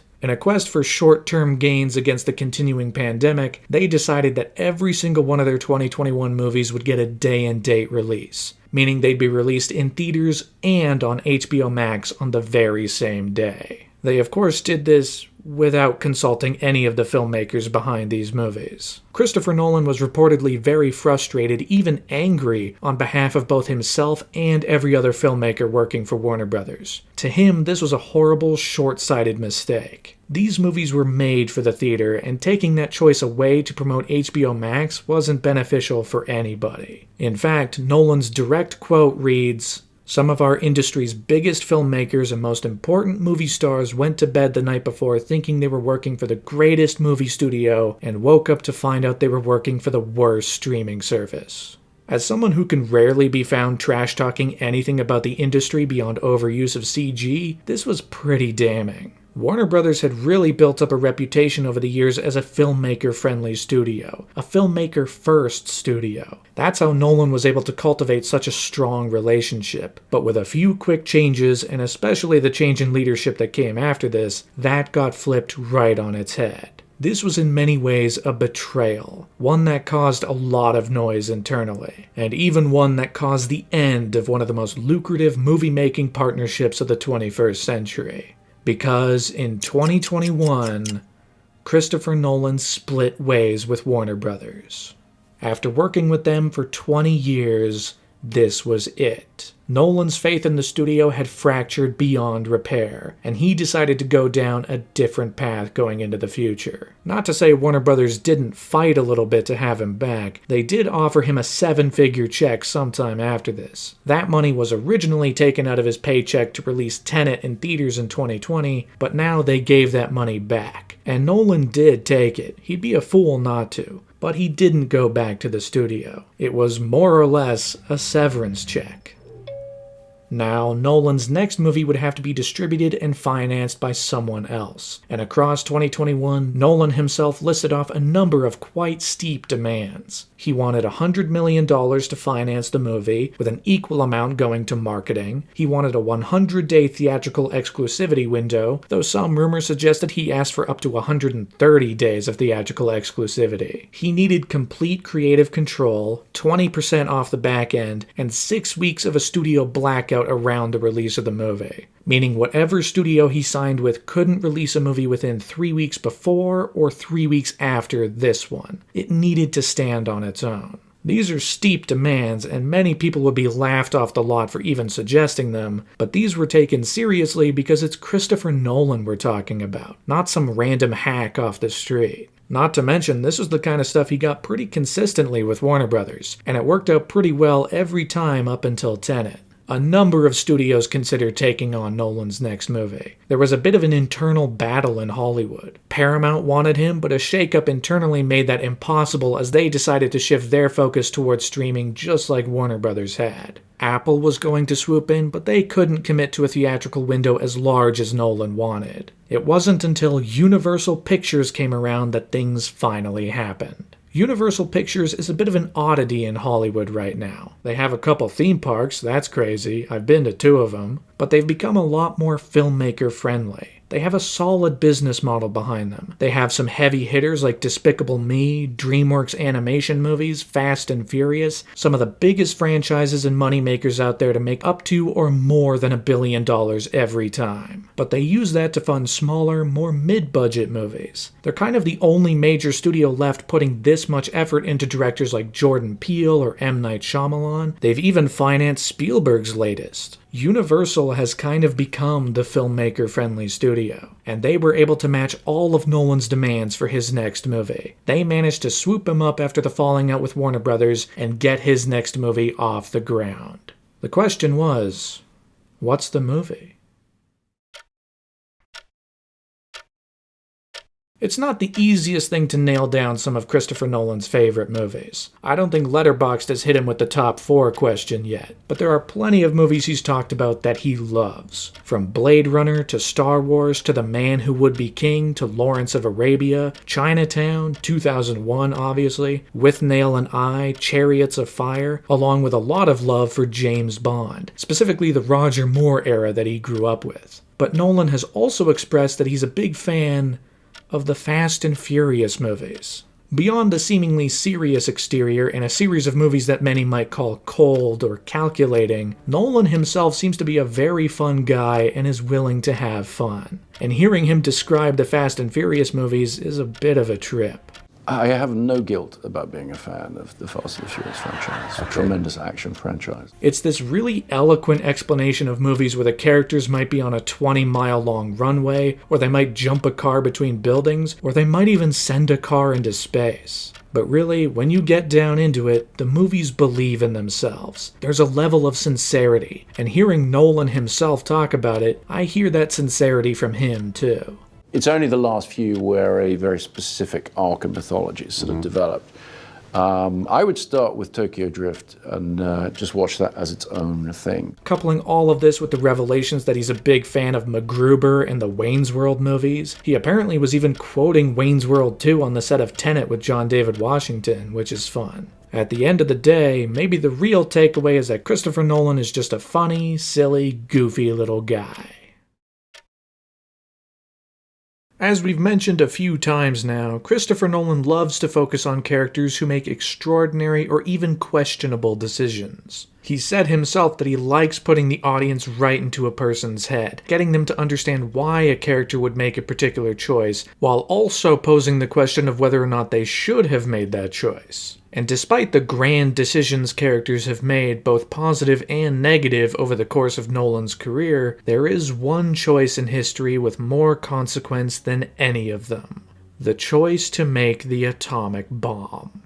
As they approached the first atomic test, Oppenheimer became concerned that the detonation might produce a chain reaction, engulfing the world. Christopher Nolan grew up in the 70s and 80s, during a time when the threat of nuclear weapons was constantly looming overhead, and it can all be tied back to the efforts of one man, J. Robert Oppenheimer, who led the effort at Los Alamos in World War II to create the first atomic bomb before the Nazis could. Until, of course, the Nazis lost and the bomb was used against Japan instead, ultimately bringing the war to a rather swift and decisive end. Nolan had always had an interest in Oppenheimer, and he specifically found interest in one crucial piece of information, that the scientists at Los Alamos could not completely rule out the possibility that if they detonated that first bomb, it could set off a chain reaction that would ignite the atmosphere and destroy the world. That was perhaps the choice even more extraordinary than making the bomb in the first place, knowing there was the slimmest possibility of planetary destruction, yet still pushing that button and setting it off anyway. Which is exactly why that particular piece of information was mentioned in Tenet by Priya. It was something Nolan could tie back to. But what this also did was inadvertently re-spark his interest in Oppenheimer as a subject, because during the wrap party on Tenet, Robert Pattinson gave him a collection of Oppenheimer's speeches from after the bomb was made. And in them you could understand the growing weight of remorse on his shoulders, the growing pain in realizing the weapon he had unleashed on the world. And then, of course,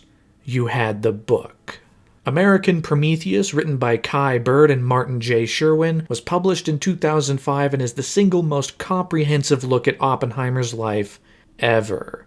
I mean, it tells his story from birth to death, complete with quotes, transcripts, even stories of the many people who came into orbit around Oppenheimer over the years. It is a densely packed book with lots of information, yet it's not simply a history lesson. It is a thrilling piece of literature that happens to be about real things that occurred in the 20th century. Christopher Nolan would go on to describe Oppenheimer himself as a paradoxical man, which was the exact kind of person he was always interested in following in his stories. He'd even called him the most important figure of the 20th century, because the world was irrevocably changed by the efforts at Los Alamos, and there's a story to be told there. So Christopher Nolan landed on his next movie, a biopic about J. Robert Oppenheimer, adapting it directly from the book American Prometheus. And this was the movie Universal swooped in and acquired, set to finance and distribute it for release in 2023. Though unlike the book, the movie would not be called American Prometheus. Instead, Nolan felt it better to simply call the movie Oppenheimer. It's about him, the man at the center of it all. His life, his trials, his choices. And that was even reflected in the script, because in an unusual turn, the script was written in the first person.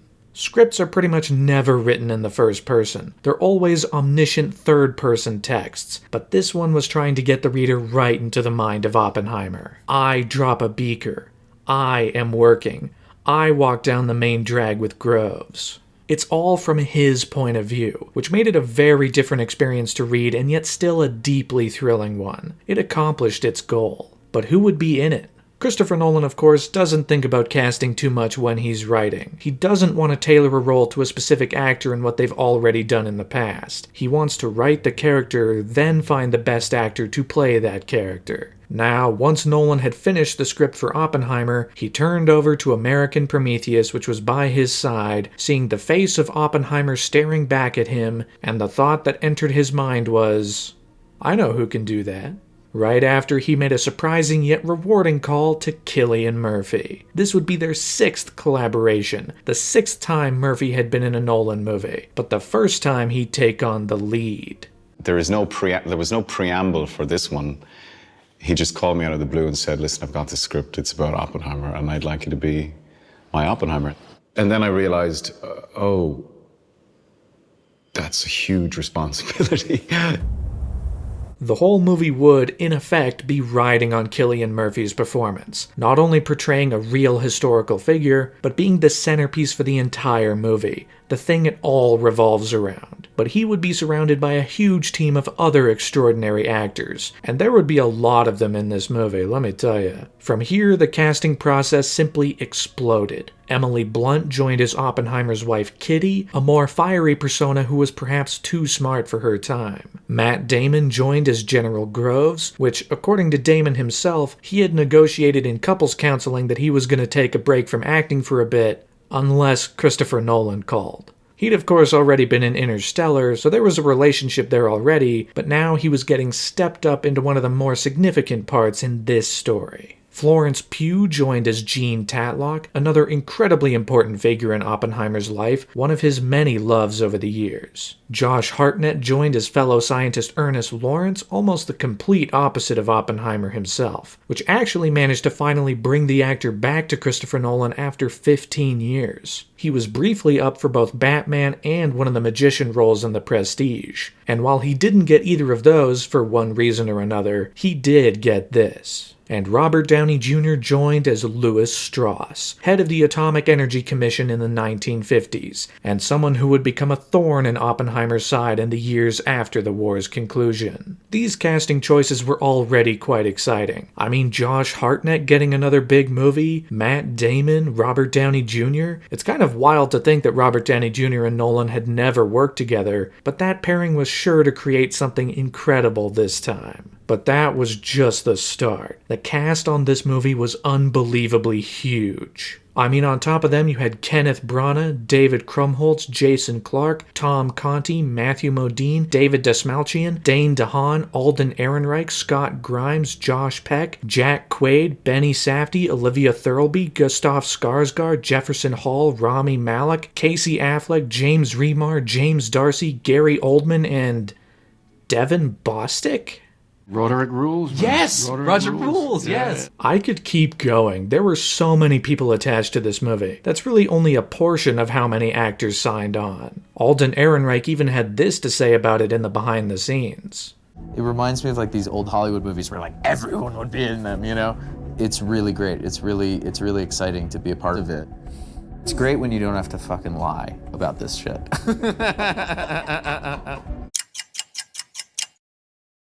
With the insane cast assembled, everything finally got off the ground on February 28, 2022. This time shooting under the working title, Gadget, which was actually the very same code name the scientists at Los Alamos used for the bomb itself. And it was announced with the very first image of Cillian Murphy as the titular Oppenheimer, a damn near one-to-one match of real photos of the man himself. Initially, the production was scheduled for 85 days total, but because of the limitations of the still large $100 million budget, that schedule had to be compressed to 57 days. It wasn't impossible, but it did mean everyone had to move like hell to get through the million scenes this movie had. Hoyte van Hoytema was once again back as cinematographer, making it his fourth collaboration with Nolan, and yet even still, they found new ways to push things forward. This movie was going to revolve around two major story threads, the story of Oppenheimer and the story of Louis Strauss. And to visually separate the two threads, one would be in color while the other would be in black and white. Now, once again, they were shooting on 65mm film and IMAX film, and they didn't really want to go smaller than that to 35mm or something for the black and white sequences. They wanted those to be up to par with the rest of it. So, they quite literally invented black and white large format film. IMAX and 65mm film simply did not exist in black and white. They had to make it. They had to partner with Kodak and Photochem to be able to produce and process black and white film. But it meant they were able to capture some of these images in black and white on the day, allowing the light to interact the film the way it was meant to, and in a way you don't get simply by converting it to black and white after. In a sense, it's like going back in time. You know, black and white is a sign of an old era of film, but it was also an invention that pushed things forward. New technology in the 21st century that kept the format evolving and alive. Oppenheimer filmed in many locations across the United States. They filmed in New Mexico for a large portion of filming, specifically in Ghost Ranch where they built a replica of Los Alamos. They even filmed some sequences at the real Los Alamos, filming inside Oppenheimer's real house that he lived in at the time. Production journey to California, filming at Berkeley and many other locations across the state. Production even journeyed to New Jersey and the Institute for Advanced Study in Princeton. Another location that these historical figures actually resided in and had some of these conversations about science and physics and the reality of the world we're living in. It was quite surreal to have this location almost bring back the past. Oppenheimer and Albert Einstein once roamed these grounds, and now, 70-odd years later, Cillian Murphy and Tom Conti were roaming the grounds as Oppenheimer and Einstein. If anyone had actually said to me, "Excuse me, but who are you?" I would have replied, "I'm Albert Einstein. I found a way to come back and I arrived last night."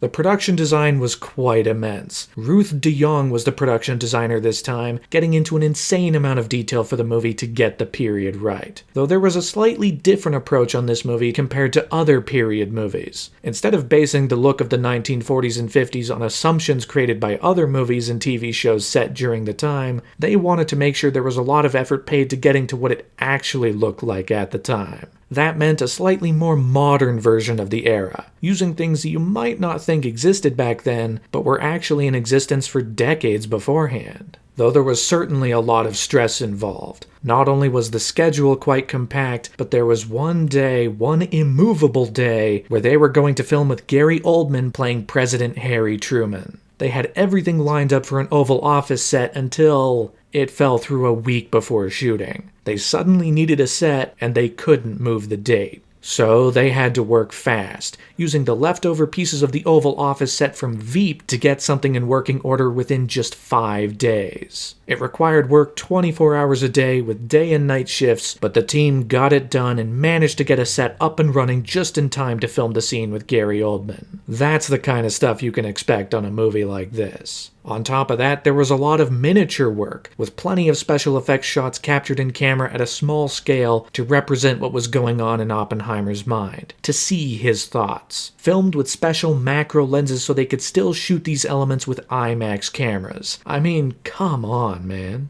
And then, of course, you had the Big Bang. The Trinity test was going to be a centerpiece of the movie. And you know they can't replicate it one-to-one. They're never going to detonate an actual atomic bomb. But they did set up some real explosions that could be replicated so they could mimic the test as best they could under a slightly smaller scale. The production on Oppenheimer was immense, but after the scheduled 57 days were up, everything finally came to a close in May of 2022. The cast and crew went home, the cameras were put away for the last time, and it was time for the post-production efforts to take over. It also meant it was time for promotional efforts to get started. This is Christopher Nolan we're talking about. If he's not promoting a movie of his nearly a year in advance, then something's wrong. So, on July 28th, 2022, a year before the movie was set to hit theaters, the very first teaser trailer was released online.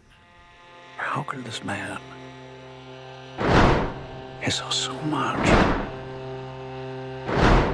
be so blind? It's only a 60-second teaser, but it packs a punch, featuring some narration from characters around Oppenheimer, mainly Emily Blunt's Kitty Oppenheimer and Robert Downey Jr.'s Louis Strauss. Featuring brief images of Cillian Murphy in the title role, some more surrealist explosion imagery, and a countdown. Not exactly to the release of the movie, but actually to July 16th, 2023, the 78th anniversary of the Trinity test. The movie itself would release on July 21st. But this was merely a taste, merely an announcement that Nolan's latest was going to hit theaters in 2023. And from there, promotion continued to turn heads. The full teaser trailer finally released in December of 2022, and it was significantly bigger. We imagine a future. And our imaginings horrify us. Once again featuring some of the miniature work created to get inside Oppenheimer's mind, but also featuring more looks at the creation of this device, the creation of the gadget, and the moral and ethical implications of unleashing it on the world. There was going to be a lot to this movie, and this was still only showing a sliver of it, mostly focusing on the creation of the bomb itself, with hints towards the fallout that would come after. But this trailer was just the one you could see online. If you wanted something more, just head over to an IMAX showing of Avatar: The Way of Water. While there wouldn't be a full IMAX prologue this time, there would be a specially made IMAX trailer for the movie playing exclusively in theaters. And this trailer managed to expand on what the online teaser showed. More build up to the detonation of the first bomb, more of the stress and anxiety surrounding it, and even more teases of the fallout. But it also showed off the spectacle on display. While this was a biopic and somewhat smaller than what Christopher Nolan had been known to do, seeing that full square IMAX frame was still quite jaw-dropping. And it promised that the movie was going to have a lot of power once it was released on the biggest screens around. But later, 4, 3, 2, 1.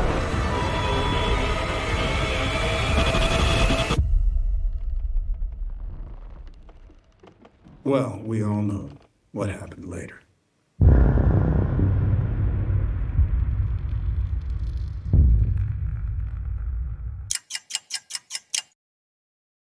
Post-production efforts on Oppenheimer followed in the footsteps of Tenet in many ways. Once again, Ludwig Göransson was doing the music, making it his second collaboration with Nolan. This time, a lot of emphasis was put on the violin, making it the central instrument to this movie's score, and even making it central to Oppenheimer's theme. And Jennifer Lame was once again editing the film. There was a specific goal from both that, while this was a historical biopic and a drama centering around people, that it would be edited and scored almost like an action movie. These are scenes of people talking, but they're also incredibly tense and thrilling in their own way. And if the editing and score captured that, the audience would be gripping onto their seat in the same way they would during a scene like No Time for Caution. But the goal at the end of it all was still to market it to the widest audience possible, to get it in front of audiences in the summer. And so, the marketing efforts finally continued in May of 2023, as a brand new trailer debuted first in theaters before Guardians of the Galaxy Volume 3, followed by an online debut just a few days later.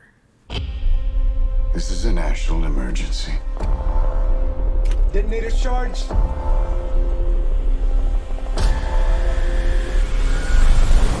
This is one of my favorite trailers in recent memory. This is a trailer that escalates from frame one all the way to the end. It's intense, it's captivating, it's moving, you feel the bass of the music in your chest. It really kind of captures the larger-than-life event in just a 3-minute window, complete with looks at plenty of the characters, the scale of the mission, and even some of the horror behind it. This was an event that changed the world, and the movie promised to get you right into the minds of the people that did it, and what that meant going forward. Until somebody builds a bigger one. There was a lot of interest generated here already. Christopher Nolan's name was enough to bring people out of the woodwork and get them interested in heading to the theater. But a decent amount of this movie's promotion can actually be attributed to the existence of an otherwise completely unrelated movie. Barbie. Greta Gerwig's latest movie, based on the Mattel toy starring Margot Robbie and Ryan Gosling, was also making waves during its own promotion cycle. Trailers were big, set photos had leaked, the posters were very fun. The thing was, it was releasing the very same day as Oppenheimer. Now, this could initially be seen as a slight. Christopher Nolan left Warner Brothers, so now they're releasing their big tentpole movie on the same day to sabotage him. For months, there was speculation on whether one of the two movies would wind up moving their release date, but neither side wanted to. This was Christopher Nolan's lucky weekend, and Warner Brothers was pretty set on it too. Both movies managed to stand their ground, but what that created was something bigger than the sum of its parts. That created Barbenheimer. These are two movies that could not be more different. They're playing to two completely different audiences. I mean, on one hand, we have an R-rated historical biopic, and on the other, we have a family-friendly comedy movie based on a toy. But that was exactly what made it appealing. The difference was so striking and so polarizing that it made it a lot of fun to combine the two in some way, purely by virtue of their shared release date. You had memes, you had edits, you had fan-made posters combining the two movies. It really created a promotional effort in and of itself. This was free press. Really, it was counter-programming, which is not a new concept by any means, but it's certainly something that hadn't been seen at this scale before, and it wasn't something audiences had seen for a while. But what it does is it gives a far broader audience something to look out for in theaters. Some people will only watch Oppenheimer, some people will only watch Barbie. Plenty of people like myself will watch both, you know, there is overlap, but they're playing to different strengths. In a world where the biggest theatrical releases seem to be playing to smaller and smaller audiences of people who are in the know on comic book movie news from 10 years ago, this was something that could get anyone involved. And why not make it a double feature? Why not expand the reach so that those who want to see one get involved enough to see the other? A rising tide lifts all boats. This was nothing but positive for the film industry. And it was a level of excitement that led to the final hour, as the last stretch of promotion for Oppenheimer went full swing leading up to its release. Posters, TV spots, cast interviews. They even paired Christopher Nolan and Robert Downey Jr. for the Wired autocomplete interview. That was crazy. This was the big summer event of 2023, and believe me, it was hard to miss. But the time had now come. After the promotion, after the audience-led Barbenheimer campaign took over, it was time to finally see Christopher Nolan's latest for ourselves. The world premiere was held on July 11th at Le Grand Rex, followed just 10 days later by the worldwide release. The clock had finally turned to July 21st, 2023. So grab your popcorn, your pink shirts for the Barbie showing right after, or before, and get ready to experience the story of J. Robert Oppenheimer.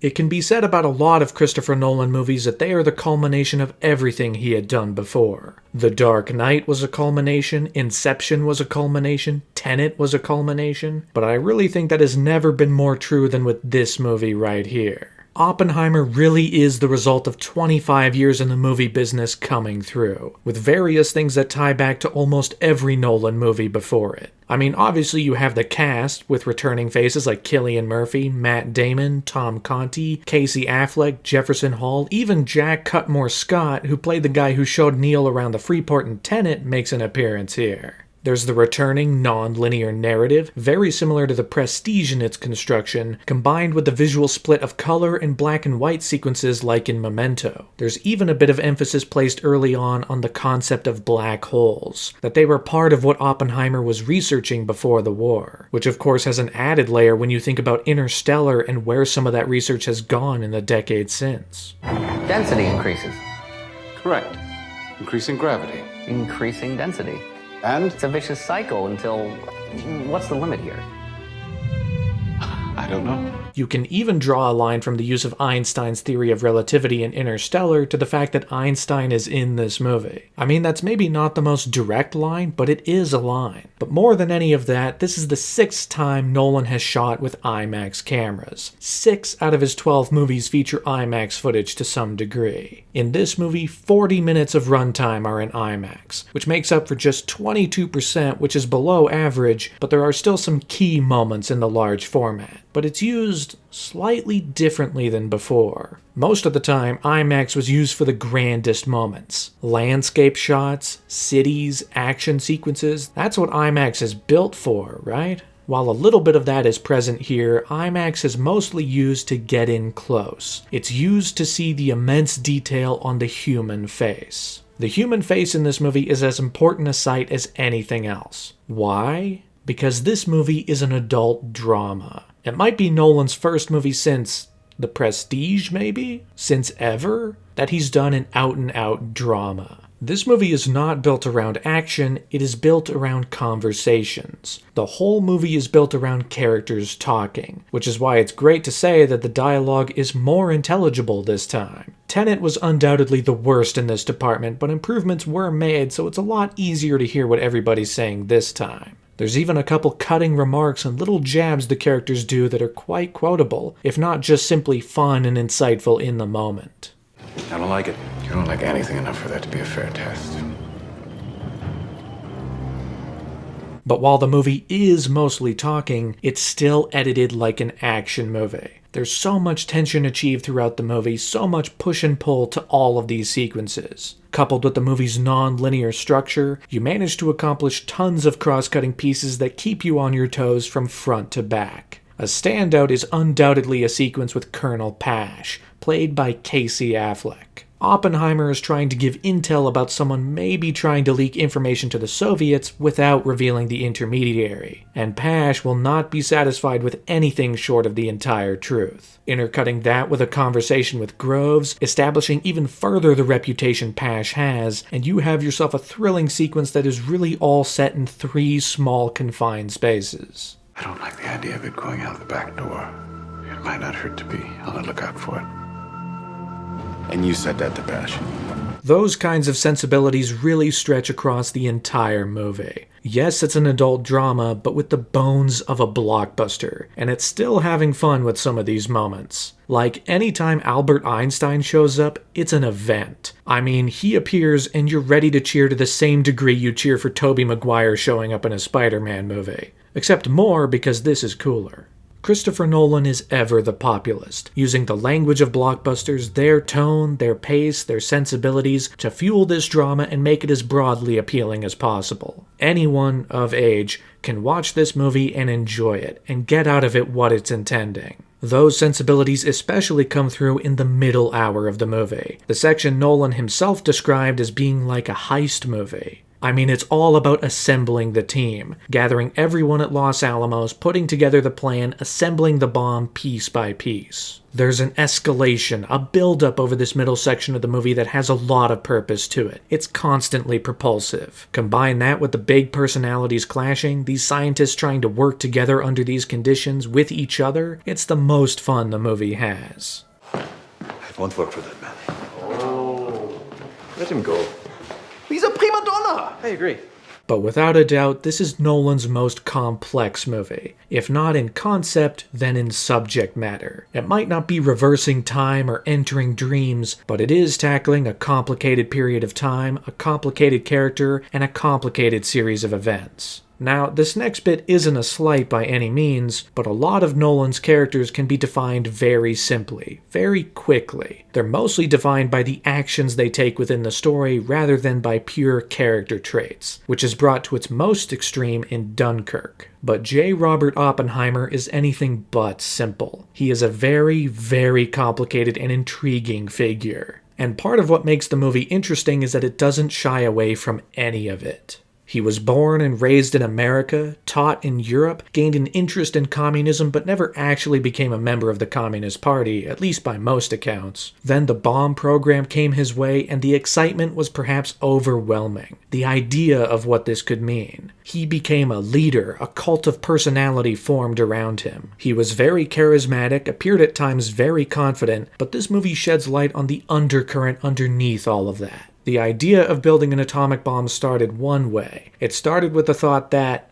there was no choice. They needed to get this done before the Nazis could, and the Nazis had a hell of a head start. But of course, what happens after? What happens to the world when this bomb exists? How does this change things? Because it will change things. The movie isn't saying these scientists were dumb enough to never even consider these possibilities, but it is a question for Oppenheimer. Did he suppress those thoughts? Was he thinking those thoughts? How was he confronted with that reality that the world would keep spinning even after the war was over? You could lift the stone without being ready for the snake that's revealed. We have to make the politicians understand this isn't a new weapon. It's a new world. Cillian Murphy manages to bring all of this to life in the performance. The constant near avoidance of the inevitable future this creation was going to bring. How would he justify it? Was he even sure of his justification? These are all interesting questions you can ask based on this performance and the real historical figure himself. When the world learns the terrible secret of Los Alamos, our work here will ensure a peace mankind has never seen. The uncertainty only grows more when it gets to the point that the Nazis lose the war. Hitler dies and the Allied forces manage to defeat Germany, which leaves the Japanese still fighting on over the rest of 1945. But are they going to surrender soon too? Maybe it's just a matter of time before they're defeated by conventional means. There are these haunting sequences where this initially justifiable weapon is thrown completely into question, yet most people involved are still hell-bent on using it. There's a whole round table discussion about choosing the best targets in Japan, and while it might not be 100% accurate to history, it is like 90% accurate to history, and there's something very frightening about that. We have a list of 12 cities to choose from. Sorry, 11. I've taken Kyoto off the list due to its cultural significance to the Japanese people. Also, my wife and I honeymooned there. It's a magnificent city. That particular detail about him and his wife honeymooning in Kyoto isn't true, but it helps paint a picture within this movie. Now, while Cillian Murphy is at the center of this movie and his performance is what's holding the whole thing up, everyone here is doing some great work. I mean, Matt Damon is incredibly charismatic and very forward as General Groves. Emily Blunt brings strength and wisdom to Kitty, even some unchecked anger in some respects. Florence Pugh also brings a level of strength to Jean Tatlock, as well as a lot of vulnerability, namely during the movie's sex scenes, which are in some ways a bit uncomfortable. Maybe it extends from the filmmakers being uncomfortable with these scenes too? I mean, Nolan's never been this explicit before, but they serve a purpose in showing Oppenheimer at his most vulnerable, at his most open. It's used during moments where his past, his story, his own essence is laid bare for Jean to see and for the world to see. Beyond that, everyone has their own specific flavor in this movie, and that is especially impressive considering just how many people are in this movie. There are so many actors, so many people, you turn to the next scene and suddenly there's a new person you recognize. And it works in the movie's favor, because in a movie with so many characters, having them played by recognizable performers helps ground the audience. They're able to tell who's who. Like, if I say the name Vannevar Bush, you might not know who I'm talking about. But when I show you this image of Matthew Modine, you're like, oh, yeah, that guy. That's the trick the movie is pulling from start to finish. It'll mention a character, then immediately show you a shot of them so you know exactly what they're talking about. The movie doesn't even fall into the trap of there's too many people so a bunch of them have nothing to do. So many of them have something. David Krumholtz gets moments to shine, Dane DeHaan gets moments, Alden Ehrenreich gets moments, to the great pleasure of movie fans everywhere, Josh Hartnett gets moments to shine. What are you doing? Even Rami Malek, who you might think just gets a thankless role as a guy with a clipboard who's embarrassed by Oppenheimer twice, he actually comes through with a big scene towards the end during Strauss's confirmation hearing. Everyone gets something. Everyone gets a moment to shine, and with like 300 people in this movie, that's really quite impressive. Excuse me, gentlemen, if I become stirred, but I am. But even with the movie's focus on the human beings at the center of this story, there is still a penchant for spectacle, and a lot of that comes with the Trinity test. Probably the single most stressful part of the movie. 20 minutes of tension built up more and more as things escalate towards the pushing of the button. And it's all backed by the idea that if they hit that button, there's a chance they could ignite the atmosphere and destroy the world. Chances are near zero. Near zero. What do you want from theory alone? 0 would be nice. And for a moment, you forget this is history. You're not thinking, well, we know it didn't ignite the atmosphere. We're all still here. Instead, you're thinking, well, what if they ignite the atmosphere? Guys? You get so wrapped up in the story that you forget it's 78 years in the past, and instead it's happening right now in front of you. Everything builds up, the music is rhythmic and pulsating, the editing is cross-cutting between the different perspectives of the scene as all the different pieces begin to come together, and a lot of it is filmed in IMAX so you really feel the scale of it. The bulk of this movie's IMAX photography comes here during the Trinity test. And finally, it leads to the moment everyone's been waiting for. The countdown finally draws closer to 0, counting down until 5:29 a.m. on July 16th, 1945.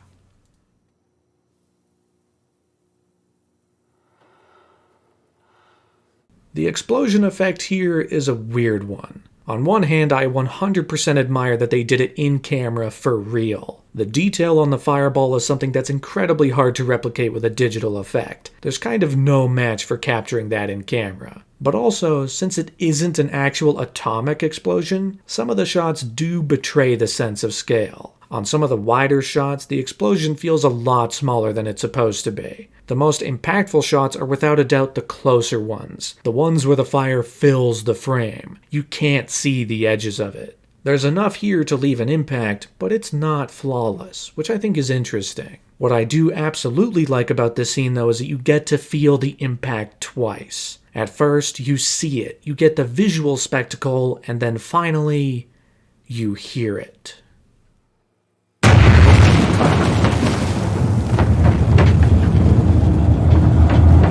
You even hear it from different distances. It really strikes you right in the chest. It's quite something. And when it's all said and done, you too feel the wave of satisfaction, the elation, the catharsis in the fact that all of this hard work landed in success. They did it. The bomb worked as intended. But then you get hit with the haunting realization. The realization that this is not fictional. You've been so wrapped in the story before this that you forgot that the outcome of all of this was already known. And now you feel the same anxiety that Oppenheimer does, all leading to when he first hears that 2 bombs have been dropped on Japan. The facade of living in the past is gone. Everyone sitting in the theater comes to the realization that the atomic bomb is not a piece of fiction. The efforts at Los Alamos changed the world. There was a time before the atomic bomb and a time after.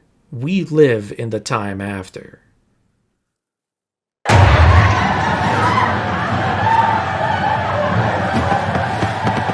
But what's interesting is that the movie spends the last hour of its runtime dealing with the fallout. In true fashion for this movie, the explosion is not the climax of the story. It all comes back down to the conversations. As for the last hour, this becomes a courtroom drama, centering both on Oppenheimer's security hearing and Strauss's confirmation hearing. Two threads that have been intertwined since the beginning of the movie, but now come to a collision course. Louis Strauss's story was mentioned a little bit in the book American Prometheus, but Nolan found it so interesting as a hook that he needed to dig in further, which is why there's this whole half to the movie from Strauss's perspective, where we see some of the other characters, including Oppenheimer, more from a distance. It's interesting because while the color scenes were right there with Oppenheimer standing side by side, once you see things from Strauss's perspective, it lets you judge Oppenheimer differently. And the same works in reverse order during the rare events when Strauss appears in color.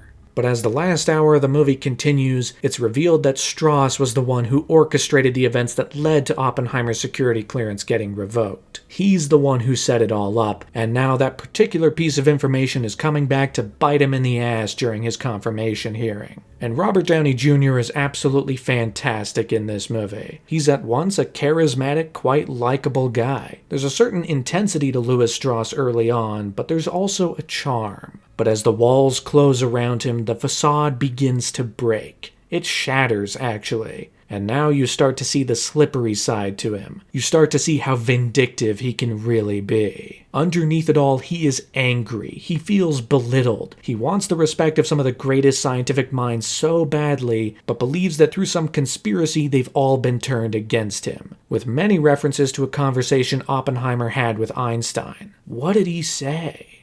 I don't know what Oppenheimer said to him that day, but Einstein wouldn't even meet my eye. This turns Strauss into a Salieri figure, the second fiddle to Mozart. He's been slighted by the world around him, and it's wonderful to watch as everything breaks down and Robert Downey Jr. gets to play that level of anger and betrayal. But everyone gets a moment here at the end. Emily Blunt gets a fantastic scene where she gets to stick it to the prosecution during Oppenheimer's hearing. You might have thought she hadn't done much yet, but it all comes together during this final sequence where she gets to slap the others in the face a little bit. It's great. Jason Clarke is especially fantastic here at the end. I didn't even know he was in this movie before I saw it, but he really stands out here. His intensity, his anger, it's really quite surprising. He's like this force of nature that you can't hope to stop. The best of the best at what he does, who absolutely lives up to the reputation given to him by other characters in the movie. And finally, Cillian Murphy is the one to bring it home as the remaining walls around him finally shatter as well. The complicated nature of who this man is brought to the forefront. Everything is peeled back to reveal everything about him and his own moral convictions following the detonation of the first atomic bomb. The only word I can really use to describe it is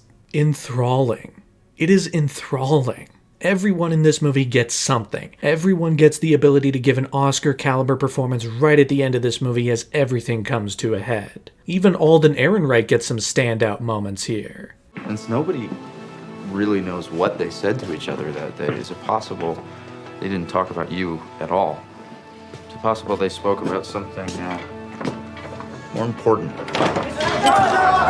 Which leads to the final scene, the reveal of Oppenheimer and Einstein's conversation, which was not about Strauss at all. Instead, it was about the eventual reality of Oppenheimer's future. That one day, after the government, after the people had tarred and feathered him enough, they'd reward him. They might be done with him right now, but they'll one day say that everything is forgiven, even if maybe it truly isn't. But the real kicker comes with the final revelation, the final note the movie ends on. The movie's been posing the question of whether or not detonating the atomic bomb would set off a chain reaction destroying the world. And in the final spoken lines, the movie reveals its answer to that question.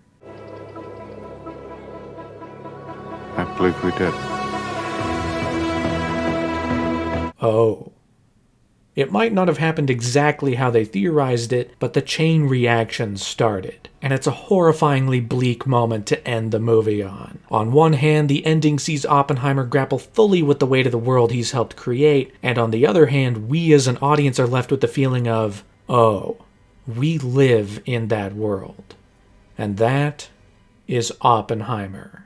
Critical reception to this movie was spectacular. Unlike some of Nolan's other movies, which maybe took some time for people to really appreciate, this one got people right from minute one. It still gave them a lot to think about, a lot to ponder, but the effects were immediate. People were left walking out of this movie gutted and shaken to their core. It is a 3-hour movie that, with all the fun within it, leaves you with one of the darkest feelings you can get out of watching a movie, which is in many ways one of the true powers of cinema. You can feel utter joy, and you can feel utter despair. This movie just went for despair and hit it right on the head. Not to say the reception was 100% perfect. The sex scenes managed to spark some online discourse for weeks after the movie came out, which was about as fun as you can imagine. Especially drawing attention to the iconic line, "Now I have become death, the destroyer of worlds," which was introduced via that scene in perhaps a bizarre way. And there were criticisms for the movie kind of brushing over the amount of Native Americans who were displaced as a result of the building of Los Alamos. But for the most part, reception was incredibly positive and loudly so.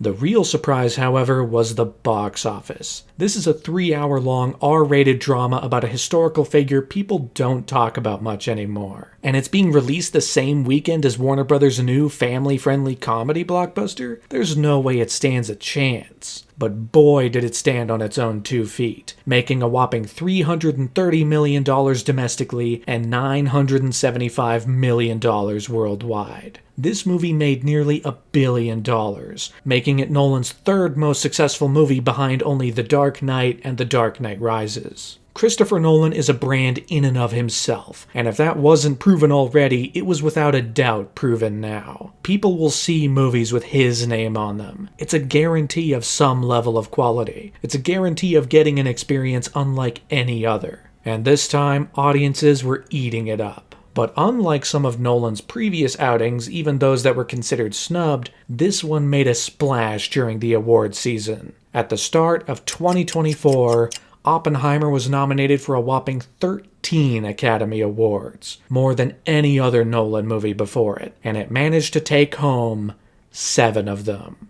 Best Original Score for Ludwig Göransson, Best Film Editing for Jennifer Lame, Best Cinematography for Hoyte van Hoytema, Best Supporting Actor for Robert Downey Jr., which marks his 3rd nomination and 1st win at the Oscars. Cillian Murphy won the Oscar for Best Actor. It is in fact his 1st nomination and 1st win at the Oscars, and it created a full circle moment for his career both on his own and with Nolan. And finally, the double hitter, as Steven Spielberg went on stage to present the award for Best Director. And the Oscar goes to Christopher Nolan Oppenheimer.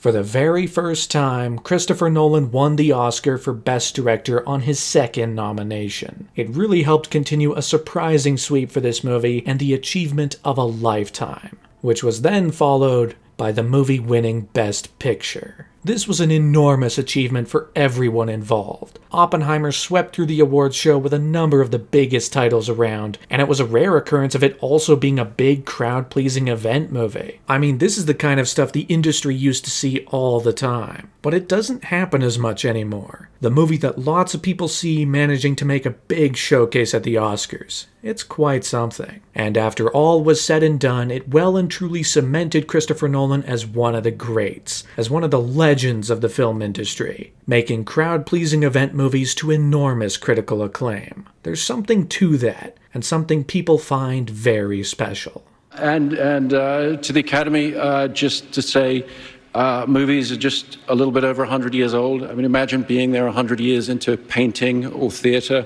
We don't know where this incredible journey is going from here, but to know that you think that I'm a meaningful part of it means the world to me. Thank you very much.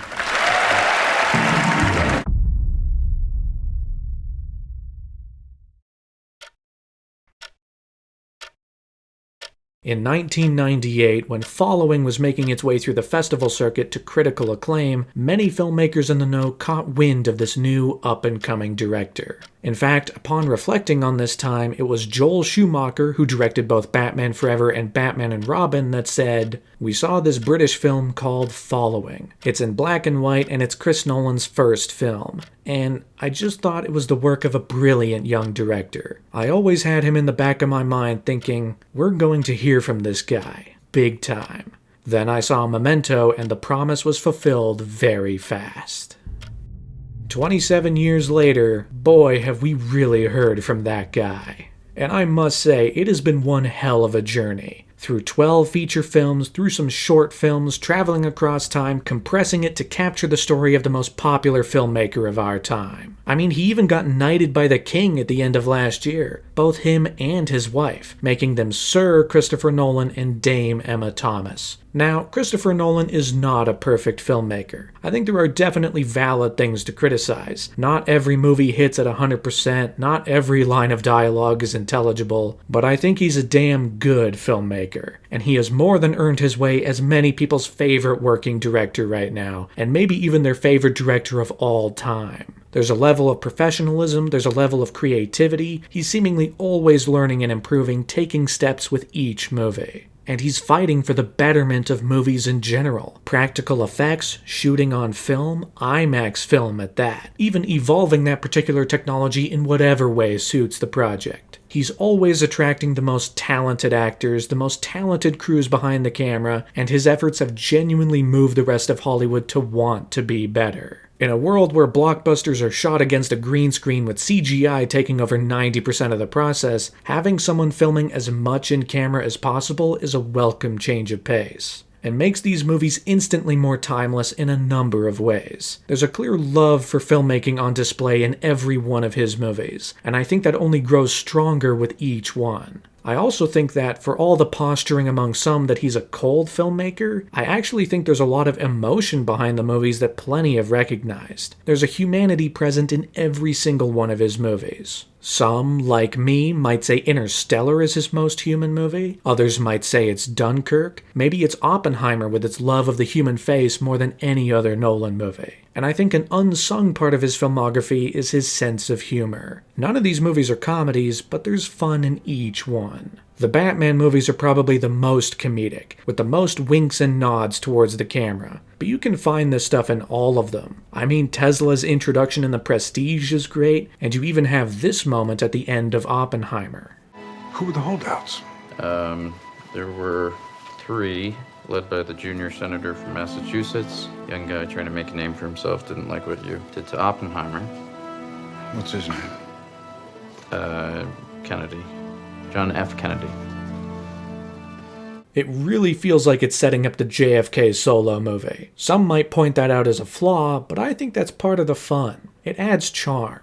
At the end of the day, I think it's a net good that we have a filmmaker who is a selling point unto himself, who is getting massive projects funded consistently, and who people are always willing to go out and see. That is nothing but good for the industry. I wish we had more like him. I wish there was more funding going towards some of our legendary filmmakers, but the fact that we at least have one is a good thing. With other rising stars like Jordan Peele and especially Ryan Coogler with the success of his latest movie Sinners. And you'd better believe that Christopher Nolan's gonna keep going.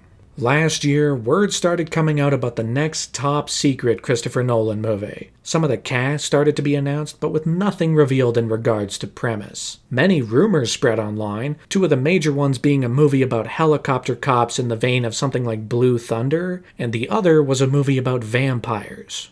Maybe those 2 ideas were going to be combined and he was going to make a movie about helicopter pilots who were also vampires. Or maybe the helicopters were vampires and this was just Nolan's monsterified twist on Transformers. Nah, that one I made up all on my own. Not like it's completely unprecedented, there was a vampire helicopter one time. But the rest of these ideas were made up by other people because, of course, none of them were real. Instead, right at the end of last year, it was announced that Christopher Nolan's next movie would be The Odyssey, adapted from Homer's epic Greek poem written nearly 3,000 years ago. It is a foundational piece of fictional storytelling that, coupled with the Iliad, are 2 pieces of literature that have impacted the way we tell stories ever since. And it's got a hell of a cast featuring some returning faces like Matt Damon, Anne Hathaway, Robert Pattinson, Elliot Page, Himesh Patel, Benny Safdie, Bill Irwin, and a bunch of new faces to the Nolan repertoire. Tom Holland, Zendaya, Charlize Theron, Lupita Nyong'o, John Bernthal, John Leguizamo, and many, many more. At the time of writing this, the movie is shooting right now, under a budget of reportedly $250 million, if not more, making it Nolan's most expensive movie right alongside The Dark Knight Rises. And when it was announced, it was teased that it would be shooting with brand new IMAX technology. But what kind of new technology? One of the biggest drawbacks to IMAX cameras is how loud they are. It makes it really hard to record dialogue sequences with those things going off. But after Oppenheimer, Nolan worked with IMAX to upgrade the cameras to make them about 30% quieter, both through new cameras themselves and also this huge blimp that like quadruples the size of the thing. It's crazy. Now, recording dialogue while shooting on IMAX is way more feasible than it ever used to be, which means the Odyssey will be the first blockbuster ever to be shot entirely with IMAX film cameras. Christopher Nolan's been talking about wanting to shoot entirely with IMAX cameras ever since he started working with them on The Dark Knight. And now, nearly 20 years later, the time has come. It's gonna be one hell of an event come July 2026, and I, for one, am very excited. Because Christopher Nolan is a special filmmaker, one who has understood the responsibility of working at the scale that he does, and uses that drive to continue to push the medium forward, fighting for film, fighting for movies, fighting for theaters. And since it seems Universal is the studio that's going to be backing him up into the future, I can only hope that the partnership continues to yield good, even great, and definitely interesting movies. While there is no one else exactly like Spielberg in terms of style, Nolan is the closest thing we have in terms of impact. Because of anything you can expect watching a Christopher Nolan movie, it's going to be an experience unlike any other. There's a constant drive to not only make movies that are intellectually stimulating with crazy concepts and ideas, but movies that also hit you right where you live. There's a quest to get you to feel the movies he makes on a visceral level. You feel the intensity of the action, the intensity of whatever it is he's capturing, but also the heightened emotions of some of his characters. Some might criticize his movies for being hard to understand, but they're immensely easy to experience beyond that. As the movie Tenet so eloquently stated, don't try to understand it, feel it.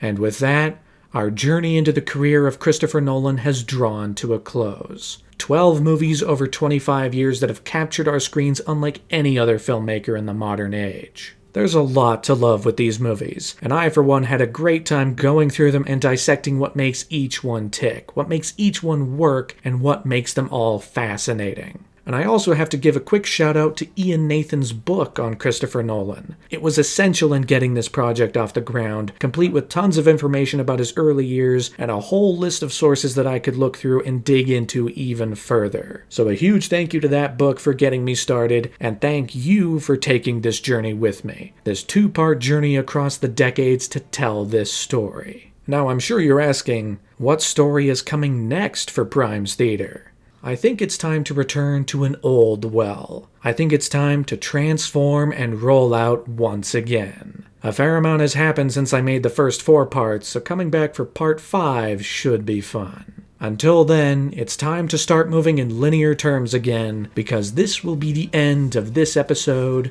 and I will see you guys later.